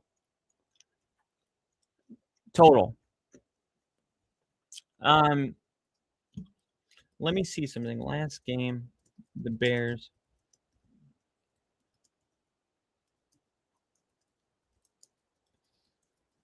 And now they're doing interviews on the field. Let's see. So January 4th. Let me see something. Bears. Okay, so I'm wondering for the Bears. We're just saying how in the cold, windy weather, like the Bears type of football does translate. It works. It's not like the Rams where they want to throw the ball for 500 yards. The Bears want to run the football. And look, the Bears didn't even break 100 yards rushing today. And I'm looking at their last game against the Lions, and like their leading rusher had 40 yards. And all of a sudden, I start wondering, I mean, then I go back to the 49ers game, and it's like DeAndre Swift, leading rusher, 54 yards. Yep. Did something shift 4 weeks ago and we didn't notice? I think what happened 58 yards the week before against Green Bay. Yep. And I think what happened is that Green Bay game. Because it was the if Eagles. You notice, it was game, they cracked 55 yards. It tipped, and I think what happened there was that big play to Jade Walker where Williams was rolling left, threw the touchdown to tie it to go in overtime, and then he had the big throw to DJ Moore. The running game was somewhat effective. Monangai was running the ball somewhat effective during that overtime and that fourth quarter, as well as DeAndre Swift. But from there, like you said, like nobody broke over 50 plus yards or whatever. Then you go to San Francisco, and it is an absolute shootout. It's one of the better primetime games the Bears have had in recent years, where they were in it against a top NFC team. Then you go to week 18 against the Detroit Lions too. Low scoring game. Defense kind of held their own, did their thing, but it was also like a throwing type of game where I think Caleb got like 210 yards or something, not totally airing it out, but also what happened in that game was similar to what happened you saw in this first half, where you were like, the Bears have had the ball twice in the first half. And I was like, that's exactly what happened in the Detroit Lions game. They had all this time in their first drive, came away with the field goal. Then then the Detroit Lions had all this time for their first drive that went into the second quarter or such. And each team touched the ball maybe twice or three times in that first half. And then you get to the third and fourth quarter where it becomes crunch time, which, you and I have seen all the time during witching hour during the regular season, where it's like, we can't run the ball. We can't run time off the clock. We have got to throw it. And that's where that game against the Niners, as well as that week 18 against the Detroit Lions, that's when it was like, okay, Caleb, throw the ball, dude. Like we've got no other shot. We got to win this game, and we're not going to do it with the running game right now. We've got to throw it. So I think that's where you were kind of like pinpointing, when did the pendulum swing to the other side being the passing game. And I think it was after that second Packers game where Ben Johnson became more confident in the ability of Caleb Williams, which he has kind of been all season, but even more so late in games, to get them either within a score, in the lead, to overtime, what have you. I think that's what happened, but I want to credit Green Bay's defense because they did a really good job against Monangai and DeAndre Swift. I think the Bears' total rushing yards, not even 100, like you said, 93. Like that right there is just credit to their defense for being able to hold them to under 100 yards, which was very hard to do during the regular season for the Bears. Yeah, and I'm thinking moving forward, like the Bears, I don't know if it's something that they're going to need. Like, do you feel like if they're going to go on a Super Bowl run, like they're going to need to go back to figuring out how to run the football, or that this is just going to be the new thing where they don't do it? Because like, since the Eagles game, they lost against Green Bay. Mm-hmm. Then they blew out the Browns, which is okay. Mm-hmm. Yep. Then the Packers game again, miracle game, Mm-hmm. and not necessarily like the blueprint for success type of a game. Right. Then the 49ers game, it's a shootout. Shit happens. Sometimes you can't run. Yep. And then the Lions game is like, all right. So you see a lot of games that could have been, the Lions and 49ers could have been a sweep by the Packers. You're looking at 4 losses in their last 5 games. Yep. And those just happen to be the 5 games that they stopped being successful running the football. So do you feel like their postseason success kind of hangs on them getting back to the running game? I think it's important. What I think is even more important than getting the run game going is scoring on your first drive. I think that's like even more important. And second to that is actually scoring in the first half and getting more yards offensively, or just being a better offensive team in general in that first half. Then the running game third. I think so. But I really do think the importance is like, why are we having a difficult time in the first half? And we're just playing from behind, playing the cardiac bears role. And then in the fourth quarter, like really ramping it up. I think before the running game, it is that stuff that we have to figure out. Why are we failing in the red zone on our first drive? And why are we failing in the first half on all of our offensive drives? And why is the defense too in that first half just a wet paper napkin? Why are they letting everything and anybody through there and not tackling? So I totally get what you're saying is like, we do need to run the ball more. And it seemed like we were running it pretty effectively that first drive. And like you said, it almost seemed like Ben Johnson was like, all right, you know what? We're going to pass the ball. I'm going to get Caleb, trust him a little bit more.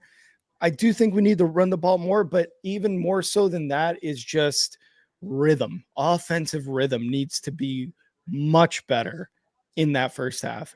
Don't get me wrong. I love winning games late. It makes for an exciting game. But you know what I love more? Blowing out the Browns. Yeah. And blowing out the Cowboys. That's fun too. That's even more fun. So it's just not going to happen in the playoffs usually, you know. It's not going to happen for 4 games in a row. So I totally agree. Yeah, you're going to have to just hope that by the end. You see Caleb Williams right now? No, what's he doing? Grating cheese. Is he really? Yeah, he's got the helmet on and everything. Oh, okay. I love that. Yeah, but no, yeah, man. I running the game, like you said, it's not going to happen like this. Can we do this against the Rams? Can we do this against the Eagles? Can we do this against I hear what you're saying. Seahawks? You're saying like we're not going to be able to win like this. It's going to catch up. Exactly. It caught up to us against the Ravens after our first 4-game win streak where we had no turnovers. Our offense was in zero rhythm. And even towards the end of the game, we couldn't get into that touchdown red zone type of offense. It was just like, yeah, we're in the red zone, but the defense for the Ravens is just stopping everything. So I think it's more of a rhythm in that first half that is the most important thing to pinpoint, really. To close out with this, what game tomorrow, outside of like the one that matters the most for the Bears is the 49ers and Eagles, because then you find out who you play. Mm-hmm. But outside of that, like little thing, like just as a whole, which game are you like most excited about? And is there any chance you'll be streaming any of them? I am most excited about the Bills and the Jags because this is the first postseason that Josh Allen does not have to worry about Lamar Jackson, does not have to worry about Patrick Mahomes. He doesn't have to worry about either of those teams. Who does he have to worry about, Rick?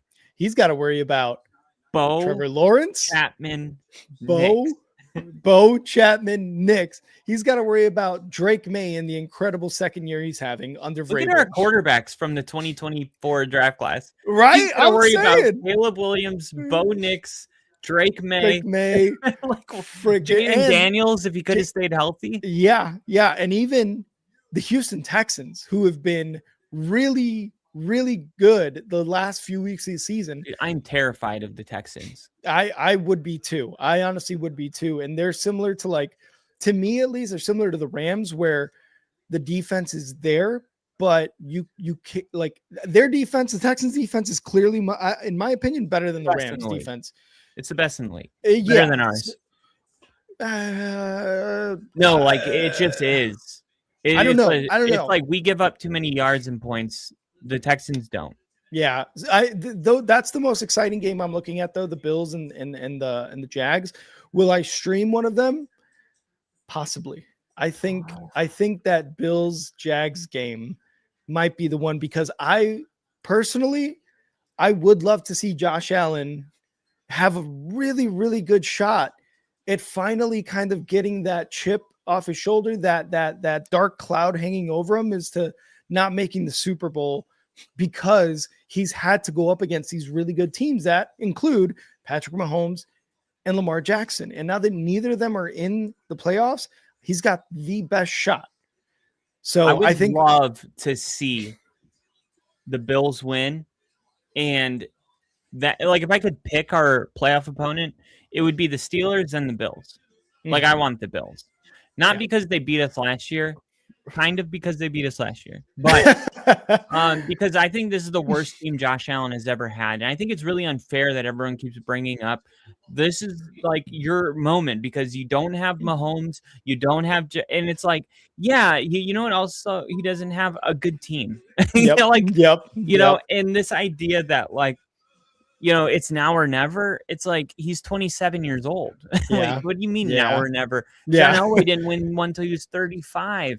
Like, I mean, and I always thought Josh Allen was a modern day Elway. Big arm, likes to run the ball, and he runs it even more. But they're very similar. And like, and when did Aaron Elway-esque guy we've ever seen since Elway's Josh Allen? And when did Elway win? Yeah, not until he was in his late 30s or mid 30s. So, like, this idea that Josh Allen has to take his worst team ever to the Super Bowl or he's just like a fraud, I just feel like it's so unfair. And I think the pressure might be why he does lose. And I think most of that was clearly elevated because of Patrick Mahomes and the success he had extremely early. And even to a smaller extent, I would say Tom Brady, because his second season, I think he won the Super Bowl, and then he won 5-6 more Aaron after Rodgers that. won in his second year as a starter. But and what was he? Was he like 28, 29? He was 27 because every Super Bowl the Packers have won, their quarterback was 27. Brett Favre, Jordan Love, Jordan Love. Not no more, baby. Not no more. Well, maybe their next. Well, no, it's still a fact that all their quarterbacks were 27. It's just Jordan Love didn't do it. You know, that's it. But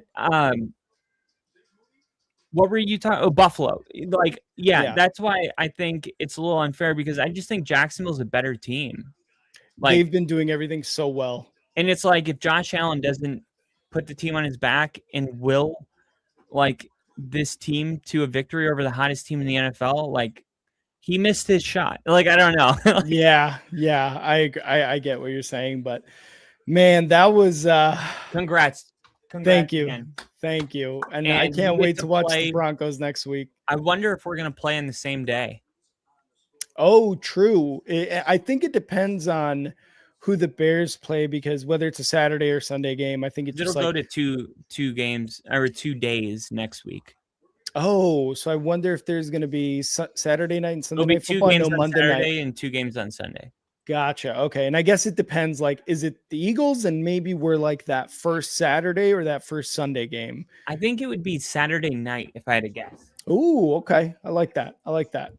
That is going to be interesting though to see who we each play. And like you said, Bears Broncos Super Bowl is still up in the air. Guys, this has been a ridiculous night. Last time the Bears beat the Packers was on Saturday night. The next time was tonight, Saturday Night Football. It's something about it. Maybe they put the Bears on Saturday night again and we keep winning. We'll see. But man, what a game by Caleb there at the end, by DJ Moore with the redemption catch for a touchdown to take the lead, and the defense. They gave up some big plays on that last drive by the Packers, but man, when it came down to it, they put the clamps on him. And McManus missed 2 field goals, right? That was huge too. He makes those. We're probably looking at a Packers win, honestly. And he missed an extra point. Was it the extra point that he missed or was it field goals? Oh, yeah. No, he missed a field goal at the end of the first half. He missed another field goal that was 44. I mean, that right there gives Green Bay 34 points or 33 points. And, you know, there's a lot of things you could go back and look at. The drop. Christian Watson had a touchdown at the very end. And it was like, I remember you said, like, that was such a dangerous throw. I didn't know if you meant, like, it was dangerous because the Bears almost allowed a touchdown or, like, Jordan Love threw a dangerous throw. But it was a good throw, and it should have been caught. You know? Oh, was it the one to the left side of the field where he dropped it and it just hit his hands? It was, like, kind of in the middle-ish. and it was like in between Bears behind and in front, and it was like on like the 2-yard line, and it just like wasn't caught. I'd have to go back and see that one. I'm not entirely sure which one that is, but we would be looking at a different game if McManus makes those field goals. Honestly, like we're probably seeing the Packers needing to go downfield to where they were and counting on McManus again to score a game-winning field goal. And instead, he misses. The Bears defense comes up clutch, and the Bears live to play another game. You play to win the game. When's your last playoff win? 2010. It's been 15 years. 15 years. And it has been 40 years since the Super Bowl shuffle. 40 years since the What does Super that Bowl mean? shuffle. What's the Super Bowl shuffle? When the Bears won in 85 in the 86 postseason. It has been 40 years. What does that mean? Like back-to-back? Back-to-back 40-year Super Bowls? I'm down. I'll do that. I can do that. No. Like, what is the shuffle? They won in the 85. It was when they came out with the Super Bowl shuffle song before the beginning of the season, and they go on to win the Super Bowl that year, the 85 season. Oh, okay, Yeah, okay. Yeah. So it's been 40 years since the Bears won the Super Bowl. It's been 15 since they won a playoff game. We finally did it. Bear We finally did it. down, baby. Bear down. when you go back to find the play, so there's 19 seconds left, and yeah, it was 19 seconds left, and the clock was actually running. 20, 18, 17, ball was snapped, pressure was coming. Love just got rid of it, and then Watson put his hand up like this and like touched the ball but couldn't catch it. I think he would have got tackled on like the 1-yard line, and the clock would have ran out, and the game would have ended. Like that Super Bowl with the Titans, where they got where he 1 yard reaches. short. Yeah, he tries to Looking back, reach over. I'm not sure he would have scored. I think he would have got stuck, and I don't know if 13 seconds would have been enough time to run 40 yards, get set, and snap the ball. Yep.